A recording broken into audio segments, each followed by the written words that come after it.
What if the real superpower was already inside you? The Great Book of Melanin Research reveals 130 years of scientific studies conducted by governments around the world on you. This isn't fiction. It's real research on melanin uncovering its superconductive, photoconductive, cell-protective, and DNA shielding abilities. Yeah, they've known for over a century. Why don't you?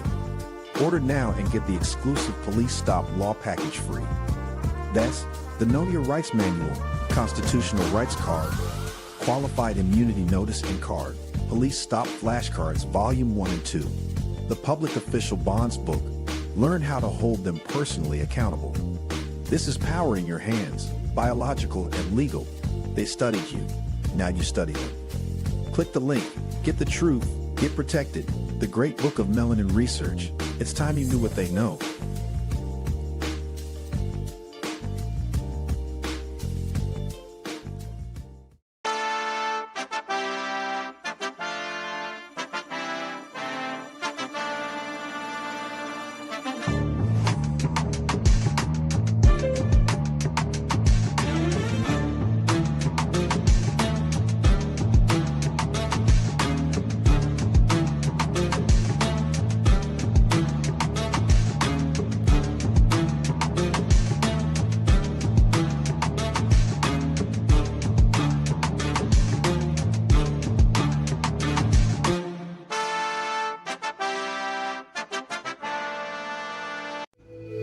Too many people walk through life carrying fear, not because they've done something wrong, but because no one ever told them they have rights. When you don't know the law, even ordinary life can feel like a risk. That's why we build Know Your Rights Foundation, a place where the law becomes clear, simple, and yours. Knowledge is your shield. The law is your defense. Start learning today at KYRF.org.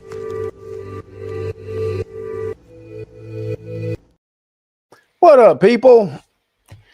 Long time no see. What's cracking? Well, for people who tuned into the Lawcast last night, you saw me last night. But for those people you haven't seen me in about a couple weeks, didn't show up last week, had some sinus things going on in the fall time. Sometimes that happens when it's fall time and the pollen and the leaves get to flying around and all that, and the nose gets to stopped up, the head congested, and man, so I was actually I could breathe. Well, sort of I could sort of breathe, but when I talk, that stops my nose up, my head up. So so that prevented me from tuning in last week. So there was a whole lot of stuff going on last week too. So and then a whole lot of stuff this week. So I'm not gonna be able to get all the stuff in. So we'll see what was the best news and try to get that in. But what's cracking to the people? What's up? Alchemical Empress. What's cracking? Travion 76. That boy Tree. Antuna and Twain. King Lemuel Productions. What is Chaz McFly? Oops, sorry, y'all. Every time I roll over the thing, it highlights this. Tell you, this StreamYards is crazy. I still haven't got the hang of it yet. I'm still getting it. And also my eyesight is a little off today. So was that Trey Taylor? What up, Jesus? What up, Dwayne Hicks? True Knowledge. What is that? Miss King Shack or Mr. King Shack? My bad. Sorry. True Knowledge. My bad. The Godzilla. Man, I'm having a hard time seeing y'all names today. Goddamn. Hey, man, my eyes are off today, so I ain't gonna be able to read out the whole damn thing today. Let me see if I can make that. Nadine, seeing y'all these damn names, these long ass names. If y'all want me to call out y'all name, y'all better start having simple ass names like, hey. It's Nadine Figueroa Bay written all across the Nadine Figueroa Bay. You got to hear my whole name. You understand? My whole name got to be on there. No, I'm just messing with you. What up, y'all? I'm just messing. I'm just playing. But my vision is going in and out, so I'm not going to even try to read the chat because that's going to be a little messed up. Yo, Lane Elliott, appreciate you. Thank you for the Cash App. He says, brother, he says, thank you for always and the broadcast. For sure. Appreciate you. Anybody else who wants to show they love, do some turkey burger donations, you can hit me up at the Cash App, Real Nagas, the number 9. Again, that's Cash App, Real Nagas, the number 9 at the bottom of your screen. Appreciate all the donations and everything people hit me with. Conceptual Elixirs, I saw you last night with the $25 Cash App. Appreciate you, brother. And everybody else. Also, anybody who ordered the Great Book of Melanin Research, the hard copy, you should have your package. You got the complete police stop law package with the Know Your Rights manual, the public official bonds book, the constitutional rights cards and notice. That's these right here.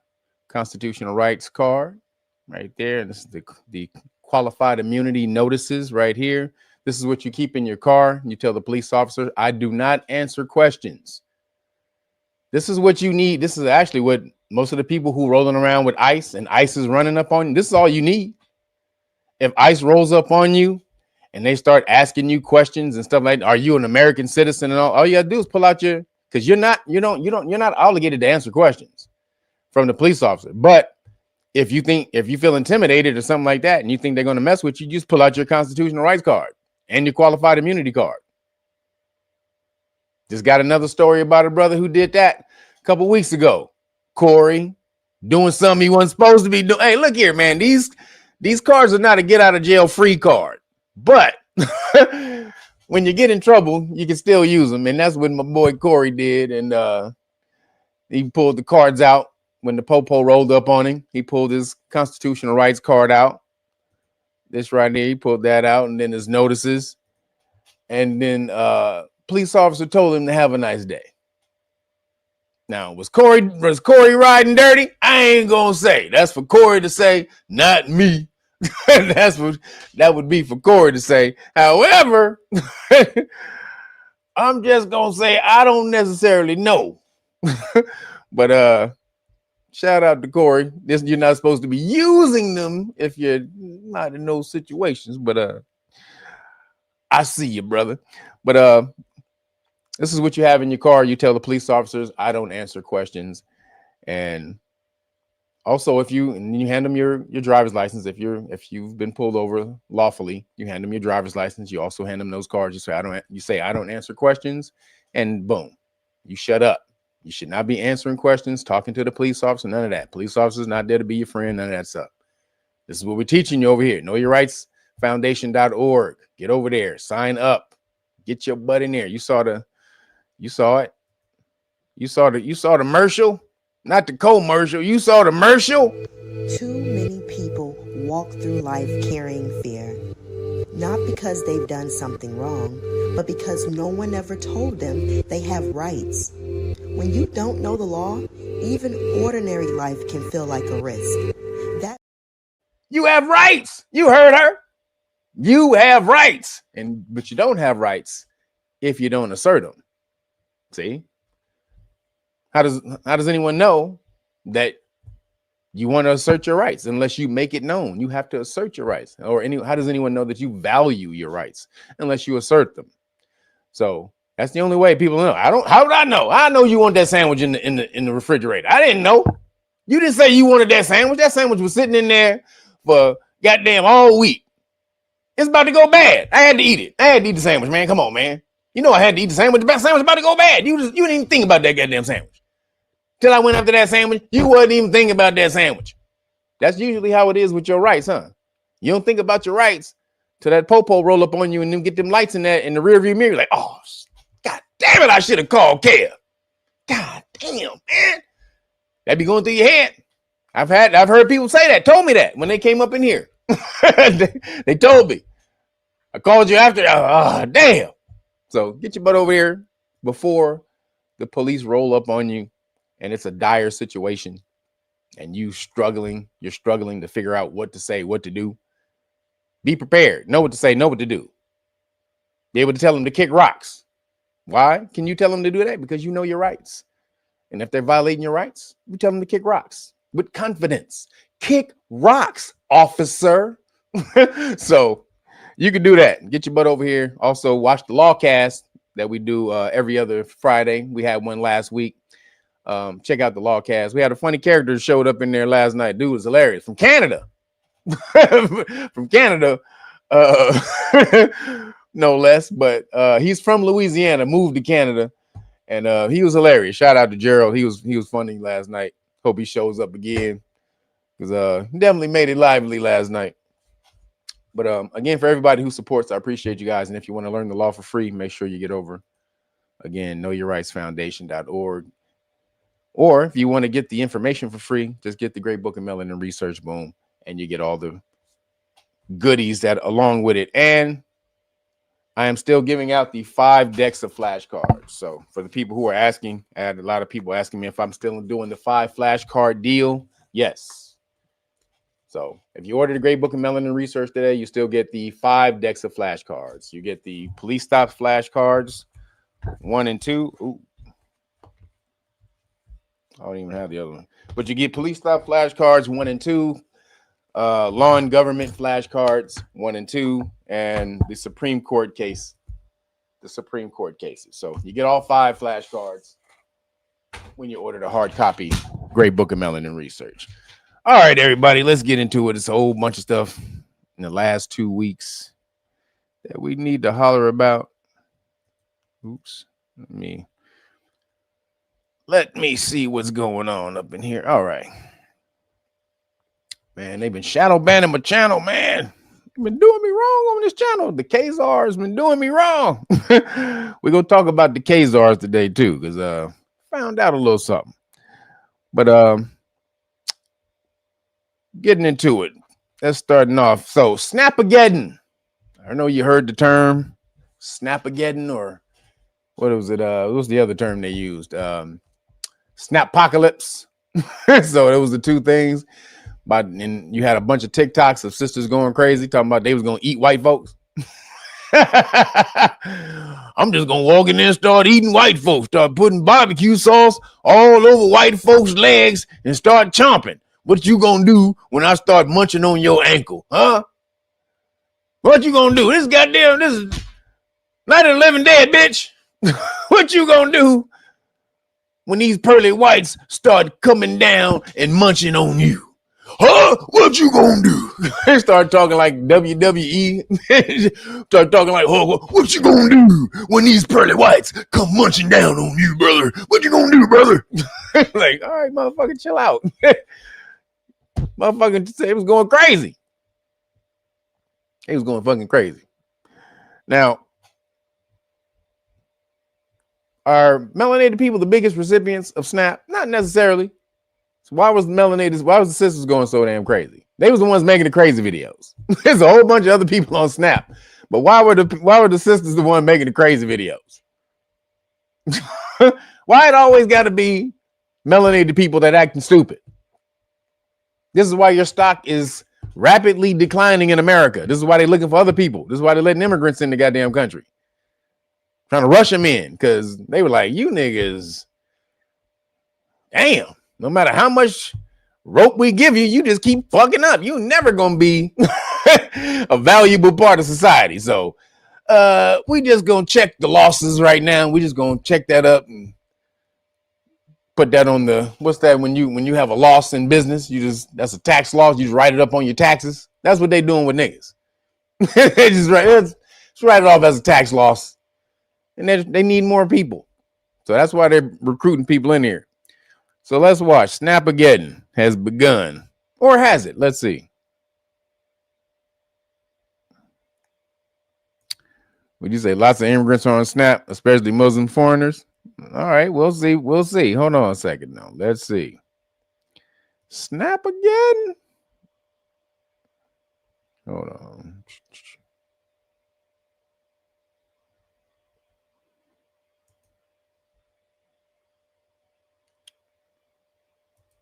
All right, here we go. Let's see. Food stamps, the goddamn motherfucker orange man J Trump. I'm gonna tell you just like this. What the fuck you mean? Who ain't getting that goddamn food stamps the goddamn November? Cause I'm getting my goddamn shit. I don't know about the rest of you motherfuckers, but I'm getting my shit. Cause I'm gonna tell you just like this on Jesus Lamar motherfucking Christ. I will be at motherfucking Walmart with my steel toes on and my motherfucking helmet, and I dare a bitch try to stop me from walking out that motherfucking store with my groceries. Baby, I'm 250 pounds solid. Baby, you wanna see a human motherfucking bulldozer, baby? Cause that's what the fuck I'm gonna turn into. If you think you gonna stop me from leaving out that goddamn store with my motherfucking monthly groceries that I get every goddamn month, I ain't bothering no goddamn body, okay? Why the fuck is y'all bothering me and my goddamn food? I'm just so tired of this big back bald head, turtle cap having ass. Shaped like a motherfucking penguin any motherfucking way, albino motherfucking walrus looking ass. I'm sick of him. Like, it's gonna be an episode of goddamn Snap if y'all turn them goddamn Snap benefits off, I can tell you that. Yeah. The ghetto. SNAP benefits will not be issued for the month of November. If you're new here, my name is Crystal. I'm a social worker and a caseworker. I have been working in the social service field for over 10 years. I also worked at the SNAP Welfare Food Stamp Office for over 6 years. I have processed hundreds of SNAP cases, and in this video, I will explain to you what's happening with November SNAP benefits. Due to the government shutdown, many states are now sending out notifications stating that they do not have the funds to issue SNAP benefits for the month of November. The federal government has already informed all states that it will not fund November's benefits. And since the funding for SNAP comes from the federal government, the states literally have no money to pay out. Some states are outright saying that they will not issue November's benefits, and some states have not confirmed it yet. I'll just tell you, if you receive SNAP benefits, please be careful on how you spend October's benefits because there will be no more SNAP issued until this shutdown ends. I have some resources to help you find food. Hold up. Her left titty can feed a family of 15. Oh, you hilarious, bro. Dexter Robinson is funny. Pantries if you need it, linked in my bio. All you have to do is click the link, put in your zip code, and it will show you a list of food pantries near you. If you have any questions about this, feel free to let me know, and I hope this helps. So basically the government was like, hey, I know we've been feeding you and your children for years because though you're able-bodied, you don't want to get a job, which is fine. But we're facing some financial hardship, you know, we're in some tight times. So this month we won't be able to feed you guys. And this is the results of these hyenas. This is how they're reacting. It's the entitlement for me. That is why I say, men, let us also acknowledge that every single one of these hood rats got either their hair, nails, or eyelashes done. Man, this is some bullshit. They got the motherfucking nerve to be talking about no food stamps for November. On Thanksgiving? I know y'all not coming like that. Let me find out y'all trying to say Thanksgiving is canceled. I'm at the store right now getting my turkey right now. You can fuck around if you want to. What? I'm so sick of this shit, y'all. We can't have any fucking thing. Tender young turkey. This ain't even big enough. I didn't need like a butter bowl or some shit. Actually, Wait. Scratch that. I actually might fuck around and do some duck this year, y'all. What did she just say? We can't have anything. You can have anything if you work for it. You can have any goddamn thing you want. If you get your ass off your couch and go work, you can have any goddamn thing you want. But when you ask for somebody else to pay for your shit, no, you damn sure can't have anything. Especially if it's off the back of other people who working their ass off and they still struggling. Why the hell should you not have to work and people pay for your ass, your lazy ass, irresponsible ass, when they got to do the shit? See, now, as a former recipient of, and it wasn't called SNAP, it was just the county back in the day. See, I can talk about all this stuff. I was on the county back in the day. I was homeless, so I can talk crap to the homeless. I can talk crap to you people on the county. I was in all of it. I've been from spectrum to spectrum, from the top to the bottom, from the rooter to the tutor. Let me tell you what you do when you get your county. This is what they do. Now, I used to get about 400, I think it was $470 something worth of food stamps back in the day. You go to the grocery store, you see a mom at the grocery store, you come to them food stamps, you're like, look, I got about $470 worth of food stamps. Give me $250. You can have $470. She'd be like, what? Ship that off real quick. Bam. Make you a cool, quick $250. Now, today I heard it's even more than that. People even getting more than that. They're getting like thousands per month in benefits with the WIC and the SNAP and all the rest of that stuff. So people are getting paid cash for the county. And this is what they're doing. Now, this is majorly happening in the hood for sure. I know this for a fact. Allegedly, I may have known someone who had a small enterprise doing that. just saying. So let's see what else is they talking about here. Fancy. Duck anyone? Mind you, a bitch like me don't even get food stamps, but that's besides the point. You playing with too many families. Right before motherfucking holidays? No benefits in November? Okay, so I should be benefiting from everything being free. Start with the motherfucking grocery, because you actually been wilding for way too long anyway with these prices. This is free, because I'm taking it. Oh, look. $6? No, $3.99. I'm done. Just in there talking, I'm taking it. What? This is the mentality today. People just think they just owed shit. You're not owed any goddamn thing. And if you are just taking shit and you just on benefits perpetually, public benefits perpetually for years, for decades, I don't want to hear no shit from you talking about reparations. That's reparations. Because the government is not obligated to pay for you to live. Do y'all know that? The government is not, let me say this again, the government is not obligated to pay for you to live. That comes from other people's money. No one else is obligated to pay for you to live. But you're getting that shit and riding the hell off the government. But then you don't get it. She just resorts to stealing. And what somebody say right here? Yes, they've known about this for weeks. How come you didn't do something weeks ago? You could have planned for this weeks ago. Tried to get you a job weeks ago. Job is just like completely out of the goddamn job. Fuck is this nigga talking? Job? This motherfucker lost his motherfucking mind. But drop, boy. Somebody get this motherfucker. Somebody strangle this bitch. Nigga, I'll roll you. I'll run you over with my car, nigga. You say job one more time. Say it. Say j. Say j. Nigga, I'll Suge Knight your bitch ass. Roll you over twice. Like Suge Knight did that boy. That's fucked up. Suge Knight rolled over the nigga and then rolled back. Did y'all remember? There's Suge Knight in jail for some shit, but Suge Knight rolled the niggas. He said they attacked him in the drive-thru of the restaurant, and he rolled over the nigga, and then he backed up over the nigga. Hold up. Nigga, you wasn't trying to flee for your life, nigga. You was trying to kill somebody. So that's what's gonna happen to these people. They done lost their damn mind talking about you owe the government should pay for it. What the hell are you talking about? You've lost your crack ass mind. You want to shut some shit down? Shut down the rent. Shut down the car notes. Shut down the cable. Shut down all the bills until y'all figure it out. Listen, check this out. If I don't eat properly this year on the county y'all fucking around, you gonna fuck around and find out. I promise you I'm not in the mood. Wow. Donald Trump said we ain't getting no food stamps. If she don't eat properly, cause you fucking around. Y'all hear? You understand? if she don't eat properly, cause you fucking around, there's gonna be some hell to pay, bitch. Now listen. We haven't been in the mood all year. Donald Trump said we ain't getting no food stamps next month. Now listen. I made a promise to the man above that I wasn't gonna do no more stealing. So regardless of whatever the fuck Donald Trump got going on over there in the office, I can't go and loot. So when y'all take y'all ass out there and loot in them stores, can y'all please loot for me? No. Too much to ask for. A girl just trying to keep a promise that she made to the man above. Because I know if I break that promise, then he gonna feel like I ain't got no faith in him. He gonna feel like that I don't believe he is who he is, and he has the last say. So he gonna feel like I don't believe it, and I truly believe that.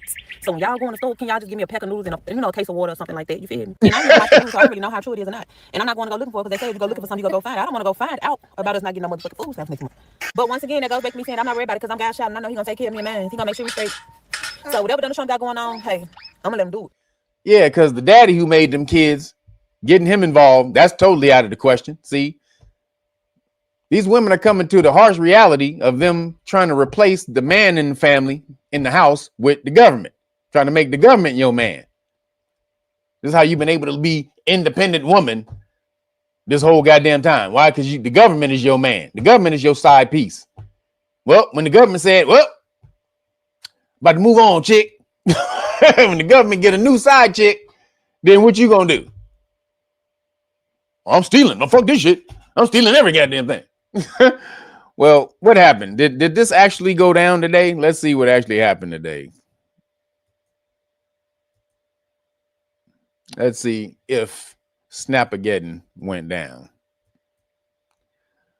Hold on.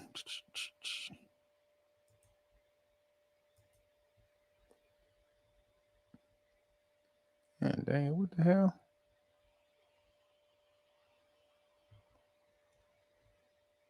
Oops, hold on. This is not.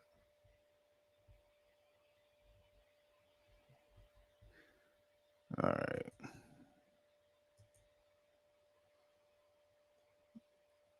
All right, here we go. Damn.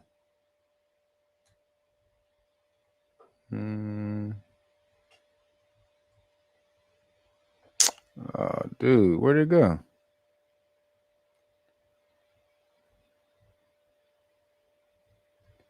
Did I just lose it? Hold on.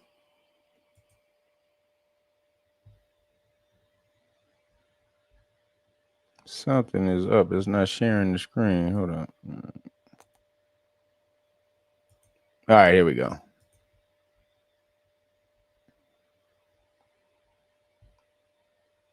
Millions of people who depend on government programs. The shutdown is about to hit millions of people who... Sorry, I'll be watching stuff on super fast. Hold on. All right, here we go.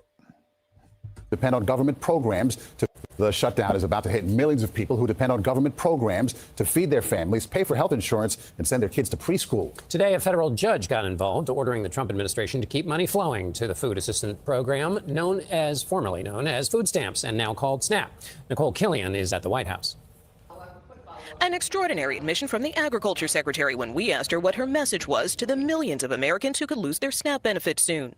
My message to America is first, the fact that your government is failing you right now. If you are in a position where you can't feed your family and you're relying on that $187 a month for an average family in the SNAP program, that we have failed you. Later, a federal judge ordered the Agriculture Department to continue paying for food stamps during the shutdown, but it was unclear when that money would arrive. Roughly 1 in 8 Americans rely on SNAP. More than half of recipients are children and the elderly. Other social safety net programs could also see funding lapses like WIC and Head Start. This center outside of Madison, Wisconsin celebrated Halloween early before closing its doors today due to the government shutdown. I love my kids. Stephanie Wallace has been teaching here for 13 years, now furloughed until further notice. I never thought this was, could ever happen. It's one of approximately 140 Head Start programs that will not receive federal funds beginning November 1st, impacting roughly 65,000 kids nationwide. It's got a ripple out effect, right? Because it's not just the closure of Head Start, it's also the loss of SNAP benefits. There's a bunch of compounding factors happening. Another key deadline this weekend, more than 20 million people could face higher health insurance premiums when open enrollment begins under the Affordable Care Act. So basically, the judge has ordered Trump to pay. Now, Trump hasn't necessarily gone against it, and so usually what Trump will do is he'll appeal it. So I think he had a plan. He was going to try to save the day at the last minute. He was going to try to come. So basically, what they did is the judges, they ordered him because there's like $5 billion. There's $5 billion that the USDA has in reserve for emergencies, like when there's hurricanes and stuff like that, and crops go really bad. And full crops get wiped out or something like that, then they can subsidize and give the farmers a break if something like that happens, right? So it's not meant for people food stamps. So that was supposed to be on hold. So people know, or the Democrats know, that there's a reserve fund there. So they sued the government. Excuse me. They sued Trump to get him to use that emergency fund. But he's like, no, that's meant for emergencies. This is not an emergency, because the Democrats won't vote to open the government.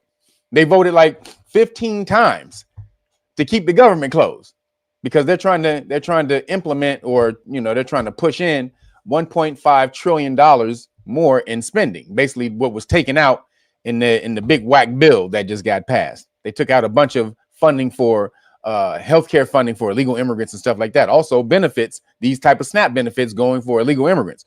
Why did they do that? Because check this out. You know who receives most of the benefits in SNAP? Check this out. Look at this. I want y'all to see this right here. Why is that? What's she doing? So look at this right here. This is the people who receive the most benefits, their food stamp benefits. Can y'all see that? Oh, let me take myself off. Hold on. So, let me take this down too, because you can't see. All right. Now look at this. Afghanistan illegal immigrants. 45.6% of food stamps go to them, or not 45% of the food stamps, but 45% of illegal or Afghanistan people who are over here, Afghanistan immigrants, 45% of them use food stamps. Of all the Somalis over here, illegal immigrants, 45 or 42% of them use food stamps. Of the Iraqi illegal immigrants that are over here, 34% of them. The Dominican illegal immigrants that are over here, 34% of them. The Caribbean, just out of the Caribbean alone, 28% of the Caribbean people. These are people in New York. These are the cats that are in New York, the boroughs in New York. Then Native Americans are way down here at 1, 2, 3, 4, 5. Native Americans, which should be number 1 on this list. Let's get that straight. Native Americans should be number 1 on this list. They're number 6. They get the 6th. If you keep going, you got Puerto Rican and Cubans. And then boom, black folks, which receive 25% of food stamps. So basically, 25% of melanated people in America are on food stamps. Whereas, they'll have you think that it's 50 to 60% of us that are on that shit. But no, we're way down there. This is 6, 7, 8, 9. Melanated people are the 9th people on the list to get food stamps. Now, check this out. Here's even more. Keeps going. Then the Haitians are on here. So a newscast was a Newsmax tried to put Haitians up there as one of the top people receiving benefits, but Haitians are 10th on the list. However, with all the fuckery that America has done to Haiti, not Haitian, but Haiti, they should be number 2 or 3, right after Native Americans, niggas, melanated people should be the Haitians. Because America has destabilized their government so many damn times. That's the reason they can't live. They can't flourish. It's because of America. So if America has destroyed your government to where you can't live, then they should take care of you. That should be the facts. But as the list goes, 70%, if they took out the illegal immigrants, and these are not legal immigrants. Let's get this straight. Most legal immigrants come in here. They have to wait. They're on a waiting list. They have to come over here. They have to tell what they intend to do when they get over here. They have to show that they're going to add to America in some type of way, unless they do apply for asylum. But that's not what this is. Legal immigrants who come over here, they wait on the list. They tell what they're going to do. They mapped out the game plan. They have to assimilate. They have to learn the Constitution. They have to do all of that stuff. And most of them don't get on benefits because they come over here. They didn't come over here to be poor. Most of them came over here to exploit the opportunity that most niggas marginalize. You were just apathetic to it. Just, opportunity. Systemic racism. What do you mean? It's systemic racism. I can't do anything while I sit on my couch and play my Call of Duty, watching the ball game. In the goddamn country, I'm free as shit. I can talk shit about the country and you can do all this shit, but you suppressed in this goddamn country. Okay, well, there's a viral video of a Jamaican chick, beautiful Jamaican chick, beautiful chocolatey skin, shining. She has some, you can tell she has some shea butter on. Tell her shea butter was popping in the damn video, but she's talking about how Jamaicans, and shout out to the Jamaicans who did, they just got smashed on. But she talked about how the Jamaicans laugh at American melanated people, black folks. They laugh at us and talk shit because they sit up here and they watch us screaming and crying racism and systemic racism and all this and that. They be like, y'all full of shit. Y'all got all the opportunity in the world. So when they come over here, this is her talking about this on the damn podcast, saying that they're told, don't mess around with the black folks over there, the American blacks. Put your head down. You go and you mash out. And you take that opportunity that they say they don't have, and you use that. And what? Jamaicans come over here and they mash out. So that's what they're being told. Now you just got the inside scoop on what they're being told from that girl. And also shout out to Jamaica because they just got hit crazy with the they just got hit crazy. Hold on, let me see if we can find it. This is messed up. So this is going on in Jamaica right now. The rare storm in history. This is history for Jamaica. You climbed up during the hurricane onto your roof to nail it down so it wouldn't blow away. Yes, so it wouldn't blow away. It's a pain in everybody's ass in Jamaica. Brandon Terry, appreciate you, brother. Thank you for the cash app. Oops. And Kevin Wise, appreciate you, brother. Thank you for the cash app. Excuse me. Appreciate y'all for the cash app for showing the love. Turkey burger donations. But look what's going on over in Jamaica. They have it 10 times worse as far as living conditions. And then they just get hit with this. And we're complaining our asses off over here. And this is what they got to deal with. If you don't shut your ass up and start mashing out over here with all the opportunity you have, man, seriously, look at this. We have a problem. Even a day after landfall for Hurricane Melissa here in Jamaica, most of the world doesn't understand just how bad this hurricane was, because that part of the island where the hurricane made landfall is still inaccessible. We've been trying for over 12 hours to reach the coast. Look at that. This road is blocked. The only highway in and out, blocked by 12 hours to reach the coast. Look at this. This is ridiculous. They are really messed up over there. They said this storm was stronger than Katrina. But this road is blocked. The only highway in and out, blocked by trees, blocked by power lines. The only real images that people have seen are from the eastern part of the island, where the winds weren't nearly as fierce and the rain didn't come down nearly as hard. What people have seen are fake AI videos and pictures. That's what's being shared on social media, because there is no ground truth over here. There's no electricity, there's no internet, there's no cell phone service. So people are making things up. And that's why we're here, to show you the reality. And what we've seen so far is as bad as we feared. That's crazy. Worst one. Just look at the conditions. Look at the conditions of the home in the first place. Just look at the conditions of the home in the first place that they have to live in. And they live in that shit happily. Like, they live happily in that shit. Meaning, you know, not that they want to live in it, but they don't let it get their mentality down. They're still able to have fun and love life.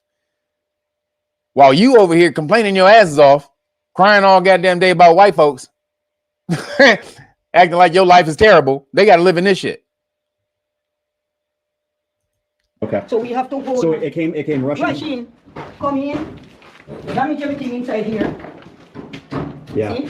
And did it rush outside? Rush outside. And then come through here, so too, because we have to open the door. Yeah. And then come through. And the mattress here wet up. How did you stand on your mattress? No, or what did you guys do? What we do it? Take off the mattress, so and crack up. Yeah. Yeah, we crack up, what we gonna do? We can't do nothing. Nothing at all we can't do. I mean, you What we gonna do? What we gonna do? We gonna do nothing. Like this. Yeah. What we gonna do? If you can survive. So you can tell, I mean, these people don't have much, but what they did have, it's gone. Everything from their clothes, the electronics, even their Bible. Look at this. Is wet and ruined. How do you recover from nothing like this? With what resources? This is why it's so important for resources. So this is why so many people get mad at American black folks. This is why they get pissed at melanated people. This is why they get so pissed. You over here crying about SNAP, that you're not getting what you don't even deserve. Like you're not obligated. You're not owed that from the government. They don't owe you that shit. And you had forewarning at least a whole month in advance that it wasn't going to happen. So you could have done anything to get yourself prepared for that. Whining and crying. I'm going to go steal it. Boom, boom, boom. Look at these people over in Jamaica, though. They hit hard as hell. You hear them talking about robbing somebody and stealing somebody. No, they just coming together to help each other to survive and live. If anybody deserves the opportunity that American black people have, it's them people. And a whole lot of other people who deal in these conditions and don't complain. While American melanated people complain their asses off, you got every goddamn opportunity in the world. Well, it's about to slip from your ass because you don't respect it. You don't value it.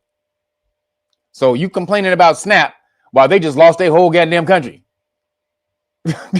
So it's really hard to get upset about some SNAP benefits when you see shit like this. So moving along.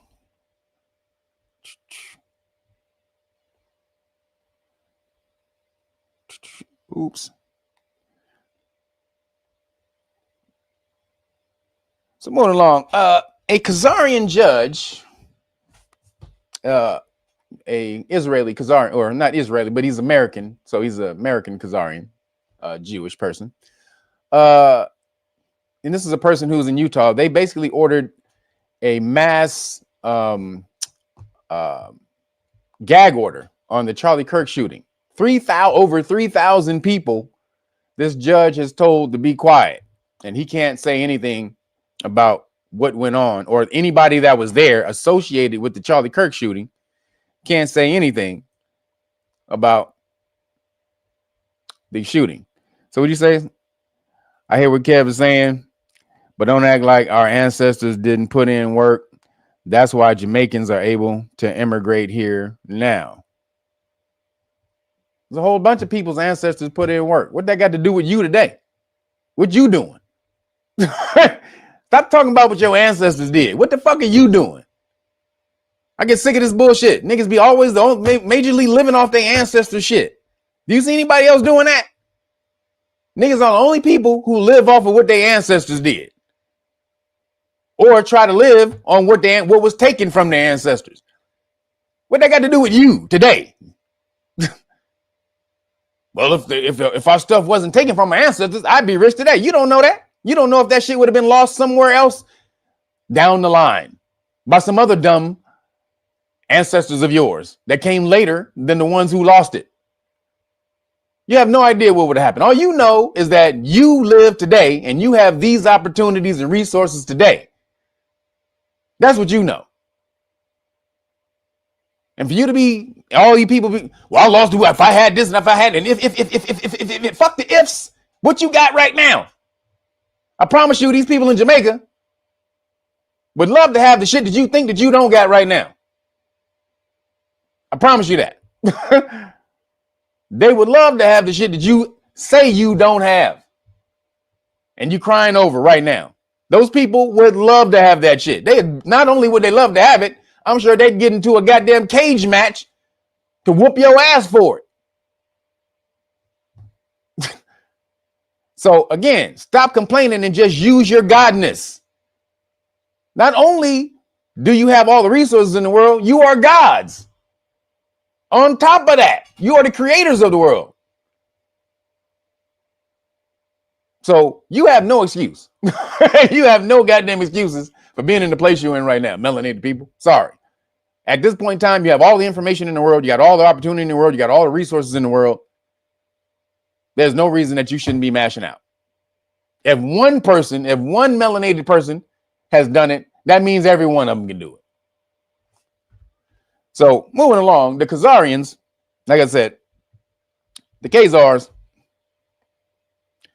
the Khazarian judge, they tried to gag the people talking. Now, why would he try to gag 3,000 people involved with the shooting? Because is this about the Charlie Kirk shooting? No, there's a bigger thing going on behind the Charlie Kirk shit. What is that?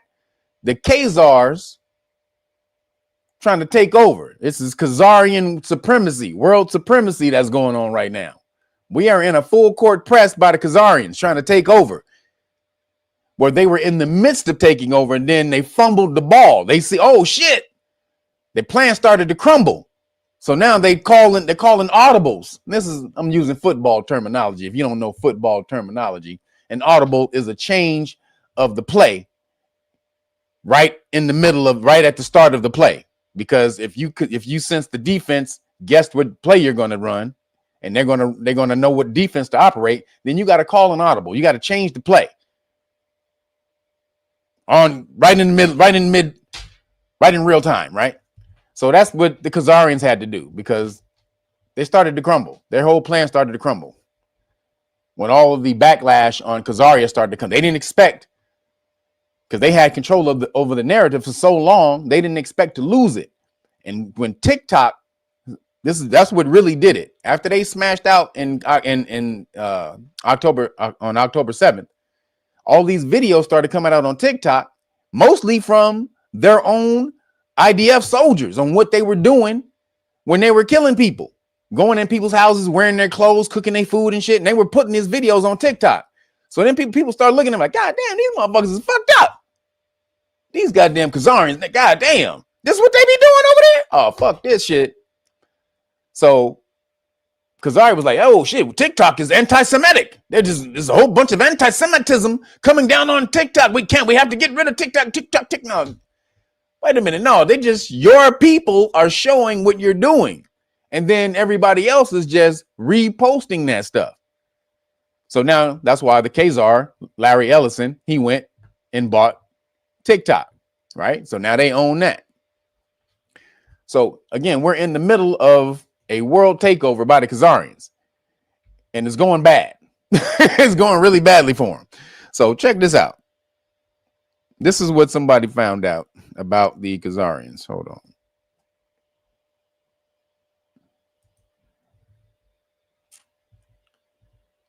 Oh.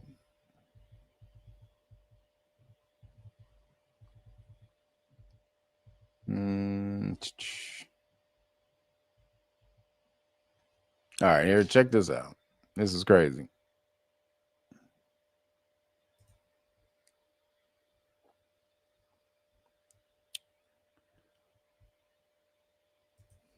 That are suspicious. This is really getting crazy. There are more Google searches that are suspicious involving the Charlie Kirk assassination. And here's our good friend James Lee to let you know about him. So basically, there was a lot of weird stuff going on leading up to the Charlie Kirk thing. A bunch of Google searches. I'm sure you probably heard about this by now, because some of this information came out about over a week ago. But there were a bunch of Google searches on the people that were involved in the Charlie Kirk thing, plus the places in Utah, like the place where the shooting happened, the hospital that Charlie Kirk was taken to, the doctors who worked at the hospital, stuff like that. All of these places were Google searched by either Washington, D.C., who was in Washington, D.C., FBI, or the CIA, or Israel. Interestingly enough, curiously enough, a lot of these people, these places were mostly searched out of Israel. So let's check this out and see what happened. I'm about to show you a set of coincidences for you to ponder, but for my safety and your safety, please do not come to any conclusions. Deal? Cool. This is Tyler James Robinson, the alleged shooter of Charlie Kirk, who a lot of us now know by name. But according to Google Trends, somebody, maybe multiple, in the DC metro area was searching for Tyler James Robinson one day before the assassination of Charlie Kirk. Okay, you see this big spike over here. That's on September 12th. That's when we all found out through the news who he was and started Googling his name. But the small spike on September 9th, that's kind of weird, don't you think? Now, what about the Losey Center, the building where Tyler Robinson allegedly shot Charlie Kirk from? Well, again, for some reason, a small number of people in the Washington, D.C. area was Googling Losey Center 2 days prior to Charlie Kirk's assassination, September 8th, 2025. What is that all about? Once again, this is when we all heard about it, and some group of people over here 2 days prior was, just having fun Googling Losey Center. Now, what about a Mauser 98? You heard of that? Well, evidently there was pretty much no interest in the Mauser 98 until August 27th, when somebody, once again, in D.C. was like, I am curious about the Mauser 98. Once again, to reiterate, these are all just coincidences. And since this information has gone viral, people are now reporting that all of that data has now been scrubbed. And so this is what it looks like now. Nothing to see here. I'm about to show. So come on, I know that was in the past. It was a couple of months ago that happened. Hey, by the way, he doesn't look like the guy.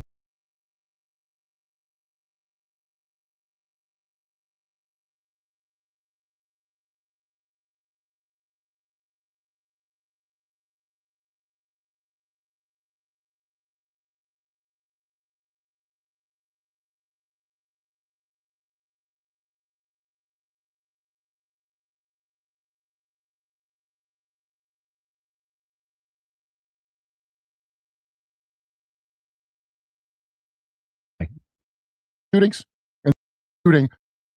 Yeah, before what happens a lot is enemy.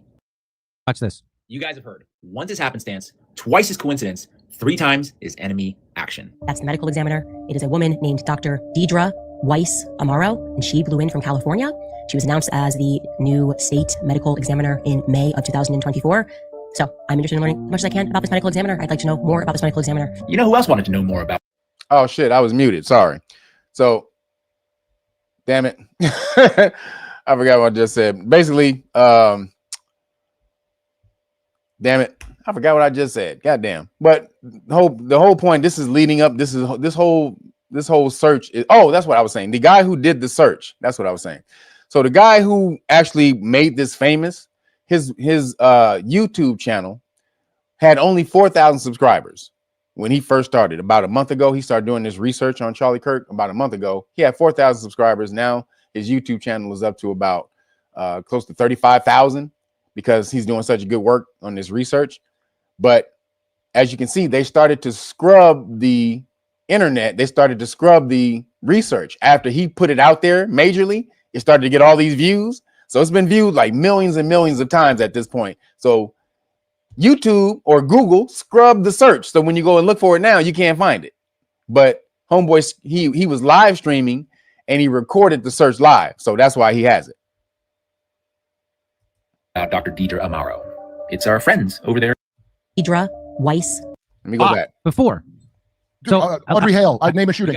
I want to show you. Here's one more, a little more about this Google searches. Watch this. You guys have heard. Once is happenstance, twice is coincidence, 3 times is enemy action. That's the medical examiner. It is a woman named Dr. Deidre Weiss Amaro, and she blew in from California. She was announced as the new state medical examiner in May of 2024. So I'm interested in learning as much as I can about this medical examiner. I'd like to know more about this medical examiner. You know who else wanted to know more about Dr. Deidre Amaro? It's our friends over there in the state of Israel. But check out this date, June 30th, 2025. A sudden spike in the interests of the head medical examiner of the state of Utah, Dr. Deidre Amaro, emanating from, once again, the state of Israel, for reasons unknown. What about Timpanogos Regional Hospital, the hospital where Charlie Kirk was declared dead? Well, there's pretty much no interest in Timpanogos Regional Hospital in the state of Israel because why would there be? Except this spike that happened about a month before Charlie Kirk's death. That is very odd. And it was a surgeon from this hospital that told us that Charlie Kirk was a quote-unquote man of steel and that his body stopped a bullet that would typically just go through everything, and it was an absolute miracle. We don't know yet which surgeon supposedly said that. Wait, who is this in the chat telling me to show maturity? What you talking about? Don't show this crap. You don't got to watch it. You can turn off. But I'm going to show what I want to show on my live stream. Thank you. You can also have a live stream and show what you want to show on your live stream. On my live stream, I'm going to show what I want to show. Thank you. Appreciate it. But here are a few surgeons who work at Timpanogos Regional Hospital. We got Dr. Stephen Nealman, Dr. Robert Patterson, Dr. Lee Peterson, Dr. Lee Trotter, just to name a few. I wonder if anybody was searching for these folks. Stephen Nealman, July 18th, 2025. This was out of our friends on the other side of the planet over there. Very curious about the surgeons in Utah, you'll find out. Robert Patterson, MD, July 23 and 24. I go to the next one, Lee Trotter, someone with an IP address originating in Israel, looking up surgeon Lee Trotter, near about that same July 20 time period. Are there? Y'all not seeing it. These are the surgeons and all this being looked up in Israel before this nigga was killed. Other surgeons in the area? Yeah, as a matter of fact, there is. There's a guy named Lee Patterson. So I look up Lee Patterson. Somebody with an IP address originating in Israel in the week of July 20, that week on either side of July 20, was very interested in all the people who practice surgery at Timpanogos Regional Hospital in Orem, Utah. So yeah, I don't know. We can either believe that there just happened to be a few people in the state of Israel in the month of July and August who were very interested in finding out more about a certain regional hospital in the state of Utah and who the state's head medical examiner was and, you know, the different surgeons in the area. Or maybe there's just one too many coincidences to not investigate further. Oh, and by the way, I just checked what Google Trends looks like now. And yeah, looks like absolutely nothing to see here, guys. So that's the first part of it. Now watch this. Another dude named Ian Carroll, he did the breakdown of it. He went even deeper into it. Watch this. This shit leads to some shit. Watch this.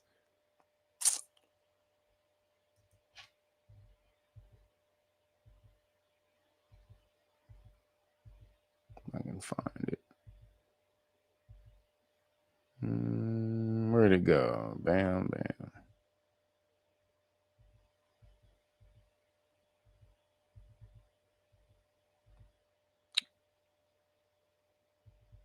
Uh-oh, where is it? Where is it? Come on. Oh, here it is. All right, here we go.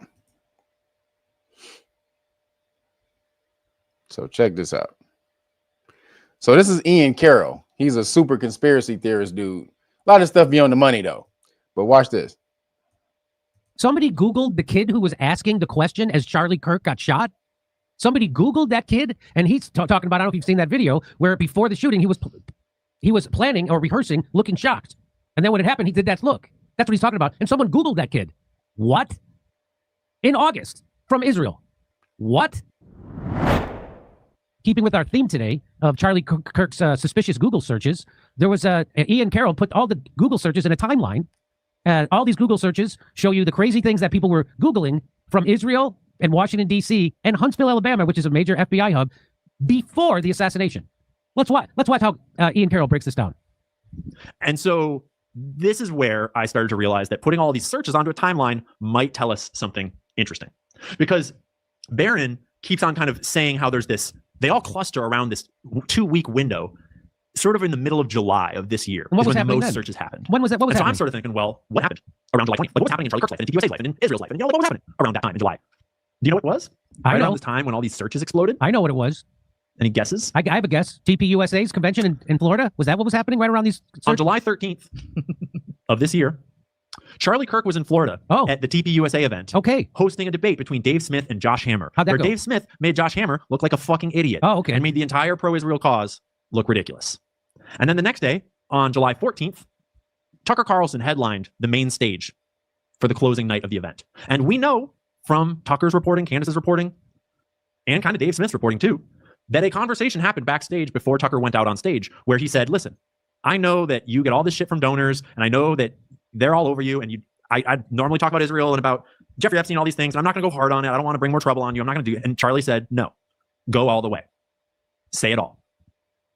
And Tucker recounted that conversation to us. So that was July 13th and 14th. And there were searches before that. They extend into June and a few in April a little bit. Some searches before that. But then they explode. That very day, the 14th, not even before the event is over, that's when Mikey McCoy gets searched in Israel. Then, that same day, a guy named Richard Rasmussen gets searched in Israel. And who is Richard Rasmussen? Let me reference my other sheet over here. He's one of the surgeons at Timpanogos Regional Hospital. 2 days later, Timpanogos Regional Hospital is searched in D.C. And then, that same day, in D.C., someone is searching for Bo Mason, who is the commissioner of the Utah Department of Public Safety. On the 18th, Stephen Nealman is searched in Israel, then Lee Patterson, then Catherine Nestor, then George Hodgson Zinn. George Zinn was searched in D.C. Whoa. Brian Gill searched in Israel. Robert Patterson searched in Israel. Everybody who had something to do with the assassination was being... These are all the doctors. So if you play it more, they even searched, they even Google searched. If you play it more, when you play more, they even Google searched the street where the gun was found. This is in Israel. They Google searched the street where the gun was found before the whole thing. They Google searched the killer's name. They Google searched his roommate's name. They Google searched the place where the dude got shot from. They Google searched the street where the gun was found, and they Google searched the crib, the house that it was found in front of. All out of Israel. This is weeks and months before this shit happened. Now, we're not supposed to believe that Khazaria had anything to do with it. Now, the reason why am I showing you this? Because let's see something else. Let's go to Google Trends. I want to show you something.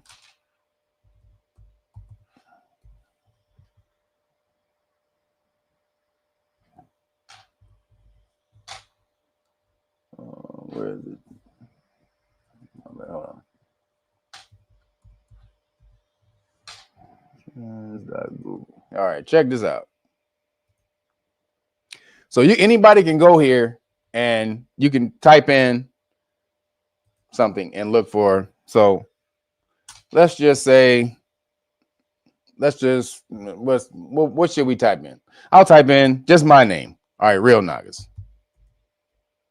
Oops. Why is it on? So check this out. Real Nagas, right?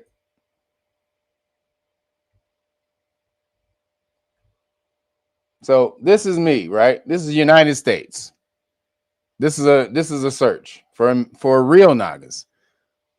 So this is today.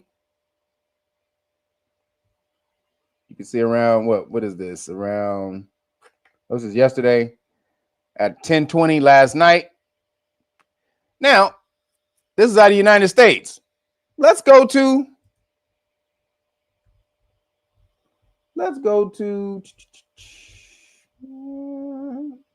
Israel. They couldn't be searching for Real Naga. Oh, wait a minute. What? What in the entire what? So today, somebody has been searching real Nagas. So check this out. What time was this today? 3:48 this morning, or 3:49 a.m. this morning. Somebody out of Israel, 100 searches. This is 100 at the top. If we're able to put the thing at the top, you can see it was. You'll be able to see it's 100. Somebody got me 100. I can't. It's hard to put. There it is. 100. You see it? 100. That's 100 searches. Now, are they web searches? You can go here and see. Are they web searches? Let's see if it's YouTube searches.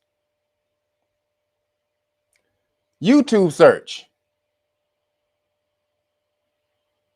Out of Israel. Right now. They're watching us right now. What up, bitch real? No, I'm just kidding. What up, BB? We good, my nigga, BB. Hey, look here, cuz. All the netting y'all, bitch. I was just playing, BB.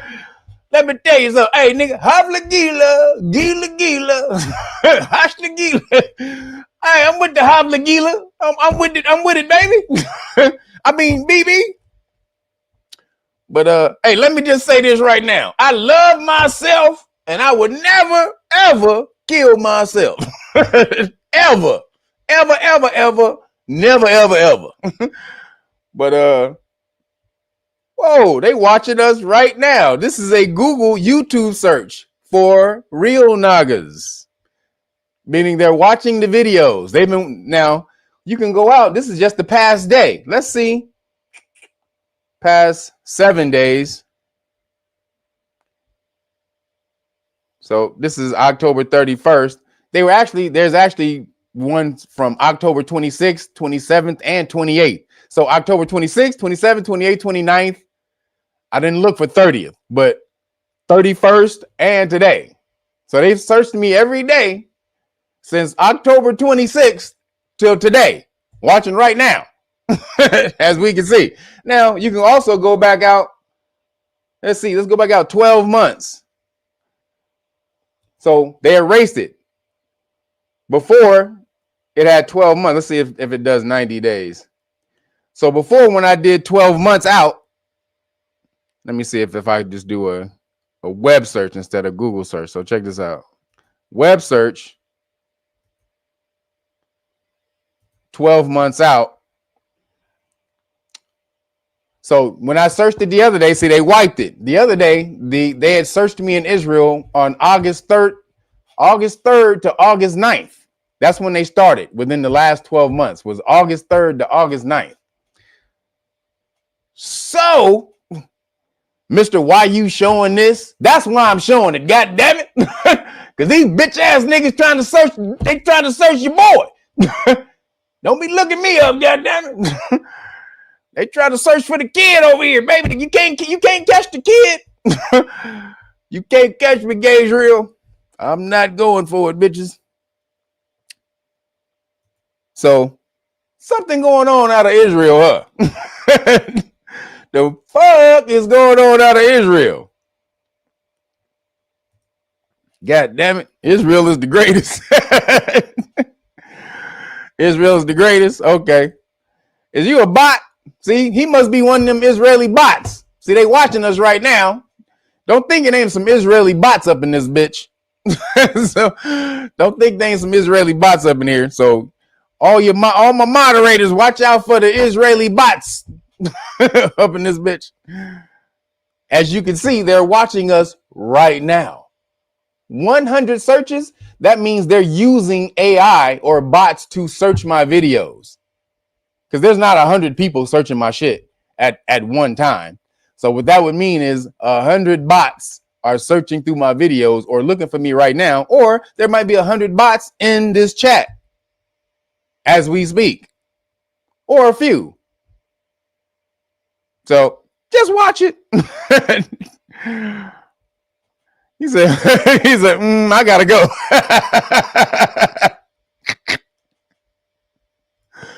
What'd you say? I know, I'm just messing with you. I'm just messing with you. So, yeah, Israel's full of crap, y'all. Israel's full of crap. They searching for your boy. Just had to let everybody know. I love myself. God damn it. You understand me? I love me some me. So, just saying.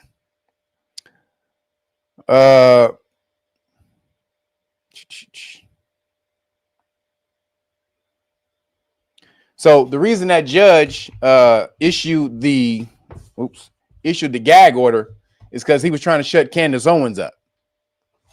Excuse me. That was the major thing. But he couldn't get Candace Owens because she wasn't there. So they're trying to shut everybody up who had anything to do with was attached to the assassination or whatever. And they try to make it seem like because she was reporting on it that she had some type of attachment to it, but she doesn't because it's news. So she can say whatever the hell she wants. And so she been smashing right now.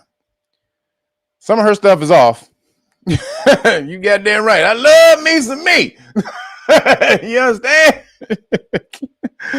I loves me some me. What do you say? AI farms is in hella. Yes. Tel Aviv is the capital of AI. Number one hub of AI in the world is Tel Aviv. They have more AI companies in Tel Aviv than anywhere in the world. So that's why I'm saying they're not watching. They put some AI bot on me to try to watch and see what my shit going. What up, bitch real? No, I'm just kidding. Just kidding, BB. But they watching right now. Which is crazy. Why you watching me? I only got 35,000 subscribers, see? But I guess if you're very convincing as a if you have some type of charisma when you deliver information, people are much more likely to take in the information. So maybe they have to watch the people with charisma. Or what's the word the young cats are using today? Riz.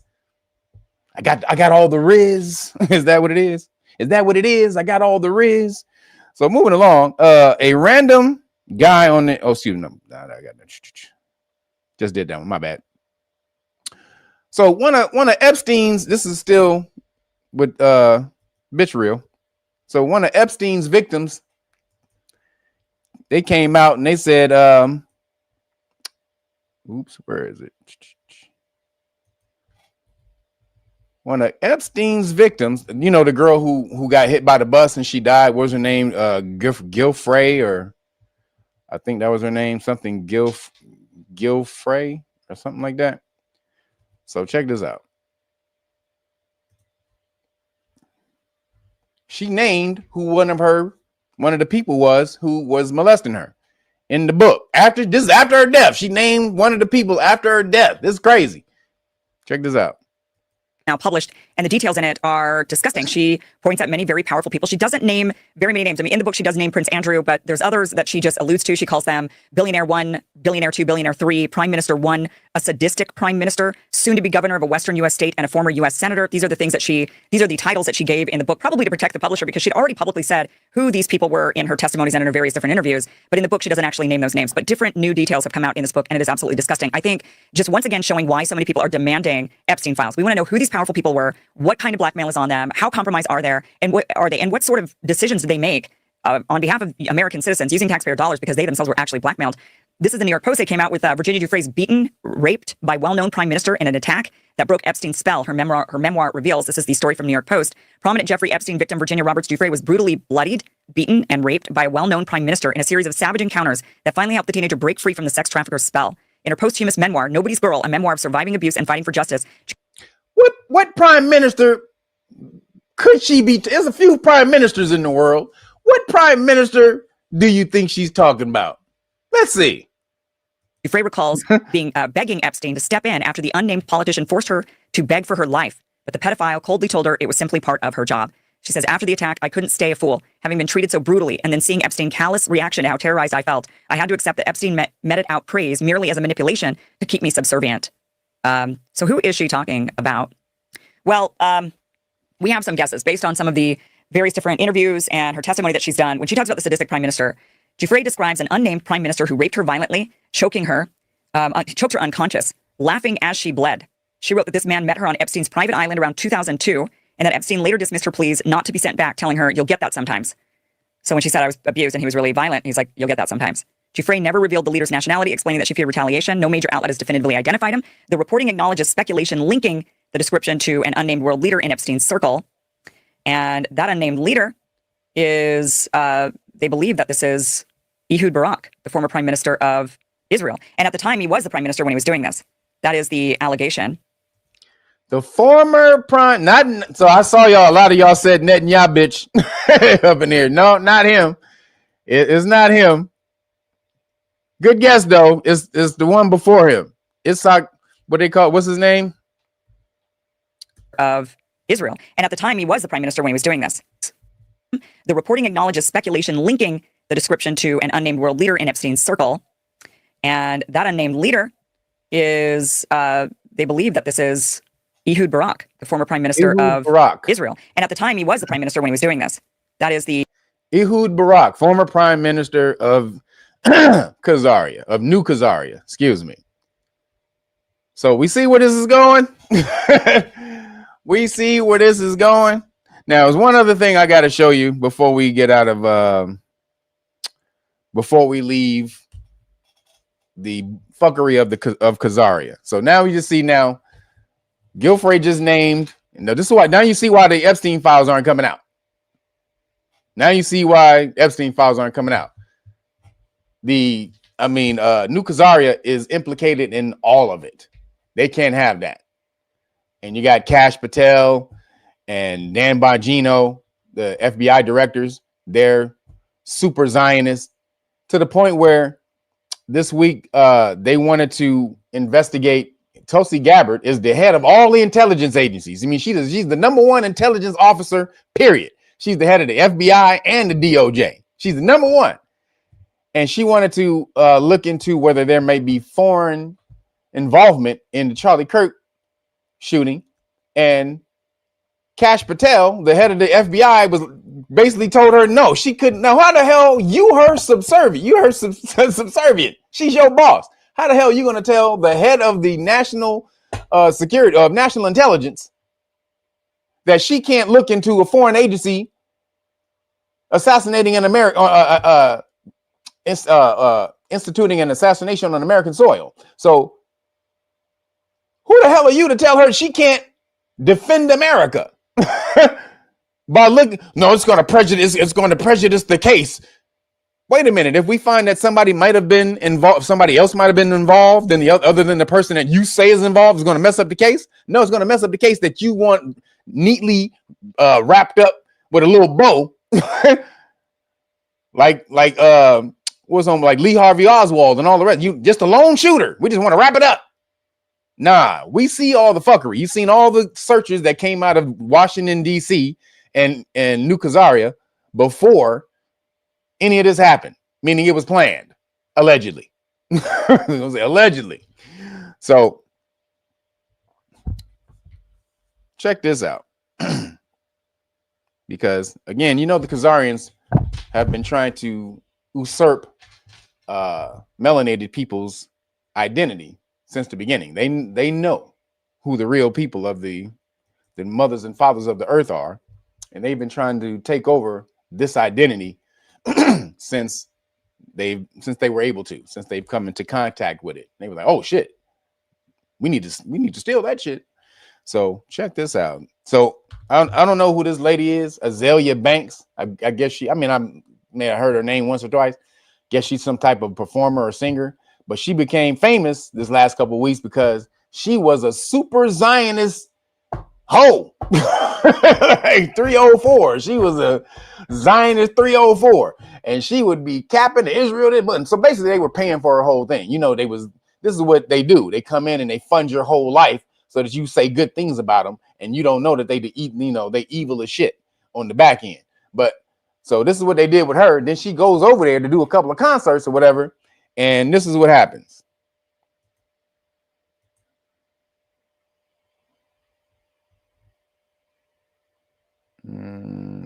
Hold on. There.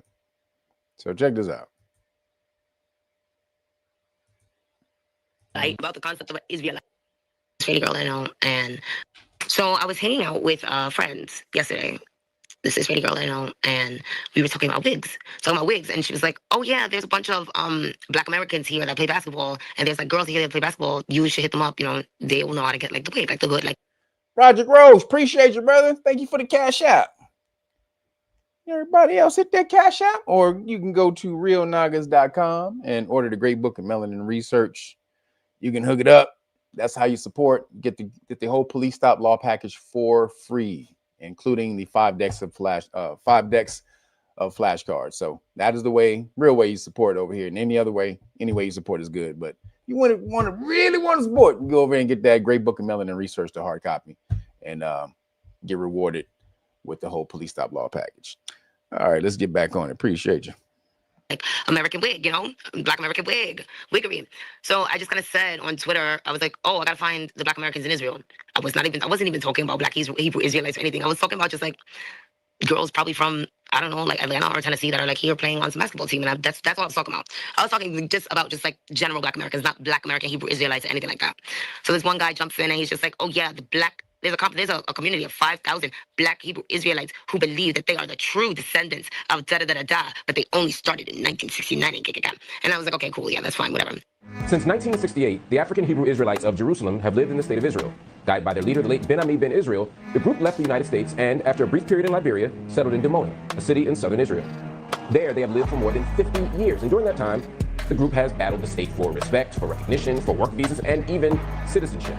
Over time, after intense struggle, the Hebrew Israelites of Jerusalem, the African Hebrew Israelites of Jerusalem, have improved their relationship with the state, and in 2003, the government finally granted them legal citizenship, or some got permanent or temporary residency. Everyone there who was living there got that. Like other Israeli citizens and other American settlers, which they are, the group's children serve in the Israeli military, and the group is now generally celebrated as valuable members of Israeli society, rather than the strange vegan cult from Chicago that they were labeled when they first arrived in the 1960s. So the problem is solved, or so they thought. It turns out that not everybody living there was included in the 2003 decision. Instead, some have been living in Israel without any legal status for decades, and although they have applied for residency in order to fix the problem, those requests have now been formally denied. Last week, 46 families received deportation notices from Israel's Population and Immigration Authority. Now, according to the deportation order, all of them must leave the country within 60 days. This includes people who have lived there for decades, and it also... Wow. Now, you see how they treat melanated people over in New Khazaria? First of all, they spit on Christians every day. It's a rule. Somebody one of the government officials just went on TV the other day to advocate for why they should be able to spit on Christians. If you're a Christian in Israel, when they walk past you, they're gonna go puh, puh, puh. They're gonna spit at you, snatch off your chain, your cross, and step on it and all type of shit. So that's Christians. Melanated people, same thing. Melanated, especially if you call yourself a melanated Hebrew. Oh man, you lower than scum. Over there, they intentionally was giving the melanated sisters over there birth control without them knowing it, so that they wouldn't breed over there. These motherfuckers is fucked up. That's why you watching me, bitch real, because y'all niggas know y'all fucked up. Y'all know y'all fucked up. Gave the sisters or sterilized them, and they said, well, it was only temporary. It was temporary sterilization for a few years, though. Lasted years. So this is some bullshit. What'd you say? Tupac time. You stupid. So check this out. Includes children who have never lived anywhere else. So why this decision? And why now? But, you know, obviously when somebody challenges somebody's, like, you know, Black identity, I feel a way. And because I understand Black identity, so I'm like, all right, no, let me explain this to you about the concept of it. Mr. Ovary Massage, appreciate you. Thank you for the cash app. Hilarious name. Appreciate you, though. Israelite, as it pertains to, like, Pan-Africanism.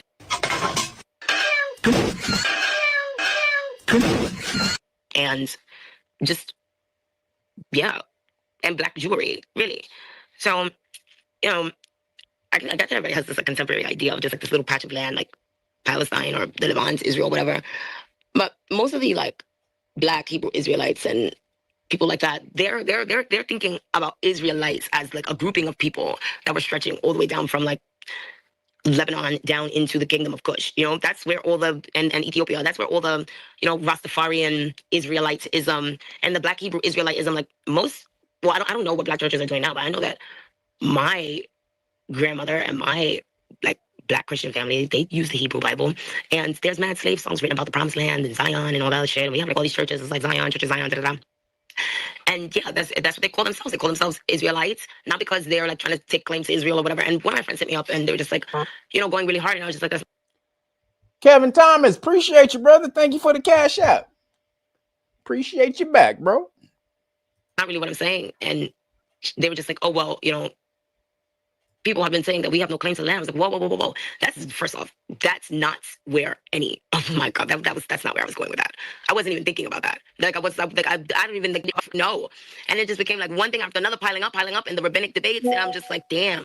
So she got murdered because she was looking for a sister in New Khazaria to do her hair. Not black Israelites, not none of that. Just a black girl from America who was over there probably playing basketball for Israel or something like that, or over there doing a show or working or something like that. Just a regular American black girl who knew how to do hair. They jumped in, thought she was looking for black Israelites and tried to, black Israelites are not real. They just came up in the 1990s. They were only blah, blah, blah, blah, blah, blah, blah, this and that. Knowing goddamn well, see, again, trying to usurp the history of melanated people. Knowing damn well they're not real Hebrews.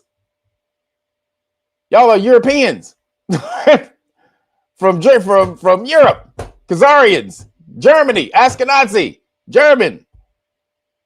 Stop playing. Sephardic, Spain. So Sephard means Spain, Spanish. So Ashkenazi and Sephardic Jews are German and Spanish. Now the Spaniard Khazarians are much closer to melanated people than anybody else. Why? Because the Moors were over there. And so some of them have Moorish blood in them. So the Sephardic Jews, so-called Jews, are much closer to melanated people today than anybody else. But the Ashkenazis, them niggas is completely Caucasian. The Jews really, like, they completely argue, you know. And then some guy jumps in and he's like, oh, well, you know, Ethiopians aren't descendant from the thing. And I'm just like, all right, this is another attack on just like some black identity. And this is kind of just like egging me right now. Like, so I got into the whole thing. I'm just like, honey, everything comes from Africa. Like, so now she back on her. Like, so she got mad. Now she wanted to defend Africa now. For she was defending Khazaria the whole time. Now she wanted to defend Africa when they start coming at her real hard. I know, people, I know. But it's true. And y'all know it's true. Everything does come from Africa. I'm not a black Hebrew Israelite. Hold on. I'm not a black Hebrew Israelite, y'all. I'm not going to come here and be like, oh, I'm the real Jew. No, I never said that. That's not what I'm saying. I'm just saying, and I don't agree that they're like the real Jews. And I don't agree that they're like the real Jews. And I don't agree that they're like the real Jews. But, you know, if they feel like they have some sort of like spiritual identity to this and it makes them happy and it makes them feel whole and they want to live in Israel and pay taxes and all that, then what's the problem?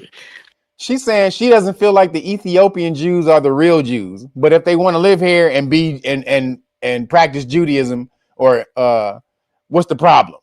So now you're dumb as hell. You are one of these people originally, your ancestors, but because you get attacked by the Khazarians. Now check this out. Jewelry and everybody was like, oh, they're not descendants and all that. That was offensive. You may have heard of the Ashkenazi Jews from Central and Eastern Europe, or the Mizrahi Jews from the Middle East. But have you heard of the Ethiopian Jews? The Jews of Ethiopia are known as Beta Israel. Most Ethiopian Jews first came to Israel under two major military rescue operations in the 1980s and 90s. They were called Operation Moses and Operation Solomon. In fact, Netflix even released a film called The Red Sea Diving Resort, based specifically on Operation Moses. Under Israeli law of return, every Jew has the right to come to Israel as an immigrant. This is called making aliyah. So the mission of these military operations was to airlift as many Ethiopian Jews to Israel as possible, to help them make Aliyah. With Jews facing major persecution in Ethiopia and in the war-torn Sudan at the time, it was no easy task. But thankfully, many of them made it to Israel. And today, there are around 160,000 Ethiopian Jews in the country. They make up 1.7% of Israel's population. It may be a small portion, but their impact on Israeli society is quite large. Despite the fact that the Ethiopian Jews were cut off geographically from their biblical roots, they maintained a spiritual link to the Holy Land that dates back to the first temple of King Solomon. For over 2,000 years, the Ethiopian Jews have looked to Jerusalem as the source of their culture and history. Even in Ge'ez, the religious language of the Ethiopians, it is possible to detect the names of their Jewish forefathers. Among the Ethiopians, there is a common belief that they have a common historical origin with the Jews. They call themselves Beta Yisrael, the House of Israel. They believe that a local monarch, the Queen of Sheba, journeyed to the court of King Solomon. From the romance that blossomed between them, a son was born who took the Ark of the Covenant back with him to Ethiopia. Some of the Ethiopian Jews believe that they are descendants of the soldiers Solomon sent to protect his son on the journey. Once members of a proud, courageous monarchy numbering in their hundreds of thousands, they have dwindled by the forces of man and nature to a mere fraction of what they were. They have been reduced to making tools and handicrafts, work despised by their neighbors who call them falashas. Ashkenazi Jews in the state of Israel are at the top of the hierarchy. Oh, did that surprise you that there's a hierarchy within Israel? Oh, yes. As you all know, Israel is an apartheid state, but not just with the Palestinians, with their own people. The Ashkenazi, the European Jews, are at the top of the chain, right? They're the elite. And then come the Sephardic and the Mizrahi. The browner you are, the more racist the Ashkenazi are towards you. Oh, and I almost forgot the Ethiopian Jews, who are at the bottom of the food chain in Israel. I'm not sure if you've seen the news, but it has just come out that the Israeli government was, unbeknownst to the Ethiopian women, injecting them with birth control so they would not continue to produce Ethiopian Jewish children. They also have 130,000 Ethiopians. Now, in this case, the Ethiopians are Jewish, so it doesn't really matter. It's a Jewish state, so they should be welcome, right? Well, not exactly. The health ministry has just admitted that they were doing forced sterilization of Ethiopian women, even though they're Jewish, as they were coming into the country. Now, thank God the sterilization is not permanent, but it did last for a long time. In fact, over the last 10 years, the birth rate among Ethiopians in Israel has dropped 10 years. Sorry, I thought it was 3 years. My bad. By 50%. Now, you don't have to speculate as to why. As I just told you, Israel's health minister has admitted they did the program. And in fact, he sent out a note saying not to renew prescriptions for Depo-Provera for women of Ethiopian origin if for any reason there is concern that they might not understand the ramifications of the treatment. I don't think the issue was that they didn't understand the ramifications of the treatment. The issue was as they were coming in, they were told they had to get that shot. Sometimes they were lied to and said, oh yeah, it's a vaccination and it's going to help you with your health. The Jews who were brought in Israel, most of them are white. Not most of them, almost all of them are white, including me. I was brought in Israel from a country which is called Bulgaria. It's a European country. And I can tell you that in every European country, there are Jews and there is so-called organization, Jewish Agency, which is trying to take those Jews to Israel. I want y'all to be clear what this is. This is a Khazarian, a Bulgarian Khazarian, but he was born in New Khazaria, right? So his family is supposed to be from Bulgaria, but he's born in Khazaria. So he's a Khazarian, but born in Bulgaria. Or not mean he was a Bulgarian Khazarian, but born in Israel. If you track the organization Jewish Agency, which is trying to take those Jews to Israel, if you track this organization, you can find out that this is not an Israeli organization. This is an American organization. Jewish Agency is an American organization which has the exclusive right to decide who is Jewish and who is not on this planet, and who to be taken to Israel and who's not. Now, if you do research, you will find out that in Africa, in Black Africa, they're looking for Jews only in Ethiopia. They bring Jews only from Ethiopia, and I can tell you by knowing a lot of people, Ethiopian Jews here in Israel, that they're treated very badly, very badly. And many of them commit suicide because they cannot take it. So they come from some place in Ethiopia, they don't have much there, but they live decent life. And when they come here and try to be humiliated and so on, some of them cannot even take it. Now, what I'm trying to say is that why from each white country this Jewish agency is trying to bring Jews, and when it's about Black Africa, they're going to Ethiopia, and then this is where they stop. The only one place. Now, because of the same thing, they're trying to do the white supremacy here. They try to bring white guys here and to take the supremacy over Arabs, which are the local citizens, and over Blacks, which are so far the only Ethiopian Jews. Now, what I'm trying also to say is that another question is why America needs Israel. In Israel there is no oil like in other Middle Eastern countries. There's nothing they can be attracted to. But why do they do all these things? Why do they invest money, bring white people and so on, when they build their system of white supremacy, just like in America, they build in Israel? Why? And I can tell you why. Because the true Jews, according to the Bible, you can check it in the Bible, you can read Job.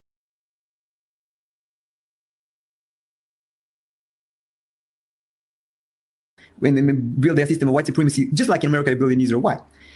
And I can tell you why. Because the true Jews, according to the Bible, you can check it in the Bible, you can read Job 30 and some other places. They have never been white. They have been people of color. And they have not stopped in Ethiopia. Did y'all hear that? This is a Khazarian coming from Khazaria. Hear that again. Just like in America, they build in Israel. Why? And I can tell you why. Because the true Jews, according to the Bible, you can check it in the Bible, you can read Job 30 and some other places. They have never been white. They have been people of color.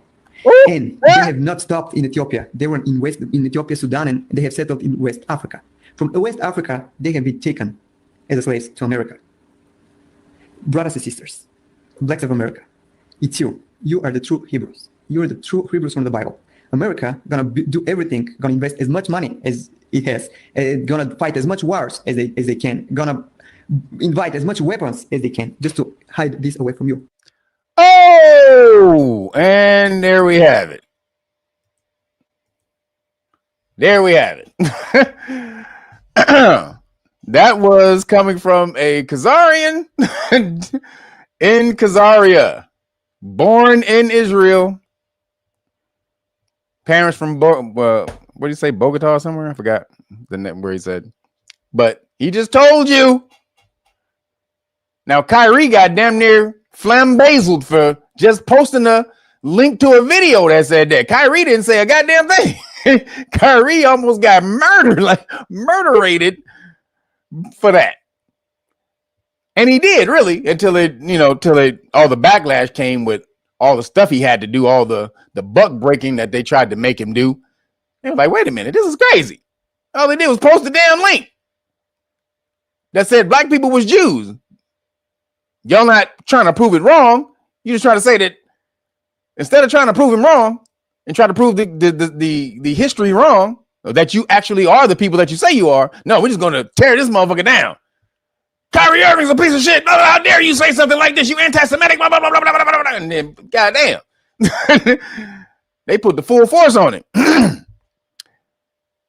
He said, "Pop, go to Weasel." He said, "Pop, go to Weasel."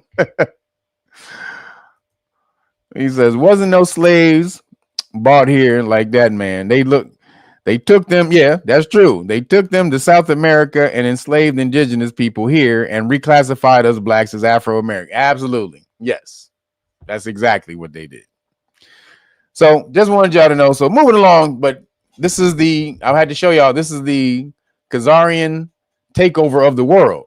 The one world order really is a Jewish supremacy world order, because who do you think was going to have control over the one world government? There's going to be one world government, right? Who controls that one world government? It ain't America. It would be the banks. And who controls the banks? The Khazarians. So the one world order, or the one world government, was really world controlled by the Khazarians. But then the election of Trump kind of messed that up. Just be real. The election of Trump kind of messed that up. The one world order, all that. And he kind of threw a monkey wrench in that shit the first time. So now they had to kind of readjust. Not only that, though, excuse me, the energy for them to do it is gone. It's not here. It's a new energy. After 2020, after the Great Conjunction, that only happened like once in thousands and thousands of years. It happened in 2020. It happened like once. That was the first time it had happened in like thousands of years. So when you have that type of energy readily available, nothing's going to be the same. The things that they had done in the past that worked and worked and worked, it's not going to be the same. You don't have the same energy backing your agenda like you used to. All the energy changed. Whole new air energy, all of that. So their whole enterprise started to falter. So this is what we have now. So moving along, Congress is about to make Monsanto unable to be sued like the vaccine companies. Congress is trying to implement a law, trying to bring up a law that will make Monsanto bulletproof against lawsuits from their messed up Roundup. This is crazy. You ain't know nothing about this. All the stuff going on, but you don't know Monsanto is trying to become bulletproof against lawsuits from their messed up Roundup, that glyphosate bullshit. Watch this. So check this out. Glyphosate is messed up too, and it's even in organic foods.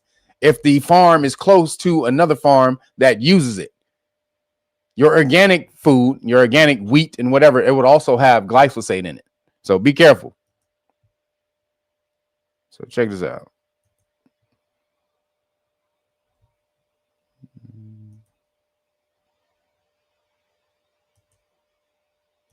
Hold on.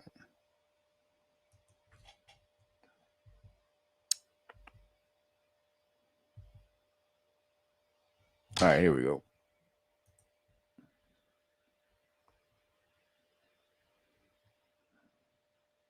So they're trying to make it illegal for the government to do what it's supposed to do and protect you from a $1 trillion pharma company that's poisoning you.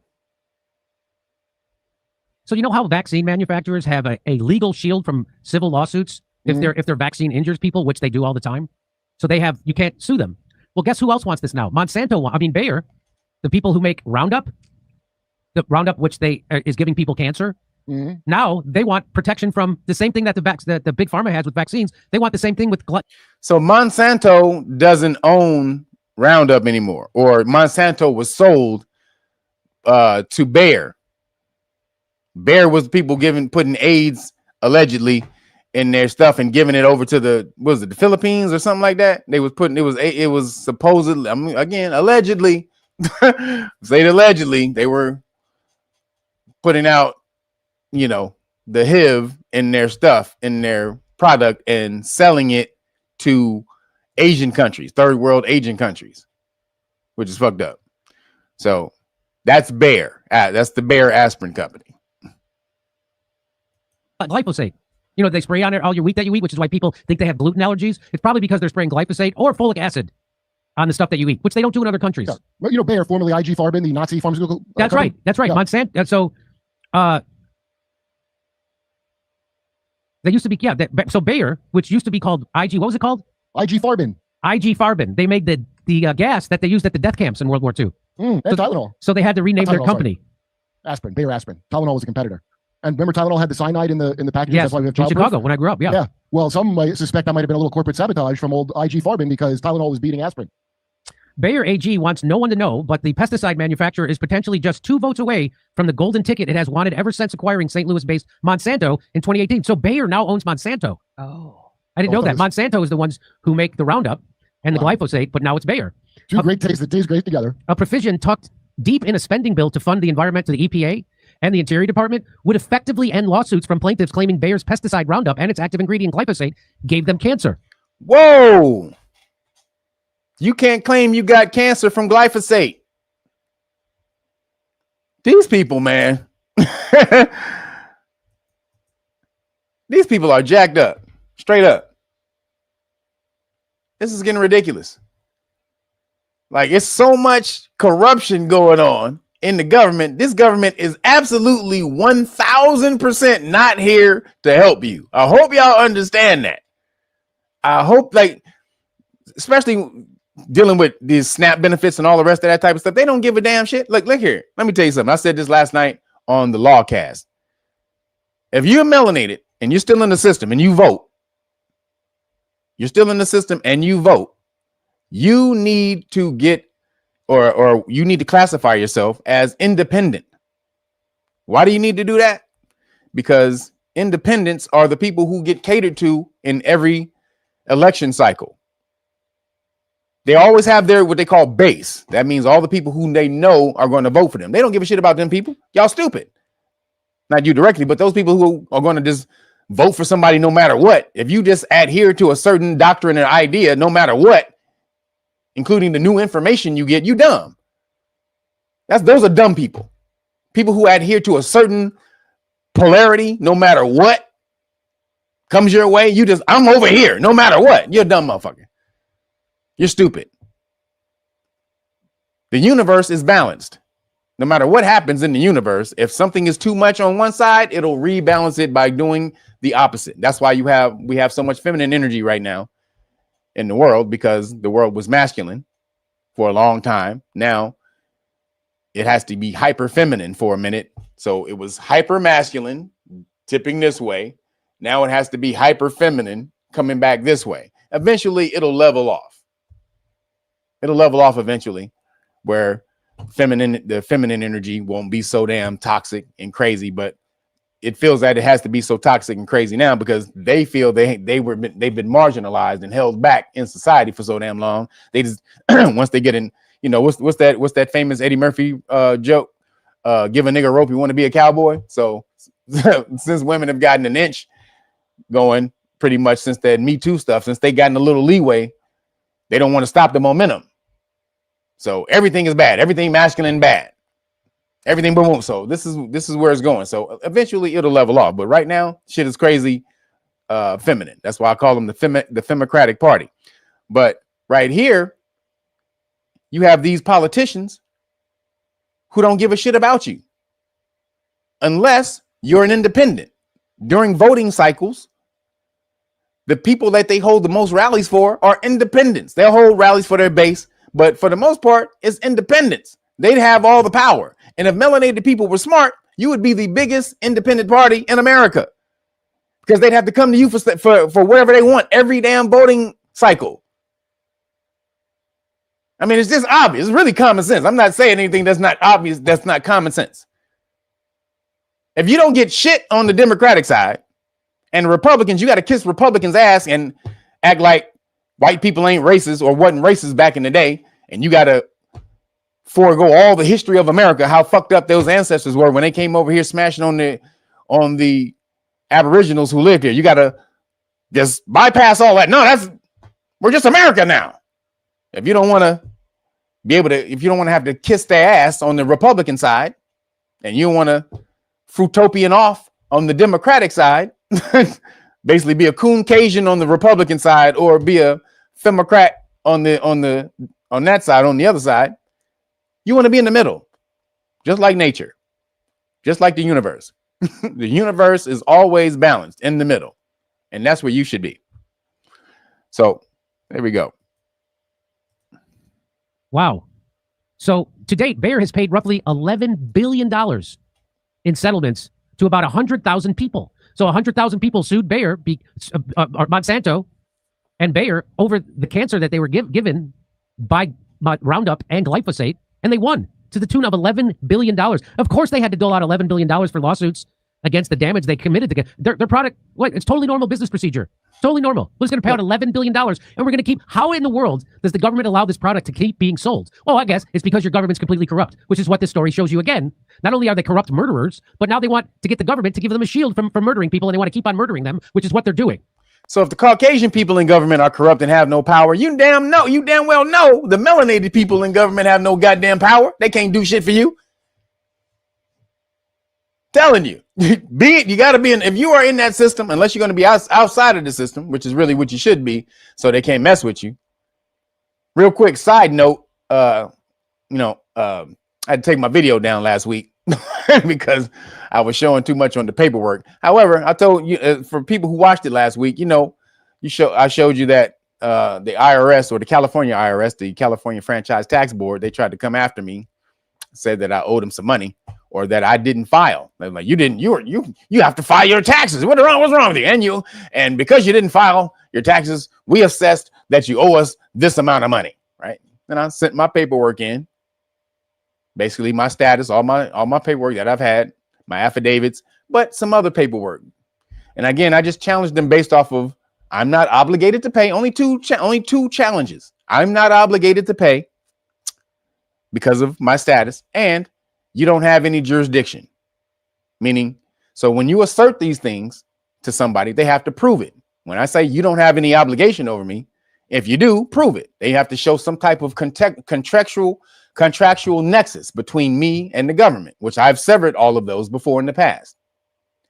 So they couldn't show that. Then I sent all the paperwork showing how the governments are all corporations and how California is a subsidiary corporation of those governments, of that corporation. Showed all the actual paperwork, public paperwork filing showed that, right? So I sent all that stuff in. They sent the letter back. Sorry, we withdraw our claim. You don't have to pay us any money, right? So that's what I showed you guys, not last week, but in the last live stream. So then about 2 weeks later, about last week, I got another letter from the California Franchise Tax Board. So this is how they play the game, right? Because I challenged. So what I told them was that if you have proof that you have jurisdiction, then you need to show it, right? So when you do this kind of when you go back and forth with agencies, when they say you owe something or somebody asserts something to you through a letter legally, you have to respond. So if you don't respond, it's called tacit consent or acquiescence. So now you're playing tennis. You got to always hit the ball back. Doesn't necessarily have to. What you say in the letter doesn't necessarily have to be correct all the way. It should be, but you have to be involved in this tennis match of sending letter back and forth. Boom, boom, hit, pop, forehand, pop, overhead, pop. You got to keep doing that until somebody gives, right? Unless in the paperwork, the person states that this is going to be the last correspondence I give or whatever. So they sent me another letter, right? So remember, they sent me a letter saying that they withdrew their claim that I didn't owe them any money. But because I was making the claim that they didn't have any jurisdiction over me or that I wasn't obligated to pay, they felt that they had to answer that. So they sent me a letter. It was called Letter of Constitutionality or a Constitutionality Letter. And in the letter, it was a generic letter where they stated that the power to tax people in California comes from the California Constitution, blah, blah, blah, blah, blah, all this and that. What I used, and also within that Constitution, it states that they're an inseparable part of the United States of America, which is a federal which is a corporation, a Delaware corporation. So I used the Constitution to show them that you are a subsidiary corporation of the United States of America. So basically, I used their own document to hang them with. So they tried to, in that document, it was like, well, California Constitution says we have the power to lay taxes on taxpayers, which I claim. I told them I'm not a taxpayer. These are legal terminology, financial terminologies you guys have to learn. You don't want to be called a taxpayer, right? I told them I'm not a taxpayer. So they said, well, taxpayers and residents. I'm not a resident. I'm not a resident. That's also another legal term. So they were saying all this type of stuff, right? And then they said, any more protests based on frivolous, I forgot something. It said frivolous something, but based on frivolous, what was it? Damn, something called frivolous something, basically like frivolous positions. I think that's what it is, frivolous positions. Basically, if you're a sovereign or you say that there's no law that requires you to pay taxes, these are all what's been deemed as frivolous positions by the IRS, another Delaware corporation, which I showed in the paperwork that you can't use a corporation's policies to state that I'm obligated to you as a corporation. Where's the contract that obligates me to these policies? I put that in there. So in their letter to constitutionality, we won't be accepting any more protests based on frivolous positions, objections based on any constitutional objections or any morality objections, none of which I did. My protest was based on I'm not obligated to pay and you don't have jurisdiction. Prove it. And I gave all the Supreme Court cases and the California Supreme Court cases that back me up, right? So they have to answer to all of that or it's invalid. So they felt, oh, well, we'll just send them this letter, right? So well, we're not going to accept any more protests if it's based on this, this, and this. Well, great, because my protest wasn't based on that. So then it got all the way down. They said all of this in the whole goddamn letter, right? They get all the way down and they said, what you need to do, right? This big, bold black letters, what you need to do. And under that, nothing. And then it's like, well, if in the future we find that you're obligated, if we find in the future that you're liable for tax. Wait a minute, what you mean if you find in the future? Didn't you go over my paperwork and find out if I was obligated from that point? Because I didn't tell you to contact me and tell you to withdraw your money. You did that based off of the assessment of what I sent you. So you already know that I'm not obligated to pay. You had to send it. They had to send this letter to make this is basically, we can tax you if we want. Well, how come you're not asking for taxes? How come you didn't ask me for any money? What do you need to do? Nothing. You can keep this letter if you want for your own records, but you don't have to. So yeah, California Franchise Tax Board, you can EAD, bitch. So this is what knowing the law allows you to do. So unless you're going to be outside of the government and do this, if you're in the government, you have to participate and be a part of be in the middle. Don't have a side. Make them come give you something every single time they need your vote. So moving along, just had to show you that Monsanto trying to become bulletproof. And said the law avenger straight up. So yeah, California Franchise Tax Board, they tried to hit me with the old, well, we don't accept protests based on this. Well, great, because I didn't protest based on that. I said you don't have any obligation. I don't have any obligation, or you don't have jurisdiction. Where is it? You still didn't show any of that. And if I am obligated, why don't I gotta pay? Why I still don't gotta pay? Yeah, kick rocks, bitch. So again, if you want to get your status straight, right at the bottom, make sure you go to patreon.com/realnagas and sign up for the status class. Sign up at the status class levels, and you will get I will give you the paperwork for free when you can explain it. This is the paperwork I sent them. This is paperwork I just sent them. So I give you that paperwork for free when you can explain it. Okay, but you got to be able to explain it. And then also make sure you support by getting some of these t-shirts, these beautiful t-shirts. Go to realnagas.com. I don't have the Rapstrology on, but you know what you got to do. When your star sign aligns with your favorite bars, that's Rapstrology.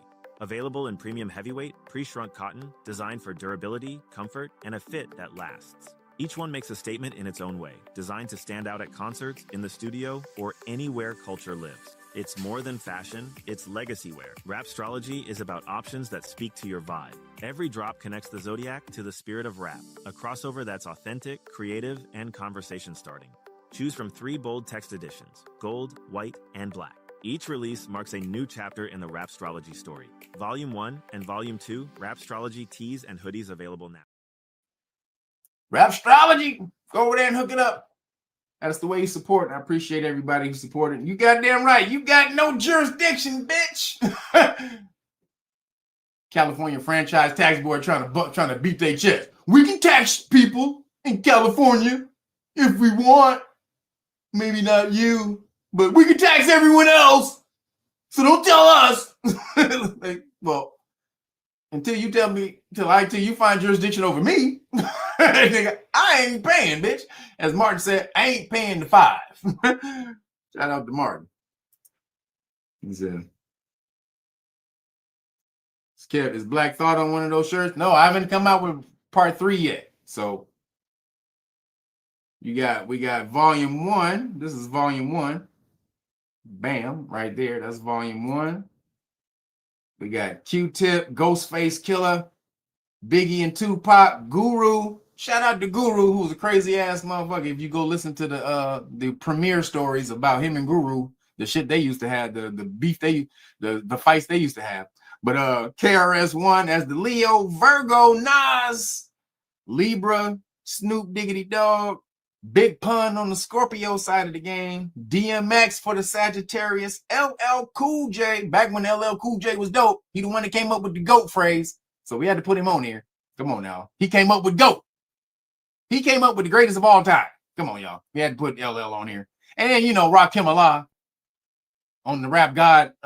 He's on the Mount Rushmore of rap gods.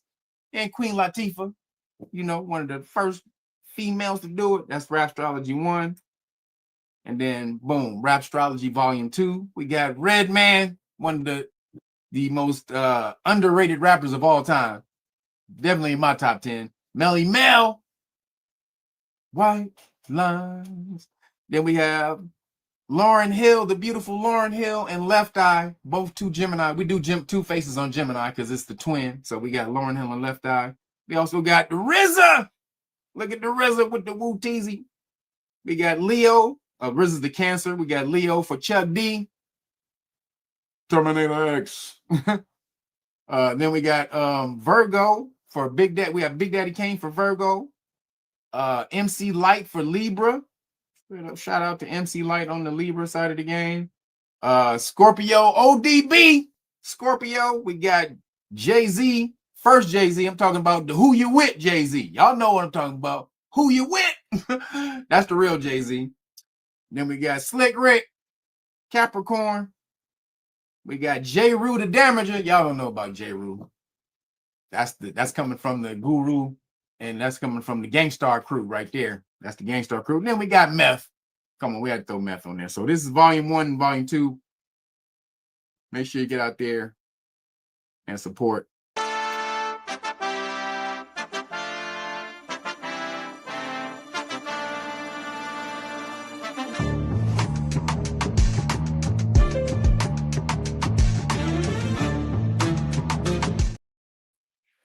That's how you get it, baby. So appreciate you guys for supporting. So moving along,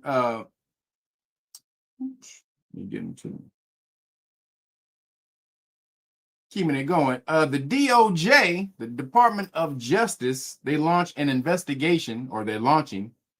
They've launched it. It's already done. They've launched an investigation into on California regarding the funds that were allocated for the homeless. Gavin Bitchsome. That's your ass now. That's your ass, Mr. Postman. So Trump is basically coming after everybody. Everybody who went after him, he coming back after everybody who came after him. So now California, and I'm glad, because $24 billion, California supposedly spent $24 billion to house the homeless, and nothing happened. All of that money went into the pockets of NGOs.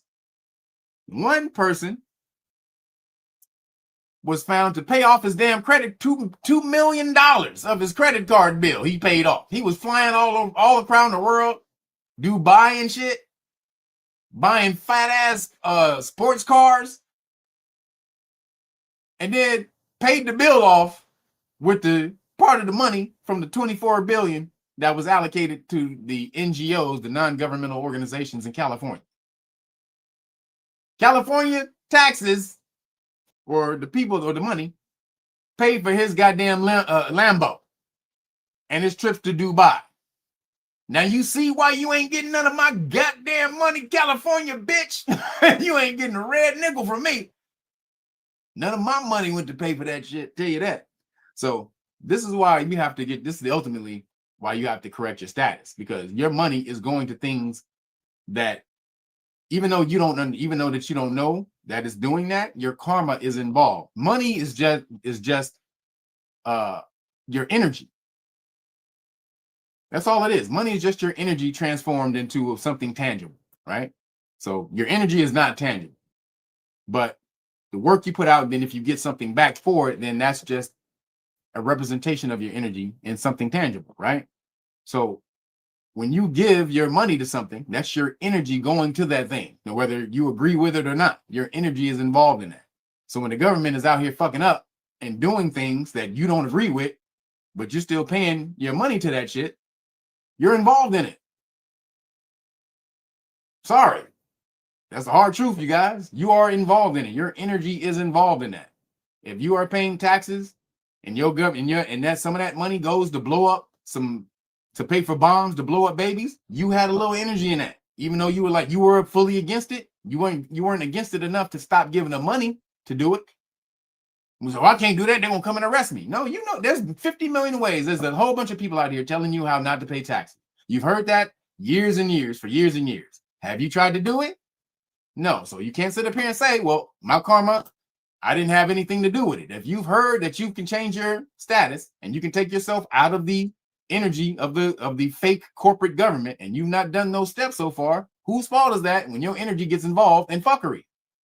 Nobody's but whose. We're gonna be honest up in this bitch.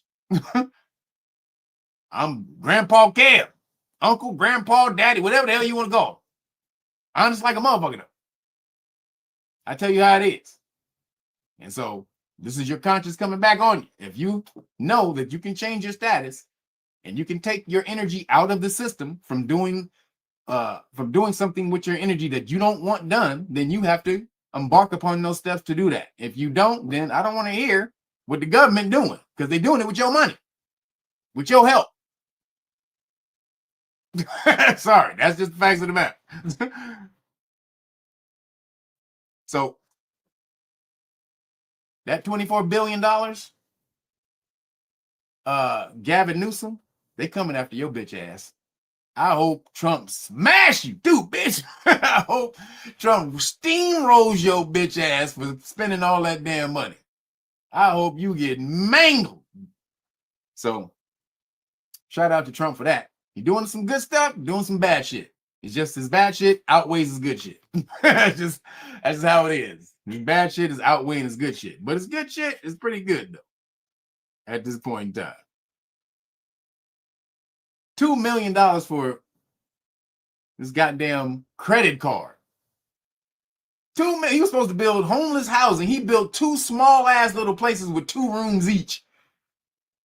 Homeboy got like $100 million or something like that. I forgot. He got so much money, like $100 million.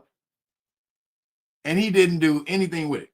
So shout out to Trump for going after. It ain't even Trump. This is the what's her name? Pam Bondi, whatever her name is. So she has definitely been a disappointment, especially with the Epstein files. But hey, if you can get California to do some act right, hey, I'm good with you. So moving along, still in line with the DOJ. They launched another invest. So DOJ is on it.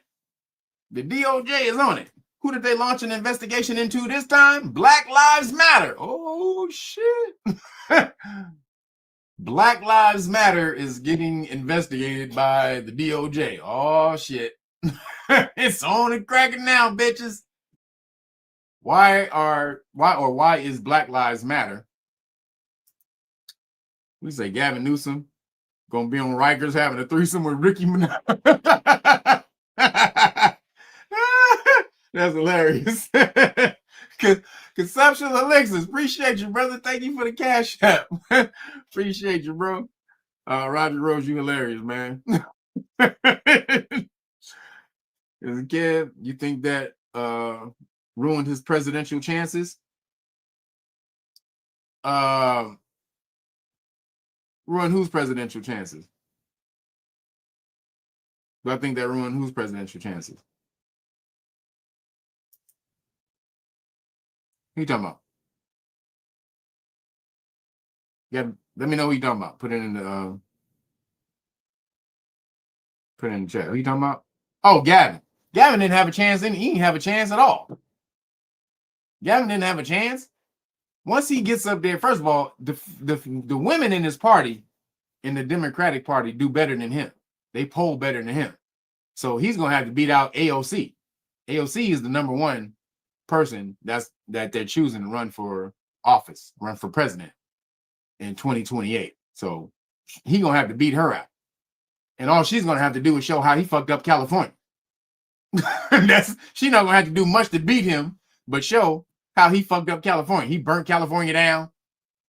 He ruined it with fruitopian laws.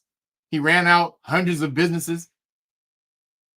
You had the biggest business in America in California. Well, he still does, Apple, but he also had Tesla. You ran Tesla out and SpaceX.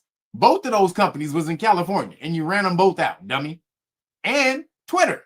You ran all 3 of those. There were 3 major companies in the world. You ran them all out of California. So all she has to do is show that how he fucked up California. He ain't going nowhere. But he feels that he's been waiting to run for so long that this is his time. This is going to be the only time he has to run right now. So he's gonna run and he's gonna get his ass beat because the party is Femocrats. They're women, even though he's a woman too in disguise. He's a trans woman, but they want an actual physical female presence in the office, not a trans woman like Gavin Bitcham is. So DOJ is investigating Black Lives Matter for that $90 million. They got $90 million after George Floyd got his neck tap danced on. And the people went crazy, and the only thing that they could think to give money to was Black Lives Matter, right? Wish we had our organization really popping at that time, because we would have been mashing. But, Know Your Rights Foundation, it takes a little responsibility. Become a part of the Know Your Rights Foundation. You have to be responsible. You have to come in and give your energy. We're gonna teach you for free, but you have to come here and be disciplined and give and pay attention and learn. So that you have to give up a little something. Black Lives Matter. All you got to do is just scream and yell and run and rant, and you think you did something. Well, that was working for a long time, since 2013, when Black Lives Matter came on the scene with the Marxist women, all three Marxist women, lesbians, who created Black Lives Matter. Nobody was peeping at it. It was all on the Democratic side, all the fruitopian, not the Democratic, but the fruitopian side of the game. Nobody was peeping at it. Okay, that's cool. Then found out they funded by George Soros. Oh, hold up. And they are trained Marxists. They say they're trained Marxists, meaning communists. Communism is we take all the energy from the people and it goes to the government. The government owns all the energy of the people, which they'll claim that the government is the people, right? So the people really, it's collective ownership of the people through the government. No, motherfucker. The people don't control the government. It's the people who are in the government who really have power, because they just take everybody else's energy and power and creativity and creations and they just use them for themselves. That's why communist government is bullshit, because the people who run the communist government, they are the power. You don't get shit back. Again, go watch the movie Tetris. So Black Lives Matter is getting smashed on. They're saying the organization defrauded people when they raised that $90 million after the George Floyd murder. And Black Lives Matter, though, the whole time was basically just controlled opposition. Truly, that's really what it was. You weren't ever supposed to gain anything through Black Lives Matter. They're supposed to stand on top of the wall or the mountain and yell and scream and poot and cry and get you riled up, and you march in the street, and then you go home like, shit, you see what we did? Goddamn, we was mashing out, wasn't we? Goddamn, boy, we was in the street, boy. Goddamn, boy. You did the great, boy. You held that sign. That sign was off the chain. How long did it take you to make that sign? Oh shit, that took me all week, boy. I was in my bag. I was in my sign-making bag. Goddamn it. I was like, universe, send me the creativity to make the dopest sign in the march. Everybody gonna see my shit. Goddamn, boy. Goddamn, boy. Let me tell you, the universe sent it to you because you did some good shit. Hey, give it. Brother. Great sign, brother. Great sign. And the way you was marching and you was screaming that Black Lives Matter, boy. Goddamn. That's what we need. Girl, you was killing that shit. Your sign was good too, girl. You too, girl. And you go home feeling like you did some shit because you made great signs and you yelled your loudest marching down the street talking about Black Lives Matter, we shall overcome, and all the rest of the dumb shit that black activists sing when they walking through the street instead of sitting your ass down and learning the system. Learning the loopholes within the system. That's what we mean. That's what I mean. When I say learn the system, I don't mean learn the system so you can follow it to the letter. I mean learn that shit so you can learn the loopholes in it, like Trump do. You learn something so that you can find out where the loopholes are. I'm not a law follower. I'm a law bender. I'm just like Trump. I'm a law bender. I know what it. Nope, I ain't going that way. I'm gonna slide around. Dipping down. You got to know where the brakes are. So This is why you need to learn the system so that you know how to take advantage of it. So Black Lives Matter was nothing but a controlled opposition to make you think you were getting somewhere, because they weren't even an organization. Did you know that? They started in 2013. They didn't actually become an actual organization, 501c3, until 2022, almost 10 years later, when they started to get some real backlash coming after them and stuff after the George Floyd riots and all that type of stuff, what they call the George Floyd riots. But a lot of backlash started coming to Black Lives Matter. So they had to, and then all that money came in. That's also the other reason. $90 million came in. So you can't, in order to control that money, you have to organization up. So just in 2022, excuse me, they went and became a 501c3 with only one board member. Only one. Now, 3 of the ladies started the damn organization, but the main lady, who I forgot her name, the main gay lady in Black Lives Matter, y'all know her name with the braids in her hair and stuff. She became the sole. Now, when you have this to show you how crazy that is, when you have a 501c3, you're supposed to have a board, right? At least a president, a treasurer, and a secretary. You have to have at least those 3 on the board. All right, president, treasurer, secretary, at least those 3. And then sometimes you have to have a vice president or a deputy director or something like that. But you definitely need the first 3. She put herself down as the sole person. I'm the president. Anybody remember Hey Man from In Living Color? Hey man, what you doing, you lazy blood clot? You only got 3 jobs. Done it my job. I'm the lawyer, I'm the doctor, I'm the cook, I'm the chef, I'm the buddy, I'm the bus driver, I'm the Damon Wayans will go over and name 10 jobs. 3 jobs? 3 jobs, you lazy blood clot, you lazy lima bean. So that was fucking hilarious. If y'all never seen Hey Man on excuse me, on Living Color, y'all gotta go watch that shit. That shit is one of the funniest shits ever. Nigga, 3 jobs, you balling with 3 jobs. That nigga was a lazy blood clot. So that's what this shit is. That's what they tried to do. And that's what she tried to do as the board. She said, I'm the treasurer, I'm the secretary, I'm the president, I'm the vice president, I'm the like, goddamn, girl, you all of them? Yes. Yes. So now they got DOJ on that ass, and couldn't have happened to a better organization. But again, you want to learn how to empower yourself within the system, you have to get over to Know Your Rights Foundation. That's your true way out. Learning the law so you can keep them off your ass forever. That's the true thing. You don't want to have to go to somebody every time your damn rights are violated. You want to be able to use and assert your rights yourself and have them leave you the hell alone whenever you want them to leave you the hell alone. And to do that, you have to know your rights, and you have to know it with confidence and assert them with confidence. And the only way you're going to do that is to get over to Know Your Rights Foundation. That is the only way you're going to get up in here. Too many people walk through life carrying fear, not because they've done something wrong, but because no one ever told them they have rights. When you don't know the law, even ordinary life can feel like a risk. That's why we build Know Your Rights Foundation, a place where the law becomes clear, simple, and yours. Knowledge is your shield. The law is your defense. Start learning today at KYRF.org. I have a dream that everyone will visit and join KYRF.org.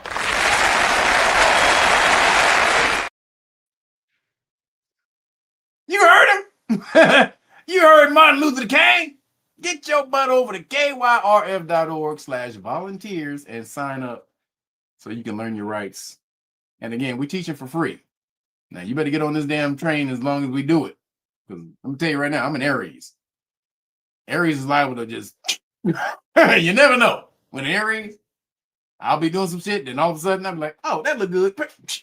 So you better hurry and get your ass in here while I'm still on it. If you want to see me in it, Know Your Rights Foundation may still be here, but I may move on to something else. You never know. So if you want to get in here while I'm here,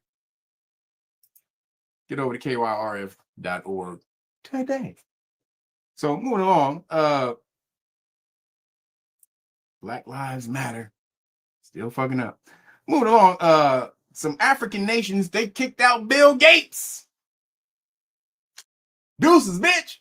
They said, bitch, you out of here, bitch. So again, shout out to the African countries. They told you Bill Gates. What they tell him, they said they're kicking him out of here for human rights violations on crack scenes.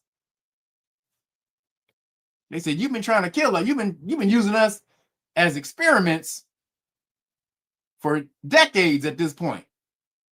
If you don't leave in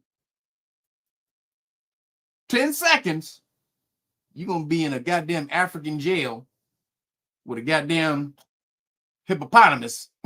Nigga, we're going to lock your ass in a goddamn African jail with a hippopotamus, bitch. You better get the fuck out of here. So shout out to the African countries for kicking his bitch ass out. Now, he was supposed to be giving them vaccines, and he was allegedly, they were, being sterilized. Allegedly. They were allegedly, you heard me, bitch, too. Allegedly, it was doing something to the reproductive systems of the people that he was supposedly helping. So they said, nah, bitch, Bill, get your ass out of here. And then right at that same time, why does he come out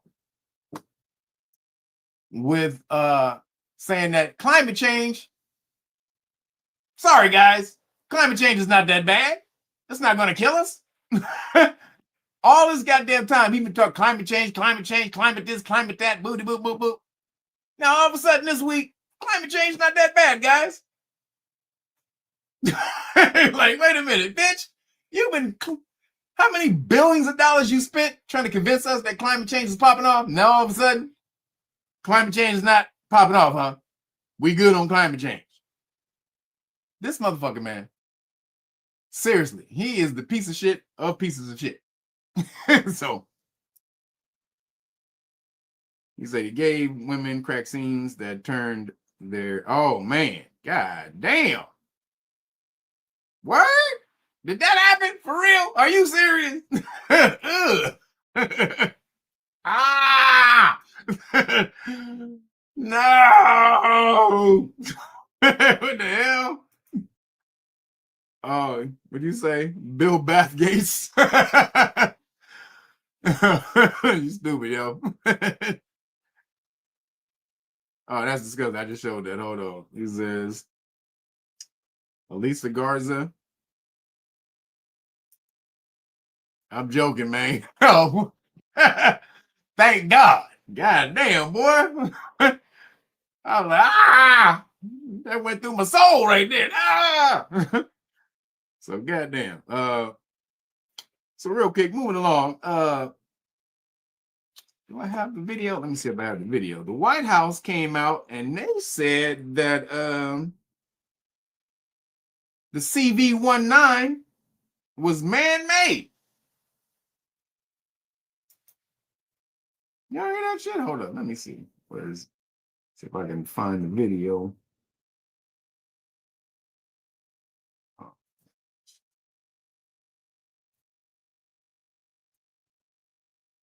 Uh-oh.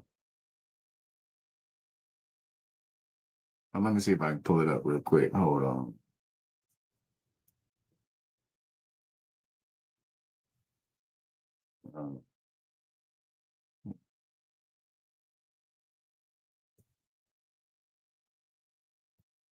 COVID man-made. Let me see.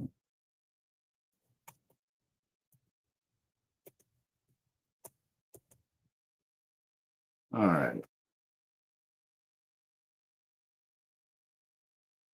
Come on. Where is it then?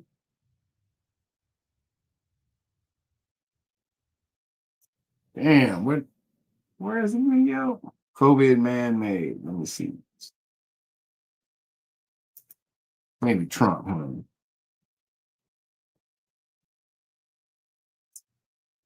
This just happened. Hold on, man. I can't find the video. It's only showing me stuff from 5 years ago. But Trump just posted this. Hold on. Trump just posted this the other day. God damn, I can't find it. Can't find the video, but Trump just posted this on True Social. Also, it's on the government website. It's on the government website that the CV-19 was man-made. Now, I showed you the video a while back, a couple weeks ago. RFK came out and said that it was. So that's the head of HHS said that, and Fauci was the one who did it. Now it's officially on the government website. The CV-19 was man-made. Holy shit. How many people got kicked off of YouTube for saying that shit? My videos got taken down. They still can't. I still don't think I can put my my conjunction video on. Because in the conjunction video, in the conjunction video, that was December 2020, I was stating what they were going to do because the vaccine wasn't out yet. They didn't come out with the vaccine until January. And I basically predicted, I said they were going to do this, they were going to scare everybody to try to I said everything that they were going to do. So my video was rolling for a bit, had 200 and something thousand views, 250,000 views in a couple weeks. And then when they released the vaccine, that's when they took my video down. Right after they released the vaccine, my video got taken down. So now, then a lot of people got their, and that was only, that's all they did to me. But some people got their whole the channels taken away. So, and that was like 5 whole years. They could not get back on for 5 whole years. Now, this past 2 weeks, because after Google went to Congress and said that they were pressured into censoring people at the behest of the government, then they had to change their laws. They had to change their policies up and let people back on that they kicked off. So a lot of people been getting their channels back. So I don't know if they're gonna let me back in the pro. We'll see. We'll see if they let me back in the program. But I want to re-upload my conjunction video because I still have it. I want to maybe I'll just re-upload it on Rumble. Maybe I'll do that because that got a whole lot of views. It was only 200. It was 250,000 on my thing, but a lot of people had clipped it and put it on their channel, so it had got like over 1 million views by the time it got back around. So people had clipped it and a lot were sharing on their stuff and stuff. So it had got so many views. So I wonder if I can put it up again. Like or maybe y'all tell me. Y'all put it in the chat and in the comments. Should I put it back on? Should I put that video back up on YouTube, the conjunction video? Should I put it back up on YouTube or Rumble? Y'all put it in the chat, and then I'll figure it out later. So moving along.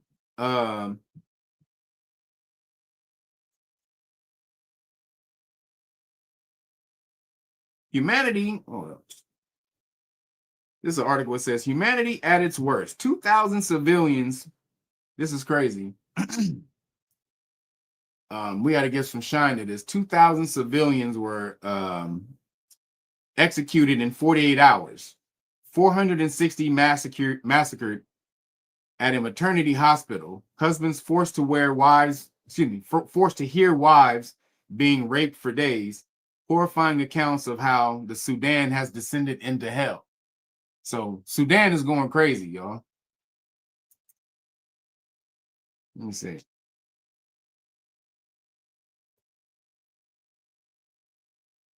Oops. Yeah, what?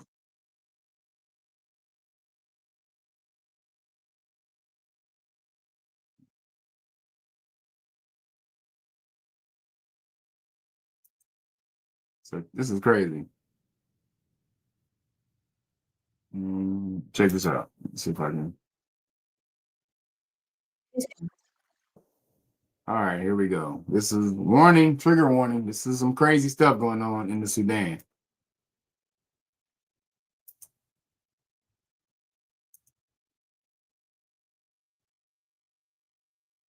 Oops. All right, hold on.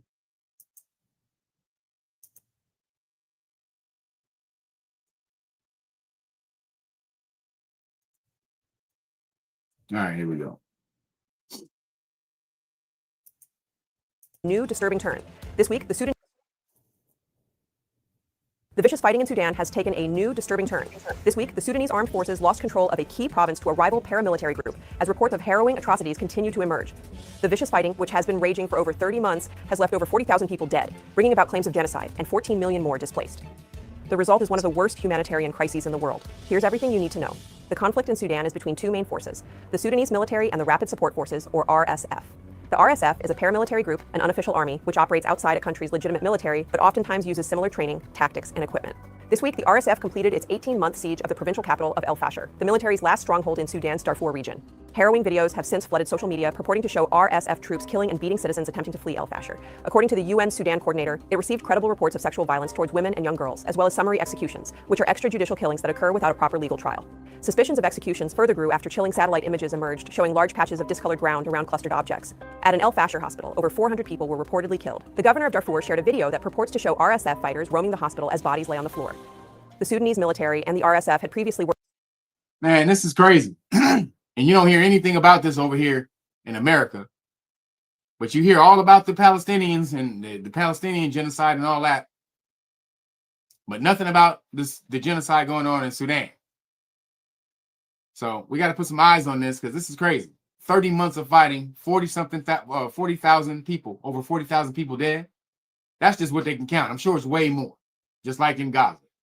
So more than one conflict going on, more than one atrocity happening around the world. And we need to pay attention to this because a lot of these people look like us.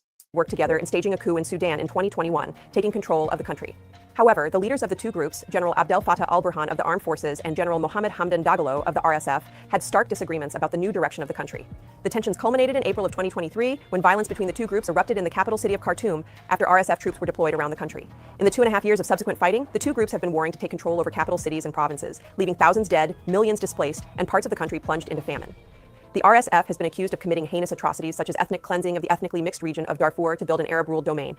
In one of the Biden administration's last acts, former Secretary of State Anthony Blinken released a statement accusing the RSF of committing genocide. The RSF and allied militias have systematically murdered men and boys, even infants, on an ethnic basis, and deliberately targeted women and girls from certain ethnic groups for rape and other forms of brutal sexual violence. Those same militias have targeted fleeing civilians, murdering innocent people escaping conflict, and prevented remaining civilians from accessing life-saving supplies. Based on this information, I have now concluded that members of the RSF and allied militias have committed genocide in Sudan, Blinken wrote. In a video statement released by Mohammed Hamdan Dagalo following the capture of El Fasher, the RSF leader vowed to investigate any violations by his soldiers in the city. لكن الآن لجان وطأة الفاشر لجنة التحقيق تبدأ فورا في تحقيق ومحاسبة أي جندي أو أي ضابط ارتكب جرم أو تجاوز حدوده في حق أي إنسان ده فورا يتم القبض وعلنا أمام الجميع. Over a decade ago, the nation of Sudan split into the countries of Sudan and South Sudan following a years-long civil war. As the region of Darfur falls into the hands of the RSF, fears are growing that Africa's third largest nation will experience yet another split.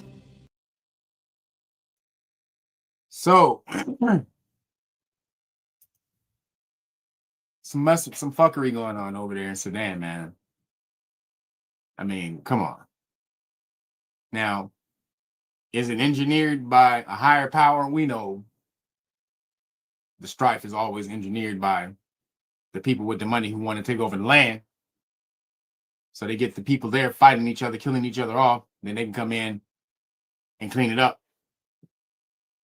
I'm the solution, guys. Let me help out. But for me to help out, don't you got some resources over here? Don't you got some minerals and gold or something like that? So yeah, I'll help out just for a small fee. Just small fee. Small fee, guys. It's a small fee. How much? Where's you going to take about 87% of your resources? That's all. Only 87%, man. I mean, we're doing a pretty good deal. I mean, it's a great deal. You think it's a great deal, don't you? You think it's a great deal? You better take this fucking deal, man. Like, wait a minute, 87%? We could be taking 97%. I mean, come on. But, you know, we're feeling a little magnanimous today, so we're going to give you another 10%. How's that sound? Does that sound better? Like, motherfucker, you don't get your bitch ass out of my country, hoe ass nigga. About to beat the brakes off you, bitch. So shout out to the Sudan. We got to get more eyes on the Sudan, please. So that don't really even understand what we could do about that over there, man. It's so crazy over there. He says the largest gold resource is what it said. So I didn't know if they had the largest gold resource, but now it makes sense. Have the people kill each other off over there, and then we just go scoop it up. That's also China. Don't think China is not also behind this shit. They're probably the major ones behind the shit, honestly. It's probably really China, a little bit of Khazarians, a little bit of America, probably mostly China and Britain. Let me say it's Britain too. So moving along, in Skittle news, bitch ass Snoop diggity dog, Snoop bitchity dog, he bent the knee, everybody. God damn it, Bobby. Snoop Dogg bends the knee and embraces gay couples in his his TV series his kids series Doggyland with the new song Love is Love. We've lost another one. God damn it, we keep losing them, guys. We keep losing them. We've lost another one, guys. We've lost another one. God damn it. He's Alonzo, all jelly, no toast. He said the Khazarians broke this. Yup. The Fruitopian Khazarians. I think it was both the combined Fruitopian Khazarians. The Fruitopazarians. You gotta, the Fruitopazarians, they broke it. Because it says Snoop Dogg seems to be addressing backlash from the LGBTQ community over his comments about gay couples and his children's content, about gay couples in children's content by highlighting diverse families on his kids show Doggyland. On October 16th, Doggyland debuted a new song, Love is Love. God damn it, Snoop, you boy, you bitch ass nigga. Featuring the voice contestant Jeremy Belote. Who the hell is that? Featuring the voice contestant Jeremy Belote. Where's that? Whoever that is, who voices the character Zippy. In the track, Snoop's animated dog character Bow Wizzle raps about the beauty of love and the many forms of family can take. Really? Oh. Then, with the music video showing Bow Wizzle giving high fives to same-sex couples and their kids. No, Snoop Dogg! You bitch ass. Hold on. Oh, he bent the knee to ball gargle. God damn it.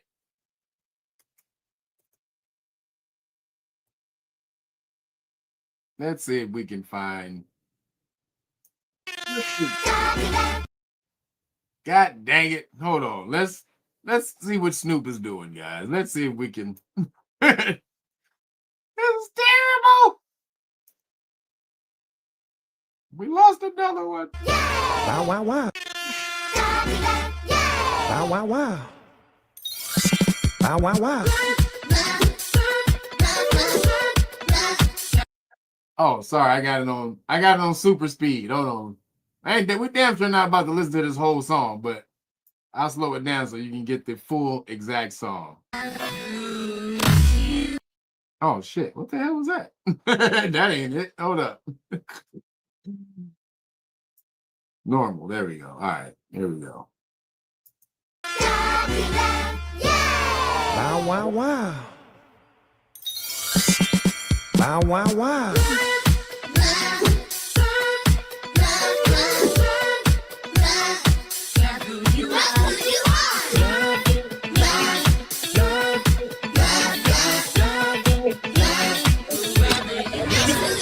Our parents are different, no two are the same. But the one thing that's for certain is that love won't change. Families are special, they are so unique.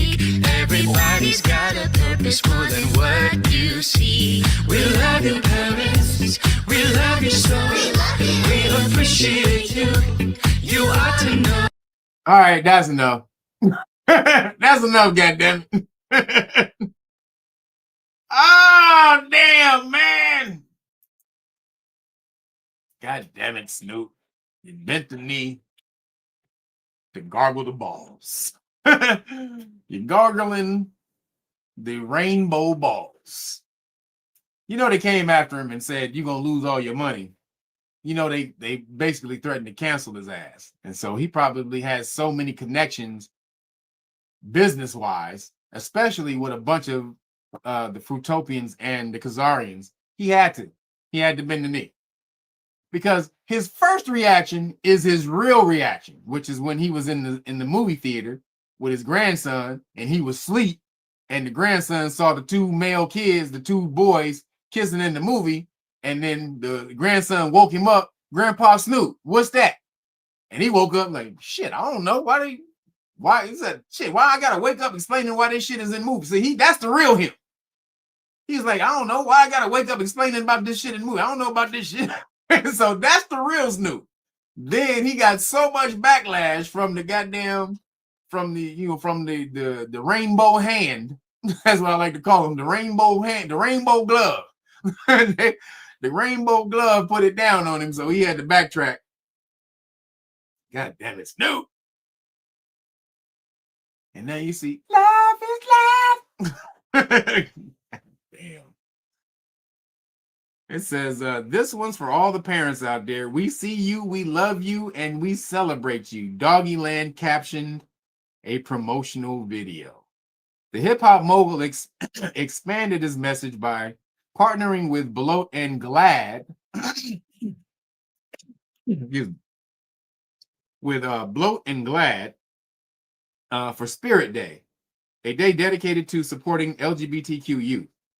He discussed his support for gay couples,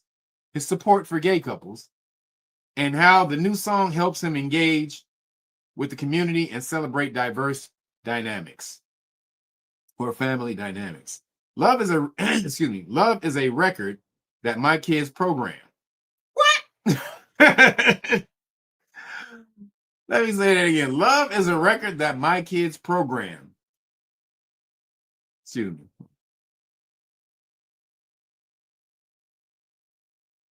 All right, come on, Daily Mail. All right. Hold up. Got messed up on the story. Come on, Daily Mail. God damn. All right, here we go. Hey, them Brits, the British, they be tripping. Daily Mail is a British newspaper, so they be tripping. So let me go back over that again. Hold on, let me find this. Celebrate dynamic. Oh, I did that. So dynamic, celebrate diverse family dynamics. All right. Love is a record that my kids program, Doggyland, represented me. What?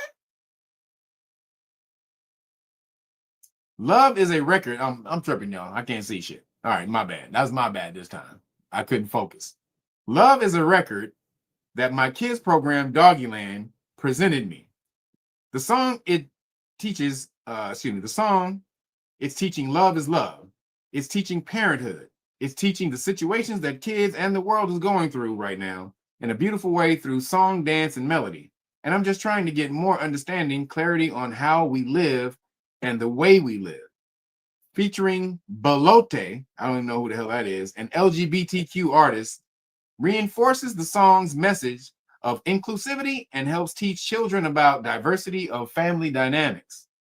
And I felt this music is a beautiful, bridge to bringing understanding, Snoop explained. This is a program that we've been doing for years where we involve kids, and these are the things that kids have questions about. So now, hopefully, we can help answer these questions and, help them live a happy life and understand that love is love. Now, do y'all agree with Rainbow Snoop? We're going to see Snoop with the rainbow braids in a minute, y'all. We about to see it. When we see Snoop with the rainbow braids, it's all over. It's a wrap, guys.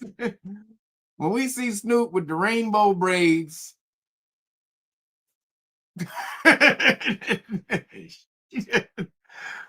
You ain't coming in the hood no more, Snoop.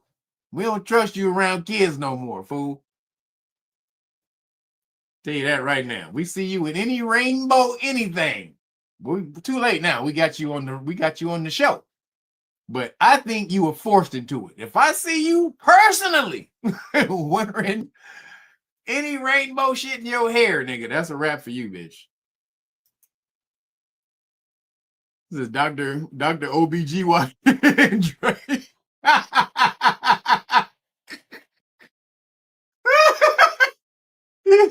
He said Dr. OBGYN Dre. Oh, man. I thought that nigga was Rastafari. Thank you. Thank you, Dexter. I thought so too, bruh. I thought so too, Dexter. You tell me what's up, bruh. Can you tell me what's popping? You go, hey, you holler at him, and then you relay it back to me. Because that's what I thought too. But apparently not. So moving along. God damn, Snoop. The Associated Press.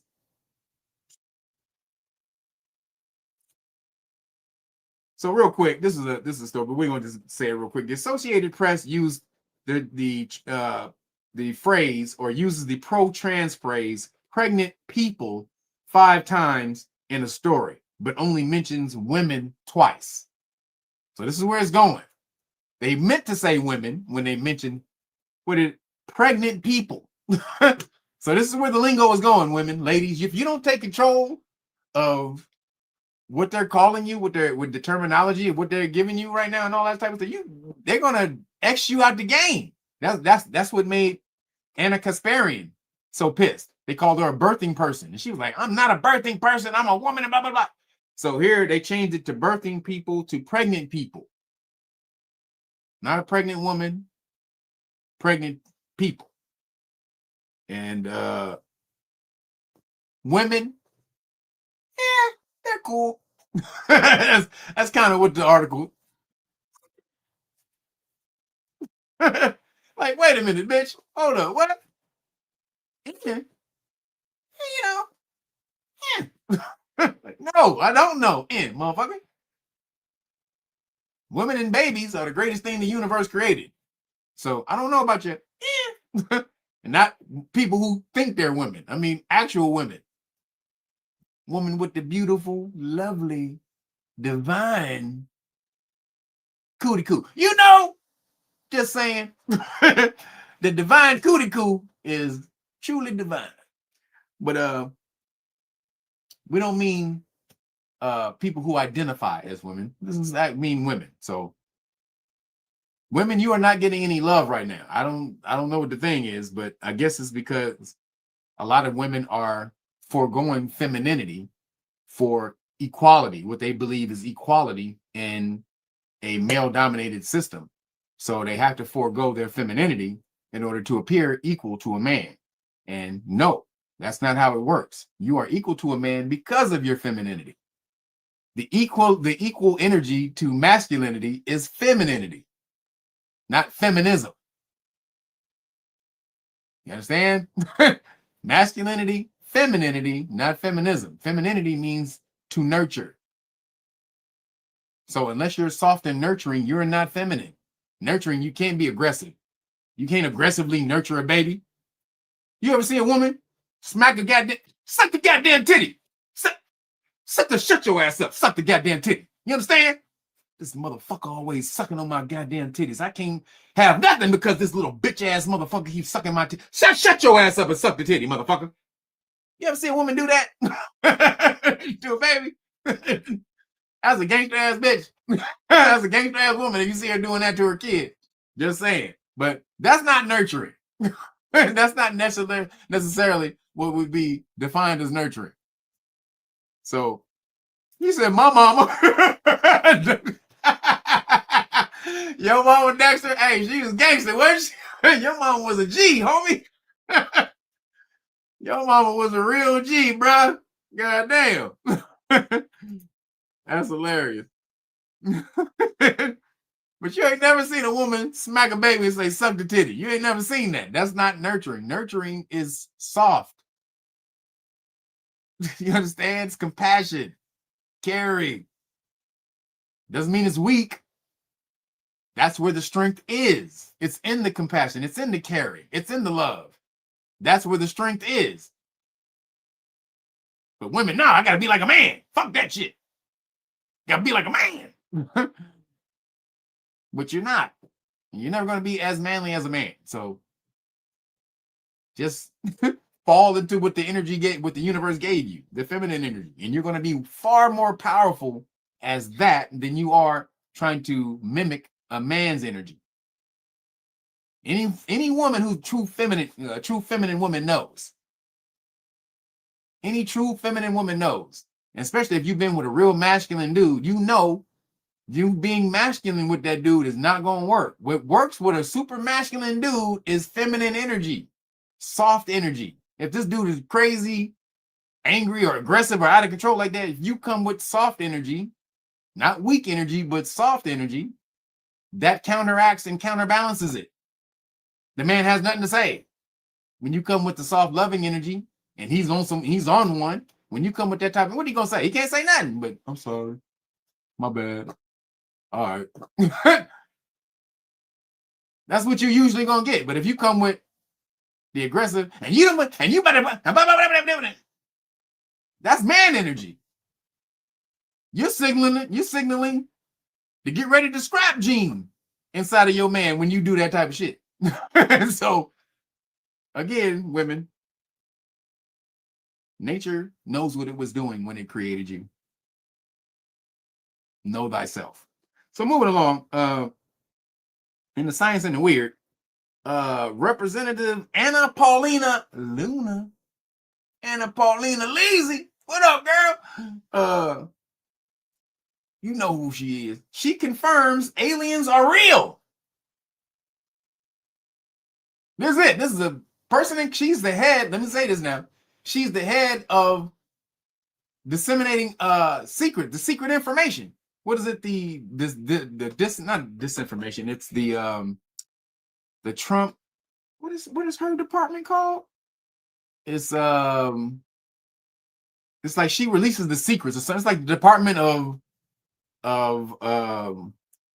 declassification or something like that. She's supposed to declassify all the stuff, the hidden secrets and shit. So that's what she's in charge of. So she was on Patrick Bet-David, and she said they're real. Now, this is her because she's the top one on this, right? So she gets this information in the SCIV, which is the secret compartment, informational thing where they, where they tell everything, and you can't, and everything that's revealed in that little compartment, you can't say nothing else outside of that. So basically, it's like nothing ever happened, right? Basically, I don't know why they have it, because the only person allowed to know anything is just the couple people that's in there. So basically, it's like nothing ever happened. However, she basically was breaking off. She said, "I can't tell you anything that's in the skit and that I heard per se, but let me let you hear her in her own words." Let me.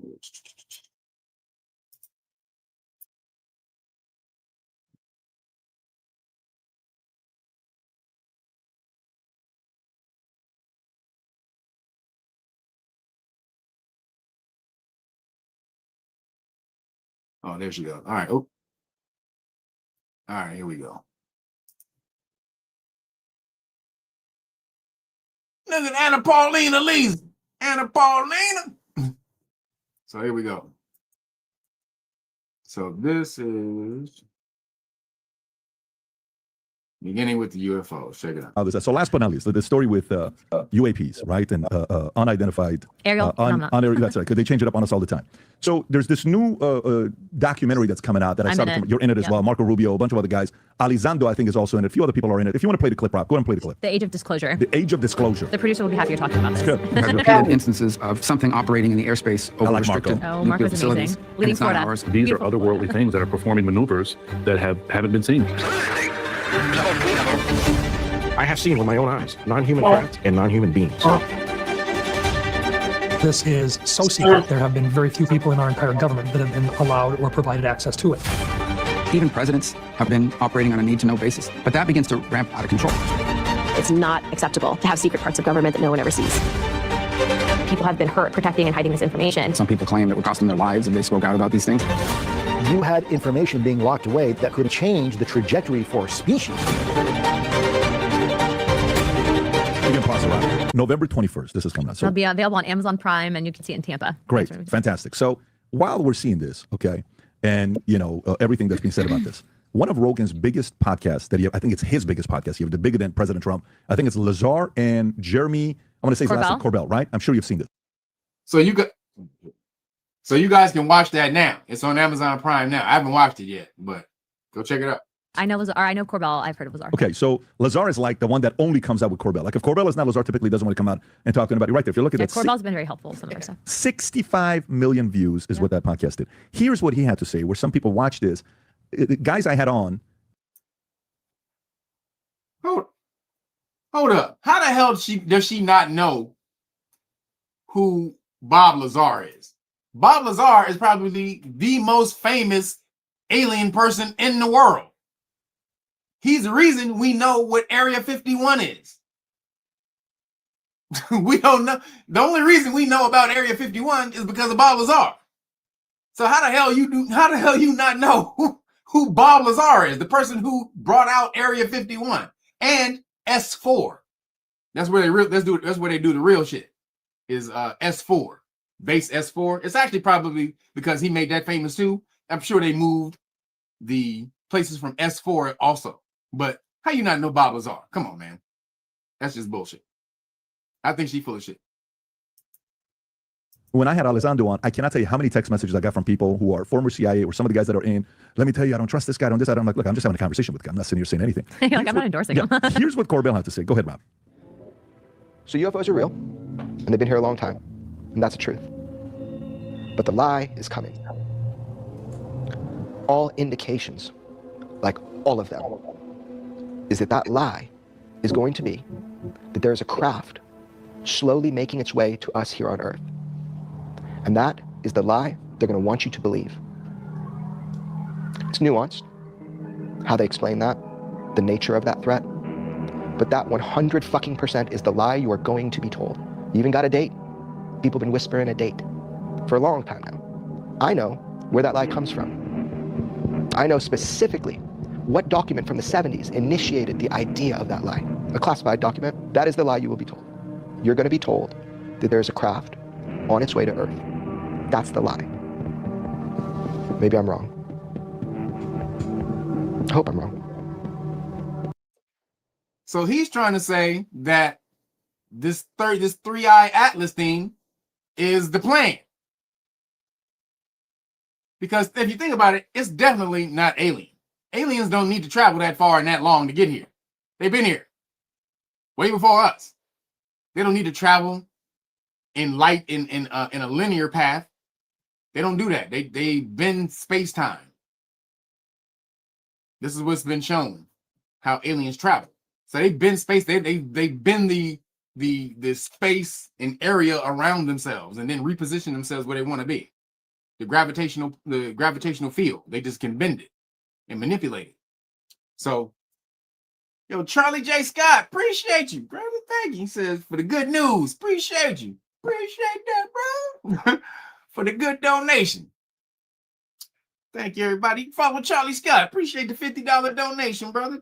Follow Charlie Scott. You can donate at Cash App, Real Nagas, the number 9. Appreciate you guys. Or just go get one of the great books of Melanin Research, the hard copy. And that's the other way you support. Or go to patreon.com/Real Nagas. Sign up to one of the status class levels and learn how to tell your state how to kick rocks when they come after you, like I just did to California. So back to the show. I sent you 2 texts today with a year. Not from me. Nope. I'm not going to propagate that lie. So who do we believe, Anna? Look, I have seen some interesting stuff on this task force, and I'm not the only one. So Tim Burchett's been in this game a lot longer than I have. Eric Burleson is helping with setting up the UAP stuff, because again, we do this in between our other investigations and our other work. But this is, again, one of the biggest bipartisan. Also, they say that the thing is made of nickel. the new report, since it came from around the sun, and it's still acting weird. They say it's still acting very weird. It's not doing what we thought. It's brighter than we thought. I mean, it comes out with, it's coming around with this beautiful shine, this bright glow that we're not used to seeing comets having, and blah blah blah and all this and that, right? Still trying to say it's a comet, but acting weird. But it's made of nickel. They said that it's made of nickel. Elon even talked about it on the Joe Rogan podcast. He talked about it being made of nickel. And if it is made of nickel, it'd be a heavy ass, ship. Now, the aliens, they don't use that. We've known from reports that when they touch the alien ships feel very light, like airy paper or like a rubbery plastic or some shit like that. So very light, the material on the spacecraft. So this is not a spacecraft. This is some man-made shit that they're trying to scare the shit out of the people with. And bicameral topics in Congress currently. And if you look up the video that was just played at our last hearing that we did, it was on the Hellfire missile being deflected by one of these UAPs. That specifically, I think, should, for national security reasons, have everyone questioning what we were really being told about these things. We are also denied access by the Department of War to certain footage and oversight. I'd actually put this out, or we put it out in a statement in regards to this guy. Yeah. Yep. Deflect. We actually entered United States government arsenal that can split a Hellfire. Yeah. So that was taken from an MQ-9 off the coast of Africa. And this footage was dead dropped to Eric Burleson, and then he played it in the hearing. But the point is that this information was not shown with members of Congress. And I always tell the historical story, now infamous, on the Eglin Air Force Base incident where me, Burchett, and Matt Gaetz had gone to follow up on inquiry from pilots that had come to Representative Gaetz' office saying that the Air Force was covering up UAP activity off the coast of Eglin Air Force Base in the Panhandle. And as a result of that, I mean, they had a lot of egg on their face. I mean, this got into basically a pissing match between the legislative branch and the Department of Defense at the time under Lloyd Austin in regards to whether they could cancel our meetings. The commander of the base left in the middle of our hearing, like of our field hearing, basically there, took off and left to go on leave. Have you ever heard of a base commander just leaving in the middle of a congressional delegation? No. Never, ever. He gets up in the middle of our conversation. This is Eglin Air Force Base. This is the commanding the base. So I'm gonna fast forward to the part where she says it. Hold on.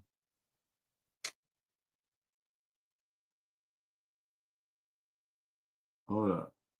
Is this it right here? Oh. Except for one, and then Senate deserve to see it. But I think, you're never going to have the U.S. government admit or try to explain something if it's also somewhat not specifically pertaining to national defense. So if it's not tech that we've made, not involving a foreign government, I think that you're going to see a direct statement from that. What's interesting, and I kind of went into this with Joe Rogan, is when we were talking to some of the witnesses, they don't call them extraterrestrial. They call them interdimensional. There's also this aspect of these things define physics as we know it. And then you look into texts that were removed from the Bible, like the Book of Enoch, that actually specifically address technologies, if you will, that were given to mankind or of entities not of human origin, non-human intelligence. So these are all things to consider when addressing the topic. But based on what I've seen, not speculating, based on the evidence that I've seen, there's something out there. And based on what I'm saying is it's not. I think that it's along the lines of that video that you just saw. Have they shown you? Okay, so I have to be careful because I could get in trouble if I divulge what I've been shown in a skiff. So what I can tell you is I'm just telling you, as me, not specifically addressing skiff stuff, that they're real. And I'm not the only. Bam! Did you hear that? She said, based on what she's seen, not even addressing the skiff stuff. This is just what she's seen as far as the government. They are real. Let's hear that one more time. Of that video that you just saw. Have they shown you? Okay, so I have to be careful because I could get in trouble if I divulge what I've been shown in a skiff. So what I can tell you is I'm just telling you, as me, not specifically addressing skiff stuff, that they're real. And I'm not the only one. You just saw the Secretary of State in a documentary addressing the same thing. It's a. So Rubio, Anna Paulina Luna, and Tim Burchett, these are 3 members of the government. Senator and 2 Congress people say aliens are real. This is the information that they've been shown as far as the government. Now they're saying that we're not speaking on anything specific, but generally the information that all the shit we've seen, these bitches is out here. Now you've been told officially by government officials, government representatives, that aliens are real. Now, how's that going to change your life? That's what I want to know. How does that change your life today? Is Glock coming to pay your rent? Hey, Glock, you got about $350 on the rent, baby. Come on, Glock.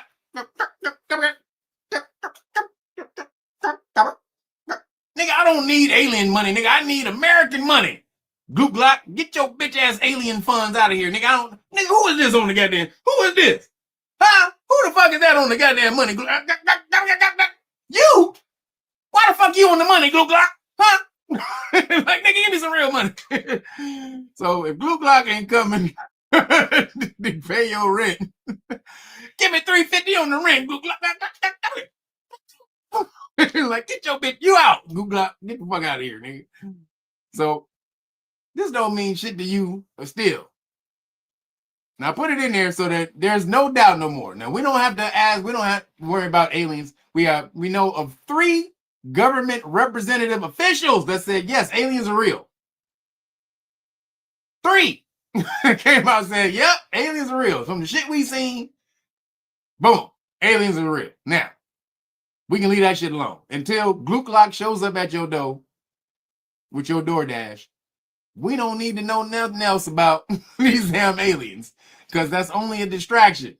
Is it going to help you today? Is it going to keep ICE off your ass? Is it going to keep the National Guard off your ass? Popo off your ass? Any of that shit? It's going to keep the landlord off your ass? If it ain't going to do any of that, you got to get that shit handled first. Then worry about Glock giving you counterfeit money later on. Glock with the bullshit. So I just hope it hits.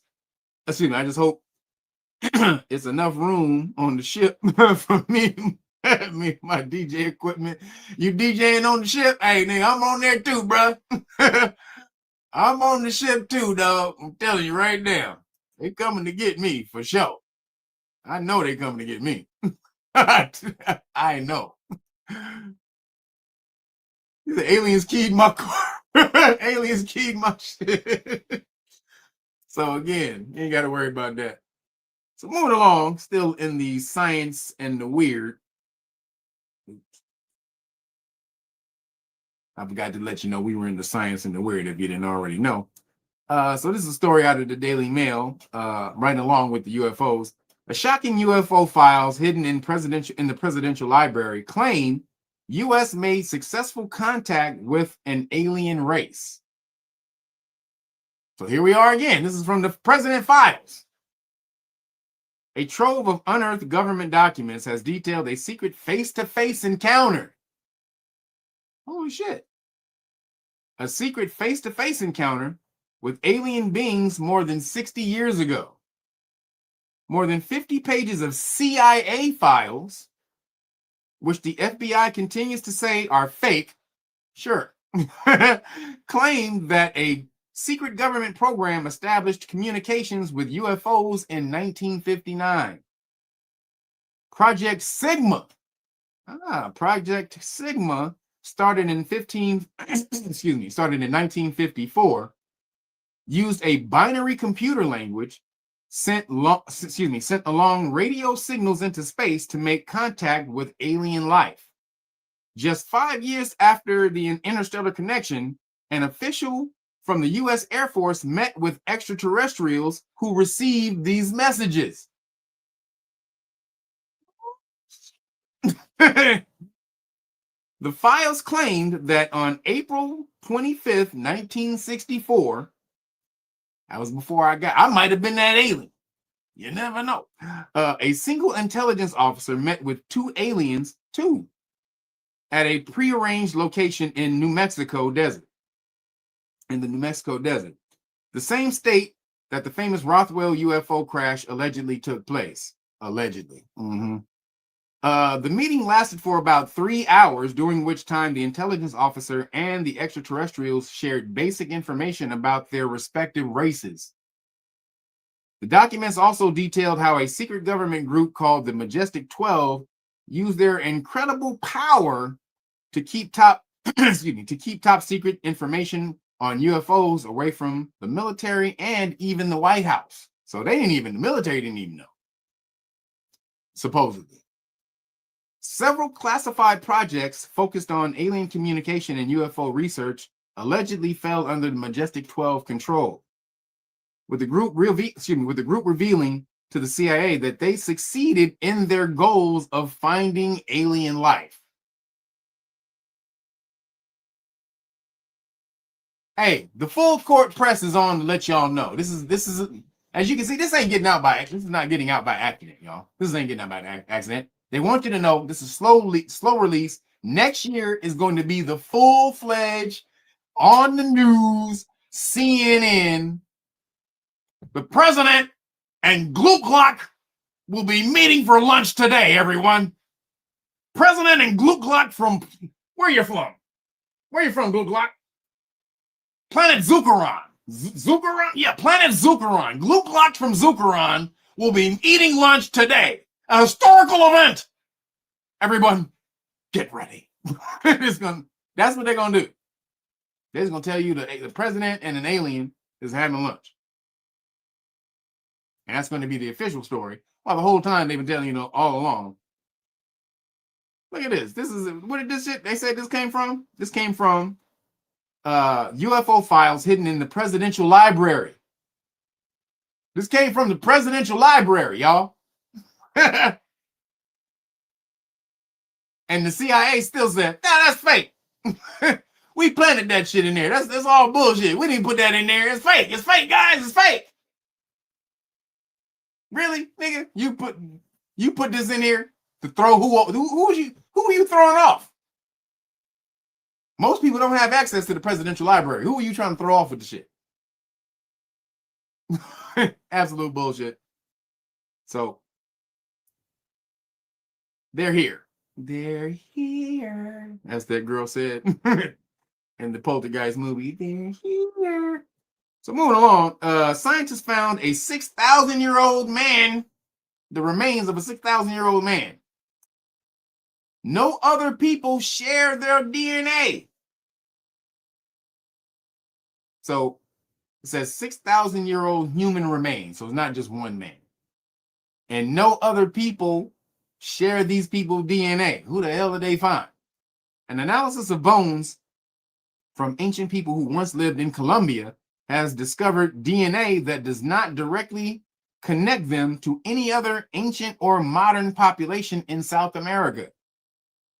It is thought that these people might somehow be related to speakers of Chibchan and Chibchan. I think Chibchan. I think that's Chibchan.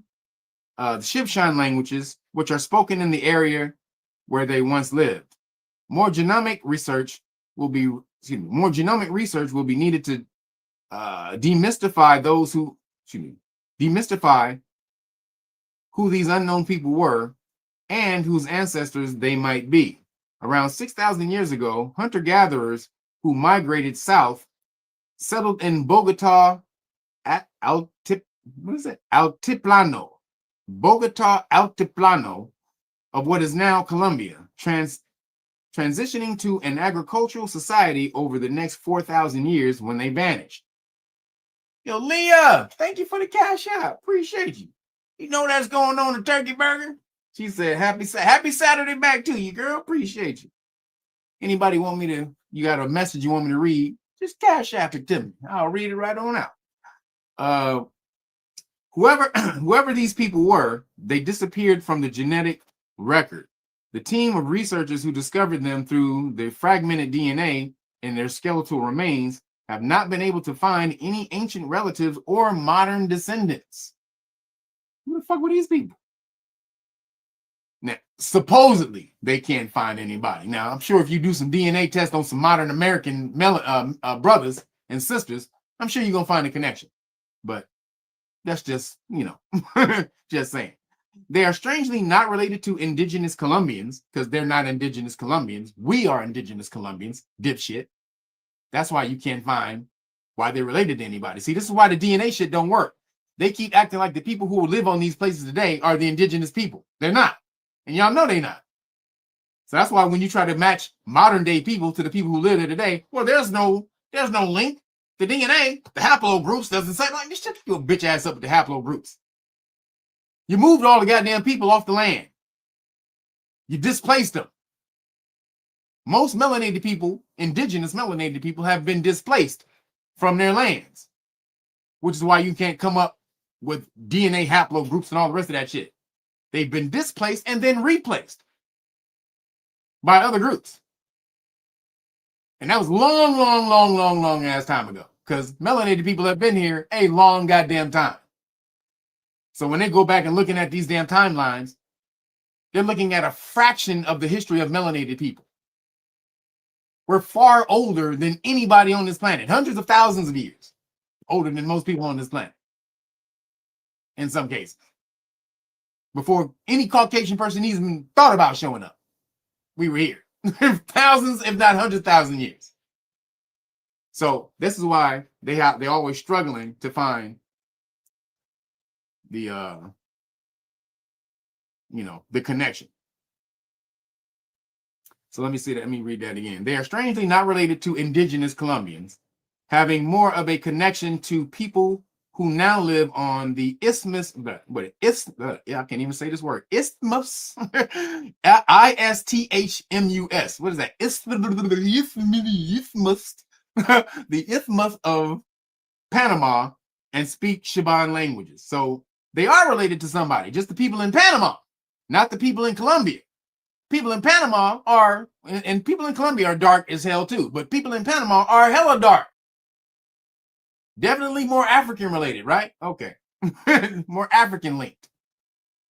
Genetics tell the story of how the Americas were populated by the ancestors of modern indigenous people. Really? Their origins lie in Siberian and East Asian groups. Siberia and East Asia. Get your bitch ass the hell out of here. Siberia and East Asia. Get the fuck out of here. Where the melanin come from? Well, we were in East Asia too. First of all, we was all over the goddamn place. So we were in Siberia and East Asia. Let me just say that. We are from those places too. However, we know what they mean when they say Siberia and East Asia. They mean today. Like the Russians and all the rest of them people over there today. East Asian groups who were thought to have first mixed 20,000 years ago during the late Paleolithic, during the late Paleolithic, later crossing a bridge of ice to North America some 16,000 years ago. Yeah. So these people whose DNA you can't match with of the people who are there. But you did find some maybe distant connection to the people in Panama. Okay. And these people's origins are Siberian, the indigenous people of the Americas, huh? Siberian and East Asia. If they don't get their bitch asses out of here with that bullshit, when American was termed the copper-colored people of the Americas, the definition of American in 1828 was the copper-colored people of America. Where the hell did the Siberian people come from? They ain't got no melanin. Well, very little. Let me say, not none, but they're very little. So where the hell those people come from? See, this is where you got to do. This is why you have to do your own research. You cannot, at this point in time, you cannot count on any mainstream information trying to tell you shit, because right now they're trying to usurp your history by telling you. I showed you the videos. We was this and we was that, trying to say that we weren't those groups. We weren't those ancient cultures in the past. Well, the DNA haplogroup of this right here says blah, blah, blah. And these people had red hair. And these people, we are all of that. Blue eyes, green eyes, red hair, blonde hair, all of that shit came from niggas. Melanated people were the first with that shit, period. Caucasian people weren't the first to have light, non-melanated skin. That was a offspring of two highly melanated people. Blonde hair, offspring of two highly melanated people. Blonde hair, blue eyes, green eyes, offspring of highly melanated people. So they full of shit, man, when they keep coming up with this bullshit of we weren't this and we weren't that. Just saying.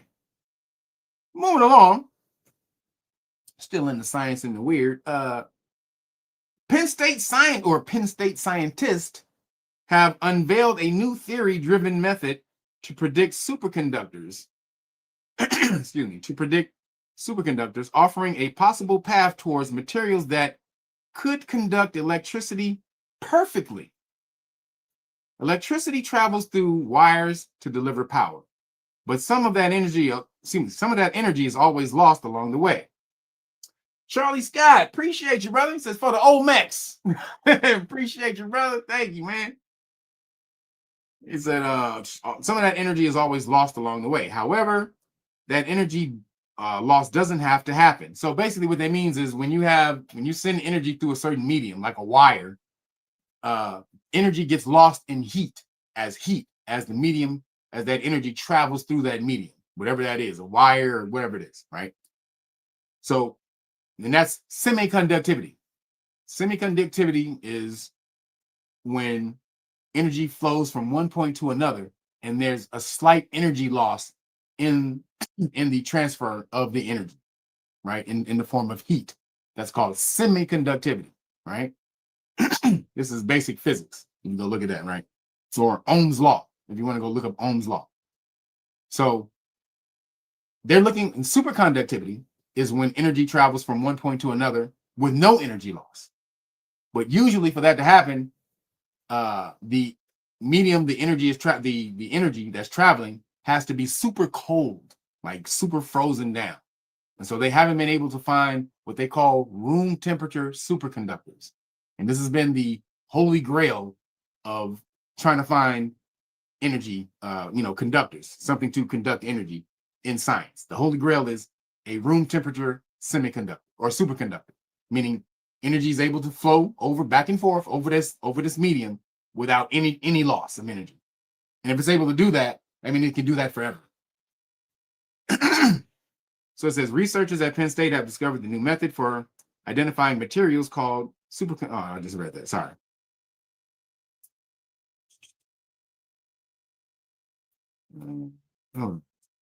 The challenge is that superconductors are difficult to use in most real-world applications because they only function at extremely low temperatures. Oh, sorry. I didn't read this part. My bad. Researchers at Penn State have discovered a new method for identifying materials called superconductors, which can transmit electricity with zero resistance, allowing energy to move without any loss. See, that's what I just told you. Basically summarized for you. The challenge is that superconductors are difficult to use in most real-world applications because they only function at extremely low temperatures. Such conditions make them impractical for technologies like next-generation energy systems or advanced electronics. Supported by the theory of condensed matter, programmed with the basic energy science of division of the Department of Let me see that. The way this is written is crazy. Supported by the theory of condensed matter, program within, and that says they're missing a word here because that doesn't sound right. But let me read it again. Supported by the theory of condensed matter, program within the basic energy science division of the Department of Energy. Now, the basic theory condensed matter program, that's supposed to be some type of special program within the Department of Energy. So basically, how this is written, they're working on a secret program of condensed matter within the Department of Energy.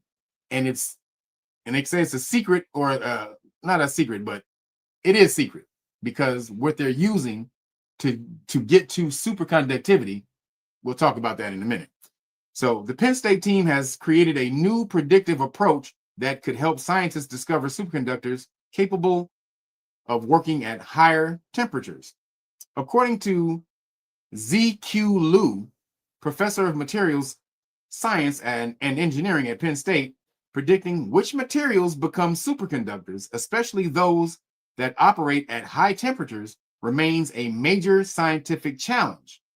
He explained that most researchers still believe existing theories of superconductivity apply only to materials that function at very low temperatures.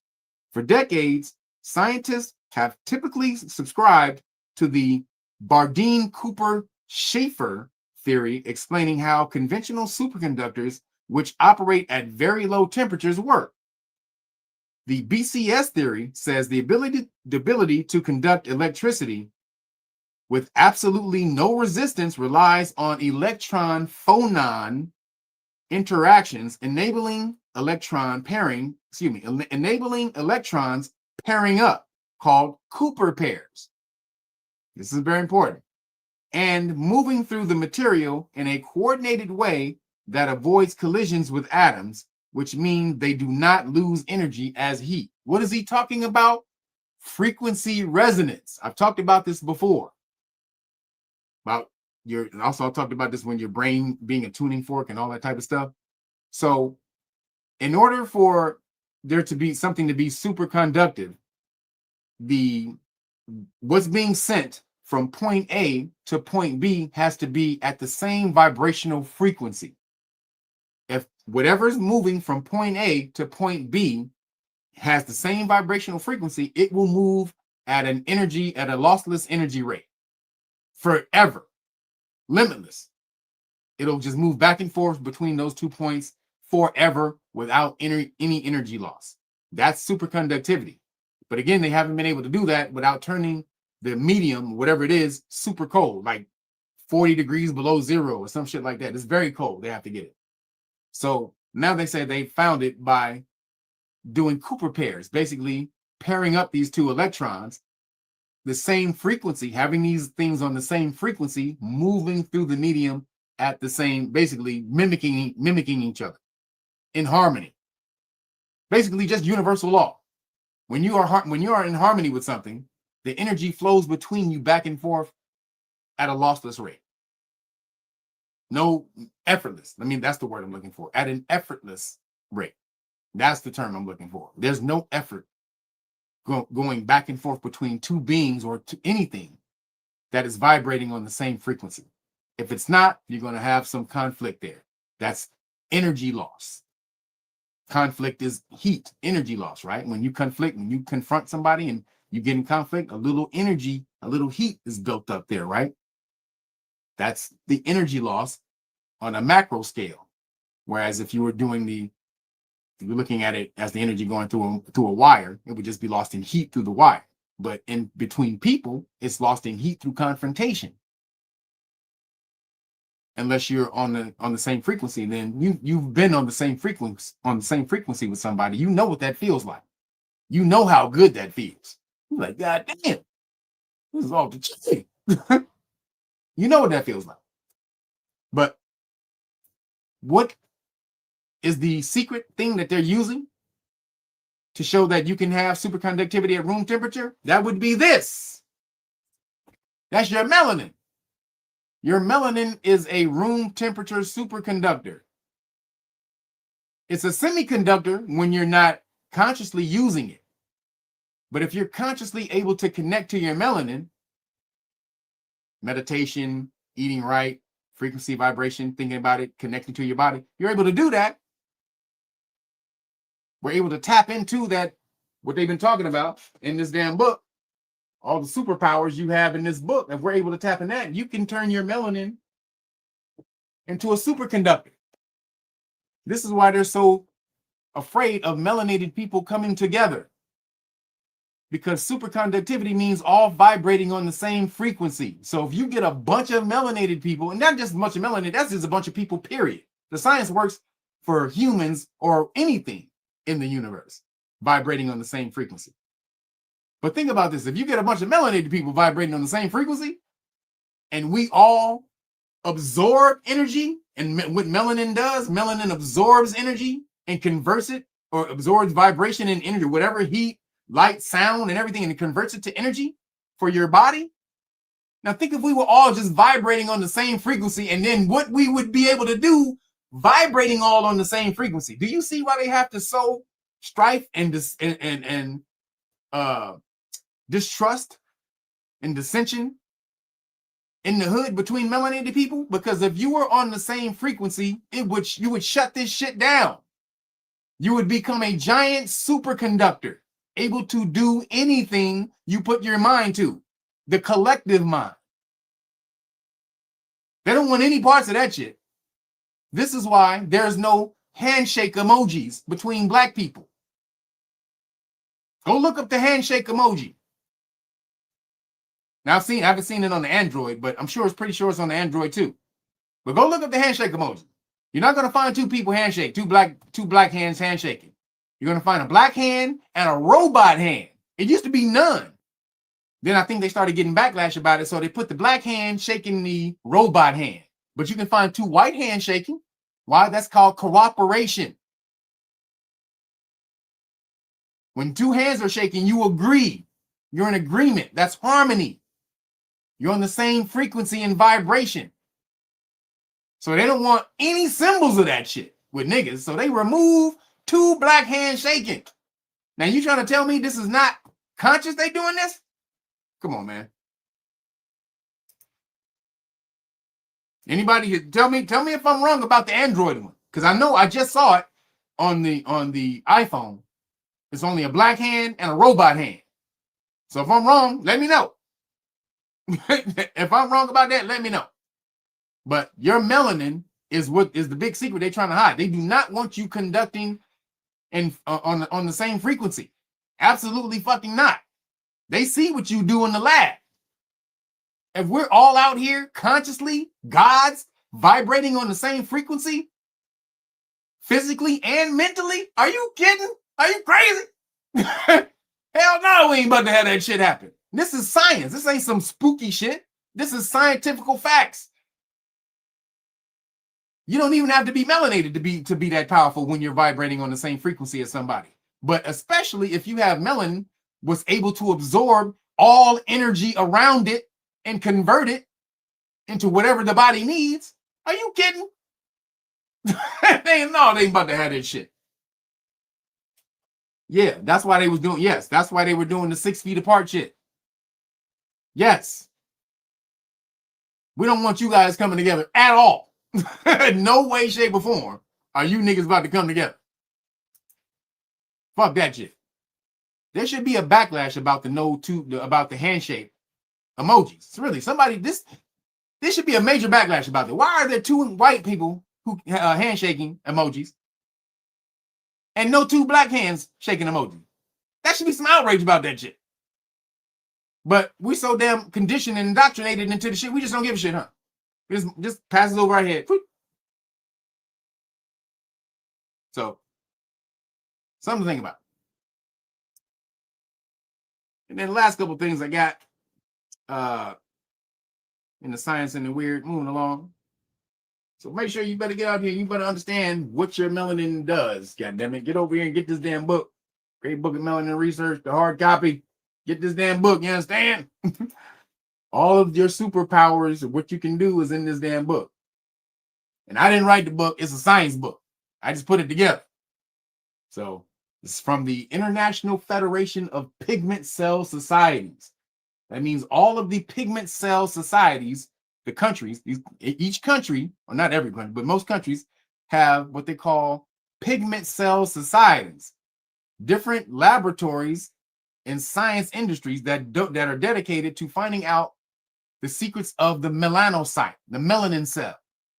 And each country has this. And then every 3 years, all of these groups come together to share their damn information about the melanocyte, what they found in melanin, the secrets. And that's what this is. That's in here. So what you're looking at is all the research from around the world on melanin. Not just one person, not one lab. This is all the labs from around the goddamn world. Every lab except, Africa. Why isn't Africa a part of the International Federation of Pigment Cell Societies? Or India.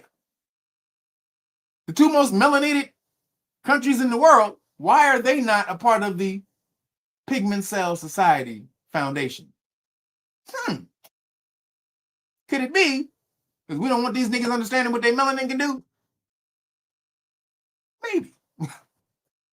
If you tell these countries, if you empower these countries, these melanated countries, with what their melanin can do you know what you would do with these countries? Yeah, nah. You guys can't be a part of this shit. Sorry. Sorry, guys. So moving along, a study reveals that the brain rewrites itself to rhythm in real time. Here we go again. Frequency and vibration. Have you not understand the theme now? Everything in the universe is frequency and vibration. Everything. The secrets to the universe lie in frequency and vibration. That's why I said, I did the thing back in the day. Your brain is a tuning fork. Your brain, you're not coming up with information. You are channeling, receiving frequencies, and your brain slows these frequencies down so that they register in your mind. So that the thought registers to you. Because the frequencies are moving so fast, they just passing through you constantly. You don't know it. But in order for something for you to register, be able to perceive it,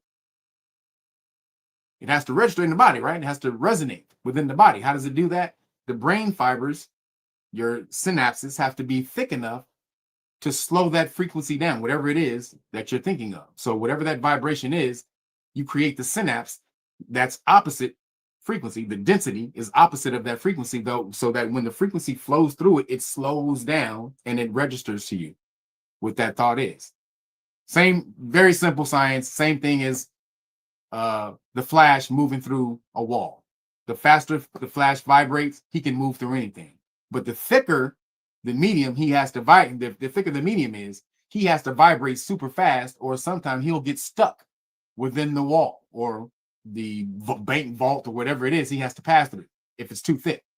Same thing with your synapse. When you're learning something, the synapse gets thicker and thicker and thicker the more you learn about a subject. And then it gets so thick and dense to where, it gets so thick and dense to where it's able to slow down the frequency at this point once it resonates with it. So this is how your brain works. This is how thoughts register in your brain, in your mind. So it says a new study shows that listening to a steady rhythm, such as a drum beat or a ticking clock, prompts the brain to dramatically recognize its networks, synchronizing brain waves to the beat in real time. This is why you learn better with music or jingles. This is why a lot of people, when they're trying to learn something, they'll learn it into jingles. You know what I'm saying? You ever seen that? If you had to remember something. Get up at 8, take out the trash, go to school and work the gas.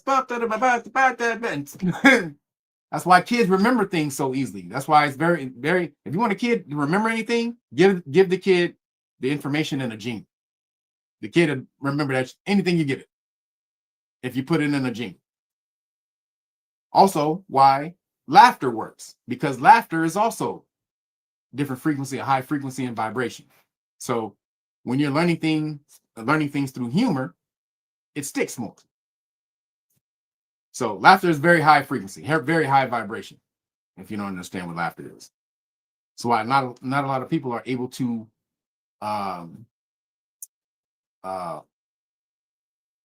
what's the term I'm looking for? They're not able to extract laughter from a person unwilling. Do you understand the power that is for you to be able to make someone laugh when they don't want to laugh? That's very powerful. That's a high vibration, which is why comedians, I have a lot of respect for comedians, because they're doing something.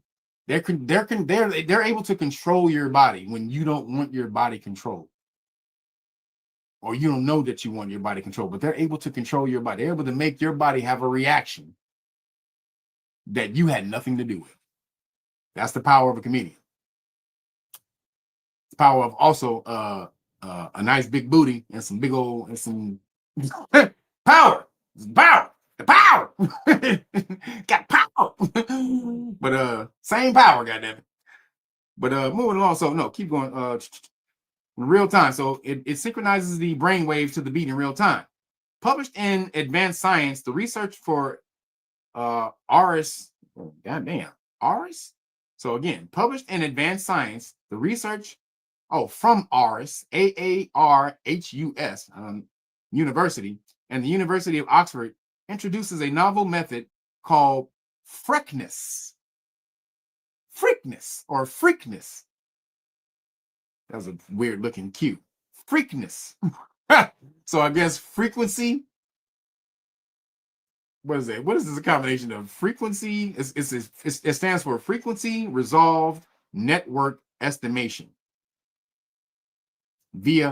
through source separation. That's what it stands for. Or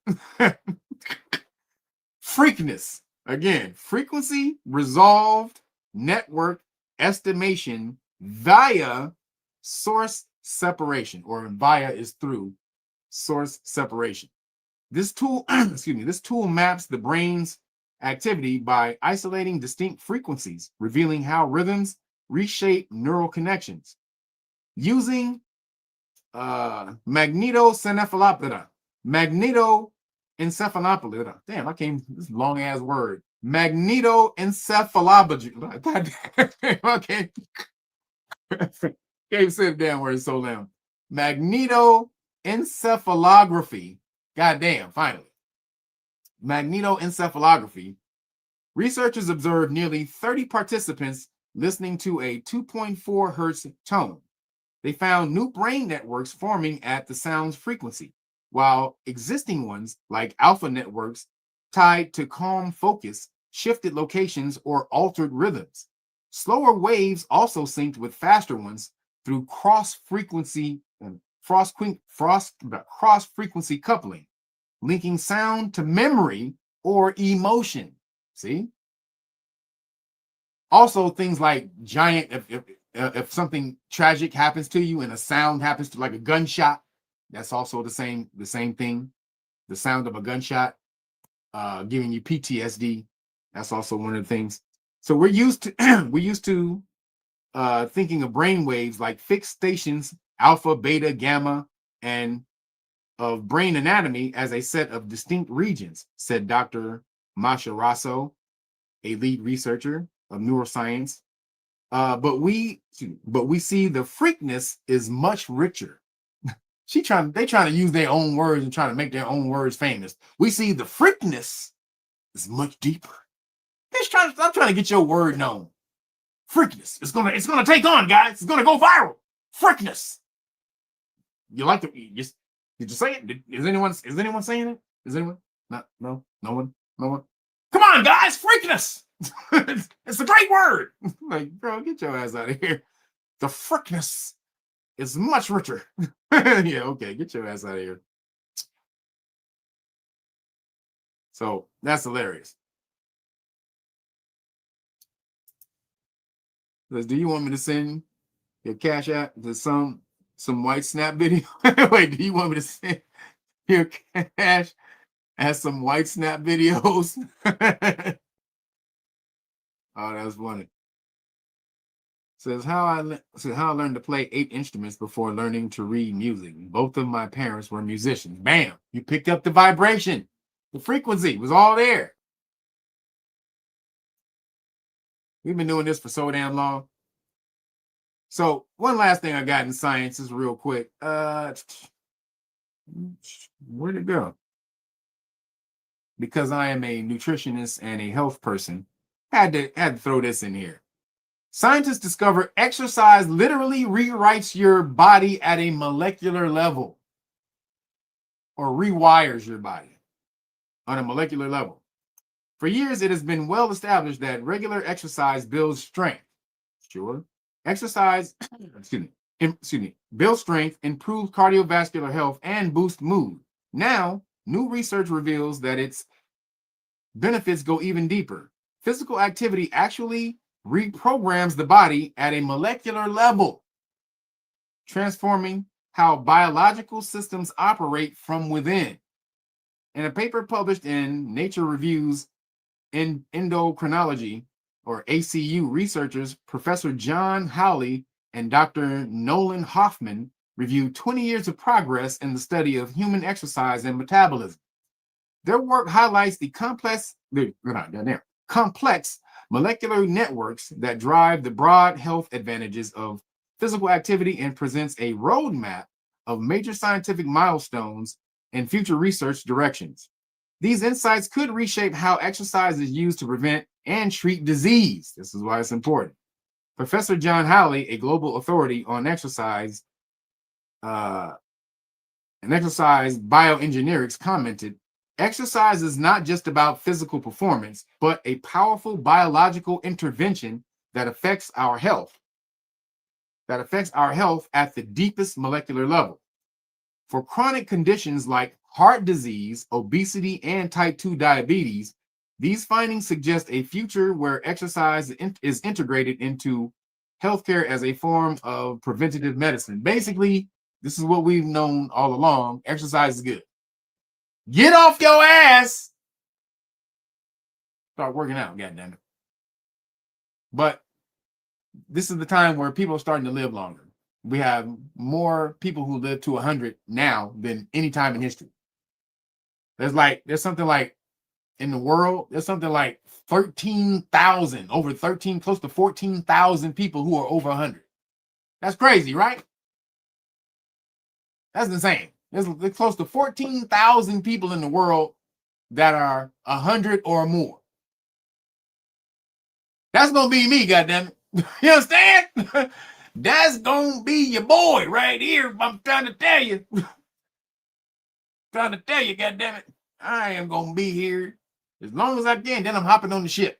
Then when I get tired of y'all humans, get tired of these bitch ass humans, hopping on the ship and getting the fuck out. But you can live long. All you gotta do is exercise. Make sure your body, you eat right. You don't have to eat constantly right the whole time. It's about moderation, balance. Don't overdo it. Like I'm doing with these damn Dewey's cookies. God damn it, these Dewey's cookies got me, y'all. Oh, these Dewey's cookies, they got a hole in my soul. Can somebody help me? Somebody send a Dewey exorcist. I need a Dewey's exorcist. Come on. I need a Dewey exorcist. An ex-Deweyist. Whatever the fuck you want to call it. Dewey's cookies. They got me, y'all. They got me. They got a hold of me. Only for another month. I go on a cleanse in a month, so in a month I'll be okay. But goddamn it, these Dewey's cookies, man, they've been working me, man. They've been working my soul. If you know Dewey's, you know what I'm talking about. But hold on a second.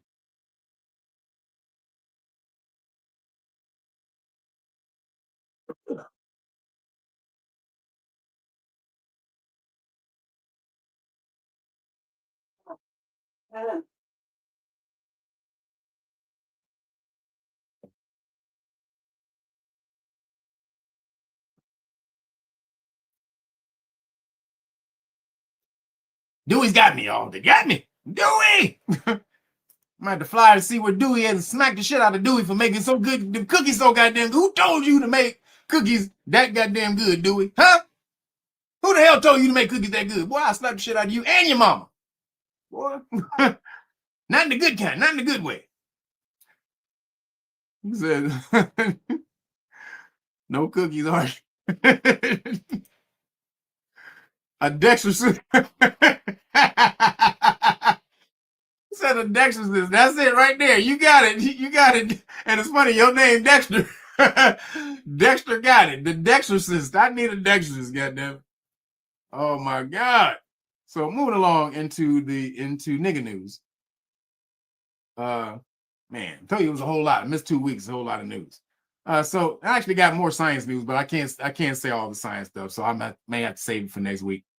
But moving along into nigga news, Stephen Gay Smith, he bent the knee or both knees to ovary gargle, and he apologized to Jasmine Crockett, dumbass, for just criticizing her about her job.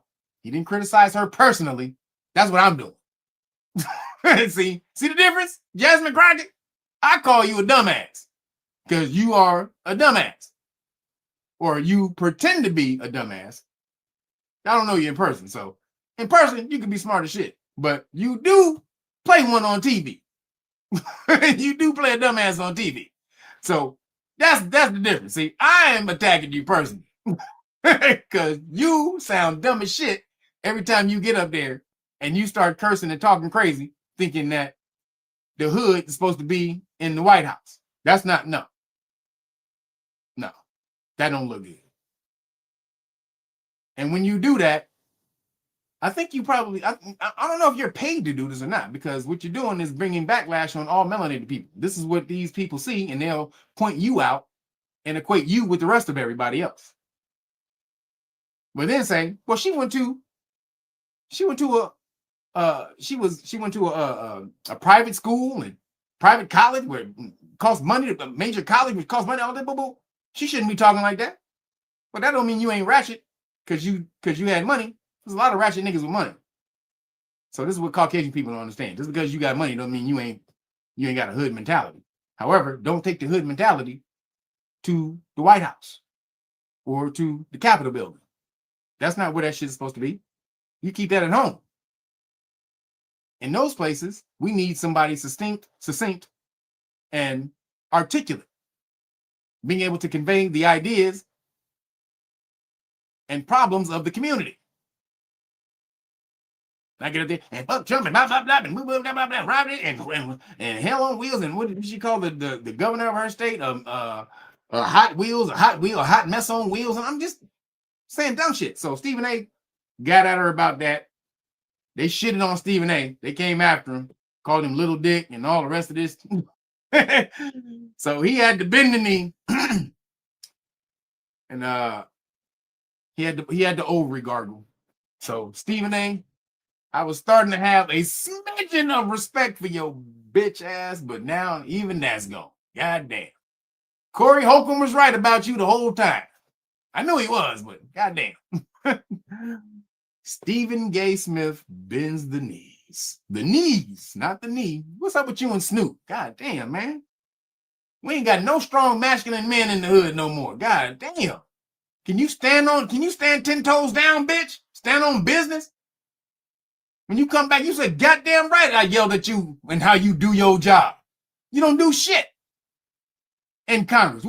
Name one bill you've gotten even drawn up, let alone passed or voted on. Name a bill that you've drawn up. Name a bill that you've gotten voted on. We're not going to even talk about passed. We know you ain't gotten shit passed. But if you haven't even drawn up a bill or even gotten a bill voted on, what the fuck are you doing in office? What are you doing? That's your job. She think her job is to get up there and talk shit. And so that's the problem. Yeah, shout out to Corey. Shout out to Corey Ogle, 5150. So moving along, Donald Trump, he targeted the NBA. Y'all see he got at the NBA, y'all. For the gamblers, he came after him. Now, we know that the NBA was rigged and all that stuff, but they're trying to say that the games were rigged. But these people are just betting on games. And what they're doing is, how they're saying they're doing it is, so they came after Chauncey Billups, who was on the Detroit Pistons when they beat the Lakers, when they cheated for the Detroit Pistons because Kobe had that sexual assault charge and they couldn't let Kobe win and then not know if he was a rapist or not. So they cheated and gave the goddamn championship to the Detroit Pistons. But that's a whole nother story.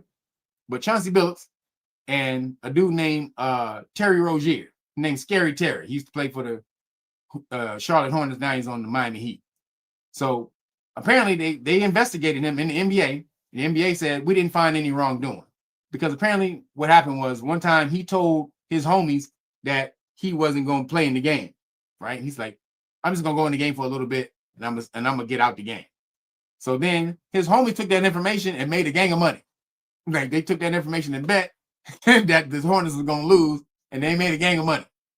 And so then what they're saying, this is over some years, the reason that the NBA didn't find him wrong because he never did it again.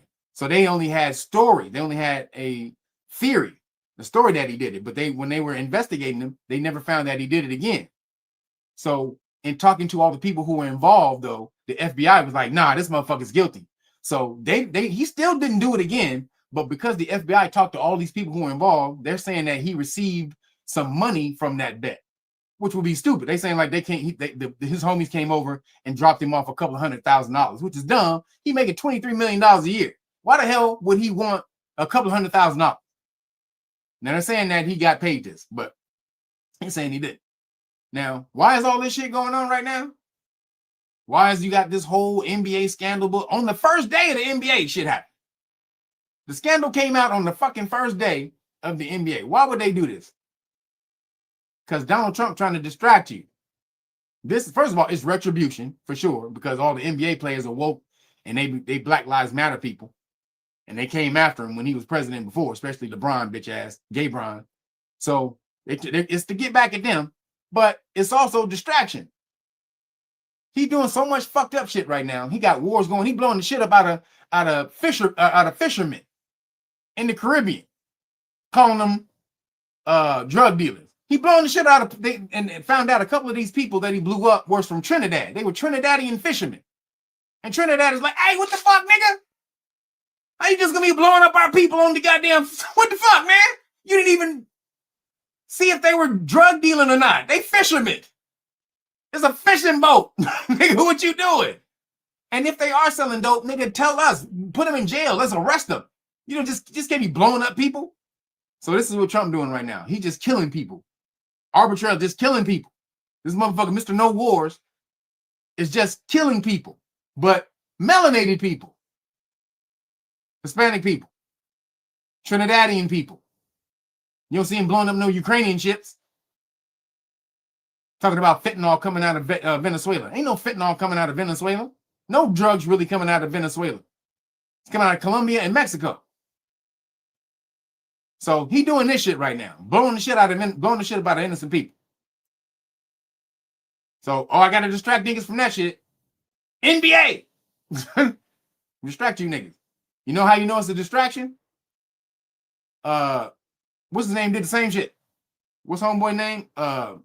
George Bush. Baby Bush did the same damn thing. Remember when he had the wars going in Iraq and that shit was going terrible? Them Iraq wars was going on. What big investigation did they institute? Did the DOJ institute back then? Does anybody remember the investigation back then? When Baby Bush was in office? What was the investigation they did back then? Anybody remember? Let me see. WD says, yep, he remembers. What was it? Do you remember, WD? What was it? Who'd they jump on? You got to remember, who did they jump on? They made the fake Barry Bonds. There you go. Bam. Barry goddamn Bonds. When it was also a whole bunch of white people doing the shit. Like Mark McGuire. That's how it really got famous, because Mark McGuire came out and said he did androstenedione. Androstenedione was a banned substance because it helps promote testosterone. It helps build testosterone. So he was doing it. Then Sammy Sosa was doing it. And that's how they had that home run extravaganza that year. But if they don't do that, baseball was going in the shitter. So Sammy Sosa and Mark McGuire actually doing steroids pumped baseball back up and put it back in the mainstream. So, but they couldn't get them. So the next year, Bush came out and was like, well, I'm a former baseball team owner. So this is very personal to me. Doing steroids, we have to keep the game, the integrity of the game. We have to keep it pure. Fuck out of here. You didn't give a shit about that. You didn't want people to know that you was blowing up innocent people in Iraq. So Barry Bonds, he made Barry Bonds the face of all the fuckery in baseball. When Barry Bonds was Barry Bonds was a great player, and he only did it because everybody else was doing it. See, Barry Bonds was already, he didn't need it to be great. Barry Bonds was a great player already, and people were doing it and catching up to him. He was like, this is bullshit. I'm a great player just on my work ethic, and you guys taking this bullshit. So he started taking it too. And then you see with his actual talent along with the enhancement, you see what it did for him. that nigga, you are the greatest. But also, what's homeboy that picture was doing it? But what's his name? Rocket? I forgot. What's the name? What's the picture's name? What's that picture name? Clemens, Roger Clemens. Roger Clemens was doing it too. But Barry Bonds became the face, not Roger Clemens. How come the Caucasian dude wasn't the face of tearing down the league? I mean, they shitted on him a little bit, but it was mostly Barry Bonds. It was I'm talking about Roger Clemens. And so you see where the fuckery goes. So that's why they shitting on the NBA players right now, is because it's a distraction from what Trump is doing. The Khazarians, what they got a Netanyahu bitch dildo up his ass. He's trying to distract you from that. Trying to distract you from all the people he killing in the goddamn Caribbean. The Hispanic and black people he killing in the Caribbean. This is all this shit's for. All the people he's snatching up off the goddamn street with no warrants. This is what he's doing. This is why this is what this is for. So just to be clear. And I don't think those people are guilty. I think actually when it's all said and done, I think Terry Rozier and Chauncey Billups will be found innocent. But you're not going to hear it plastered on the news like you heard them being accused of the guilt. So, which is fucked up for them. And they don't get paid. While they're suspended, they get suspended without pay. And so if they're found innocent, they don't even get their money back. This is fucked up. This is fucked up, man. So last thing I got in the nigga news, a black school principal in Texas, she was fired for telling the black students they need to get their shit together. She was fired because the woke, soft-ass, soft-bootied, frilly-ass niggas couldn't take constructive criticism. Why are you saying that? Why are you chastising us like this is not fair? They got the sister fired. So here it goes. The school has a rating in the black and the black students' test scores has a high rating, and the black students' test scores were bringing their rating down. So she called the meeting with all the black students in the school. She was like, "Look here, motherfucker, y'all fucking up my goddamn, y'all fucking up my score, goddamn. Y'all better get y'all shit straight. How come everybody else can do good in school, but y'all can't? What the hell is this? What? You can't tell me it's because of the environment. Everybody else is in the same environment you in. How come they can do good and you can't?" So these dumbasses took that as discrimination and criticizing her and demeaning them. So they took it to the principal, or not the principal. They took it home. They took it to the parents. Parents came back and created this big backlash with the school and got her fired. Now she was fired and replaced. Guess by who? Guess who the good black principal was replaced by? Now she's been doing great for students. People graduating, schools doing up in the 80, 90 percentile and shit, killing it. But because she challenges the black students to do better, get off your ass and stop playing PlayStation and get off of Instagram and all the rest of that and focus like everybody else in the school can. No, she gets, "Why are you doing that to her? Why are you talking to me like that? No, don't say that to me." And they fired her and replaced her with who? Who did she get replaced with? The good old Caucasian lady. The good old Caucasian woke lady who's gonna, "You're black, you have you're where you live, of course you can't do your work.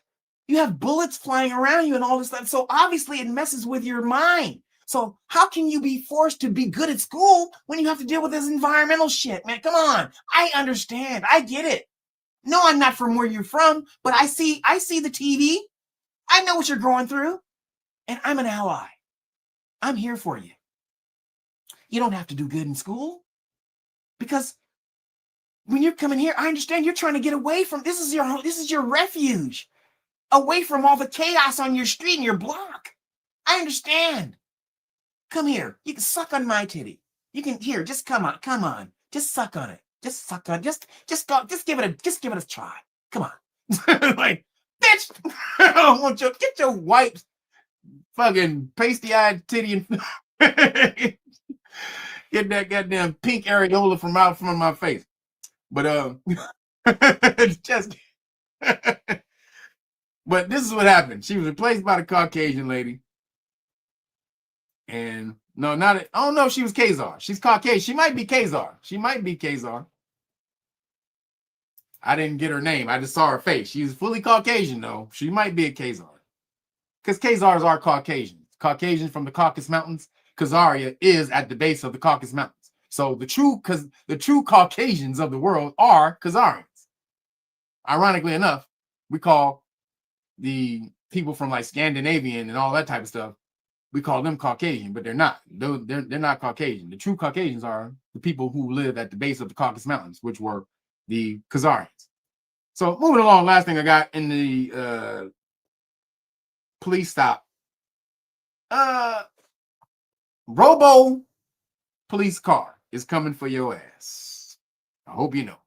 I hope you know. Robo Popo. That's what I'm gonna call it. Robo Popo is coming for the people. Hold on, let me see if I can find it.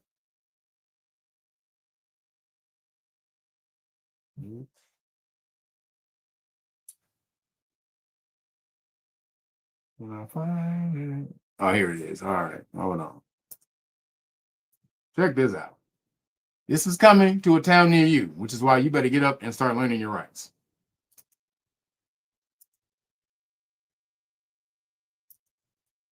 An exciting launch today for the Miami-Dade Sheriff's Office. The nation's first autonomous police patrol car was unveiled. Local 10's Rolf Renee has more from Miami with a closer look on how it will be used along with all the bells and whistles. The Miami-Dade Sheriff's Office is really on the cutting edge of technology with this one. This marked unit has the ability to patrol, search for, and identify threats without a deputy even being inside. Meet Pug, a police patrol car powered by AI. I think it's a game changer. The Miami-Dade Sheriff's Office unveiled the new state-of-the-art vehicle that has the capability of being fully autonomous. For us, it's a way that we can touch our community in a way that we really have never done before. And we are setting the standard what will be the future law enforcement for this country. There is no other police vehicle on the road in the U.S. that's like PUG, which is an acronym for Police Unmanned Ground.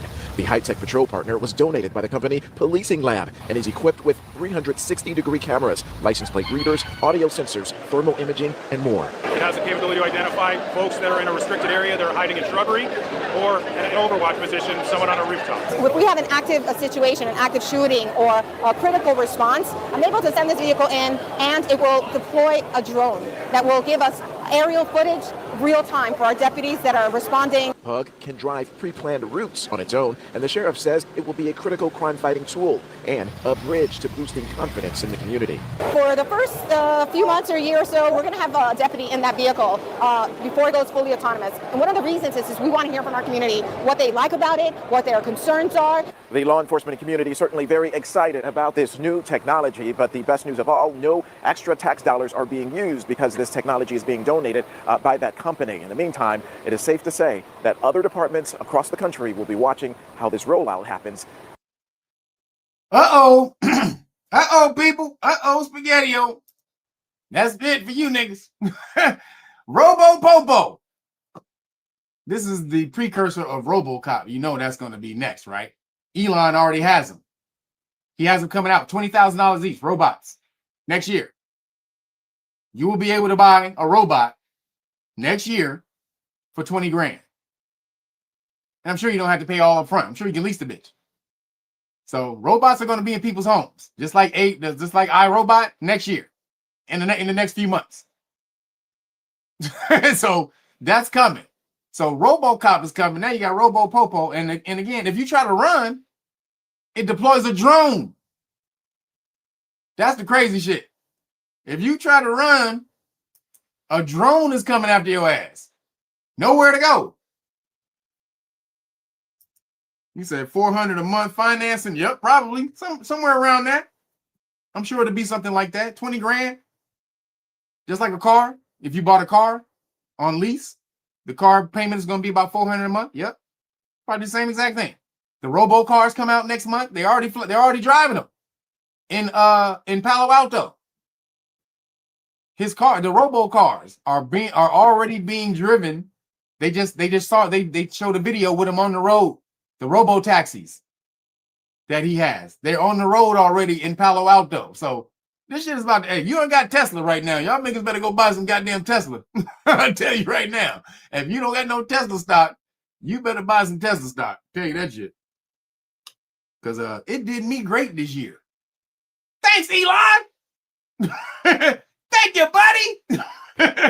You did me great on this stock in less than a year. Hey, I've been invested in less than a year. And thank you, brother. Appreciate you, bro. So I'm just saying, here it comes, y'all. RoboCop is coming. It is coming for your ass. But what you gonna do? What you gonna do, people? Huh? What you? Too many people walk through life carrying fear. Not because they've done something wrong, but because no one ever told them they have rights. It only takes one moment, one wrong move, one unexpected stop. When life gets real, know what to do, know what to say. Join KYRF.org today.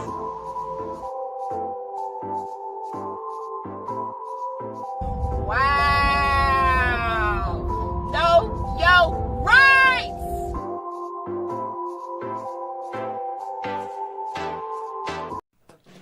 Have you ever had an unwanted police encounter? Have you or your loved ones been terrified at a police stop and did not know what to do? Have you witnessed someone else's rights being violated at a police stop and wished you knew what to do? Well, wonder no more. You are not alone. At Know Your Rights Foundation, we teach our members to know police stop laws. Police are banking on your ignorance of the laws and will use that against you. Knowing the laws allows you to get home safely from a routine traffic stop that could spiral out of control because of lack of education. If your constitutional rights are violated, we educate you on how to get restitution from police officers and/or the city. Join us in this detrimental cause by contacting KYRF.org. Sign up today. Sign up today, goddammit. You understand? No, seriously. If you want to learn your rights, learn them for free. Well, relatively for free, because you have to promise to go back out and teach it and pay it forward to the family, friends, and community. But if you're willing to do that and you're self-motivated, we need self-motivated people right now. We need people who understand what this system is moving towards, the police state that is moving towards, and you want to not only get yourself out of it, but try to help other, I don't use the word try. Let me take that back. Not try, but help other people to help themselves to get out of it. All right. So if you're willing to do that, get over at kyrf.org/volunteers, sign up. And we will send you, when you send us the email, we'll send you back a questionnaire, fill out the questionnaire, send it back, and we will give you an interview time. So if you want to get in for this November interview class, make sure you get in there. We're doing it, I think, the third week this month. No, excuse me, the second week, because we have Thanksgiving. So maybe it's the third week right before Thanksgiving. So if you want to get in, make sure you get in kyrf.org/volunteers and sign up. We will teach you how to smash on these popos. And if you want to learn how to smash on the government, like I just did, I don't like bragging like that, but California had me messed up in the game. So if you want to do that, make sure you get over to patreon.com/real Nagas and sign up to the status classes at the highest level, status class level. When you're able to explain the paperwork, I will give it to you for free. And this is the paperwork I just sent California and told them to kick rocks and EAD, and they agreed. And then tried to send back another document that says, well, we can do it. We have jurisdiction over everybody else, but not you. Like, just so you know, we can tax anyone else, just not you. Well, great. Thanks for telling me. So if you want to be that, make sure you get over to patreon.com/real Naga, sign up to the status class level. And when you can explain that paperwork, I will give it to you for free, because I need more law warriors than I need anything else. More Johnny Cochran's, 1 million Johnny Cochran's. That's the goal. We're getting to 1 million Johnny Cochran's, whether you're with us or not. So hope you're with us. Appreciate y'all for showing up today. Thank all the moderators for handling business up in here. Appreciate y'all. Thank everybody hit the Cash App. Thank y'all. Appreciate you. I'm about to use that Cash App money right now because I'm hungry. I'm hungry. But thank you. Appreciate you guys. Also for all the Cash Apps and the donations and the love y'all send me throughout the week. I get the messages, I get the donations, I get the love. Appreciate everybody for doing that. Right now, I'm out of here. I'm hungry. Deuces.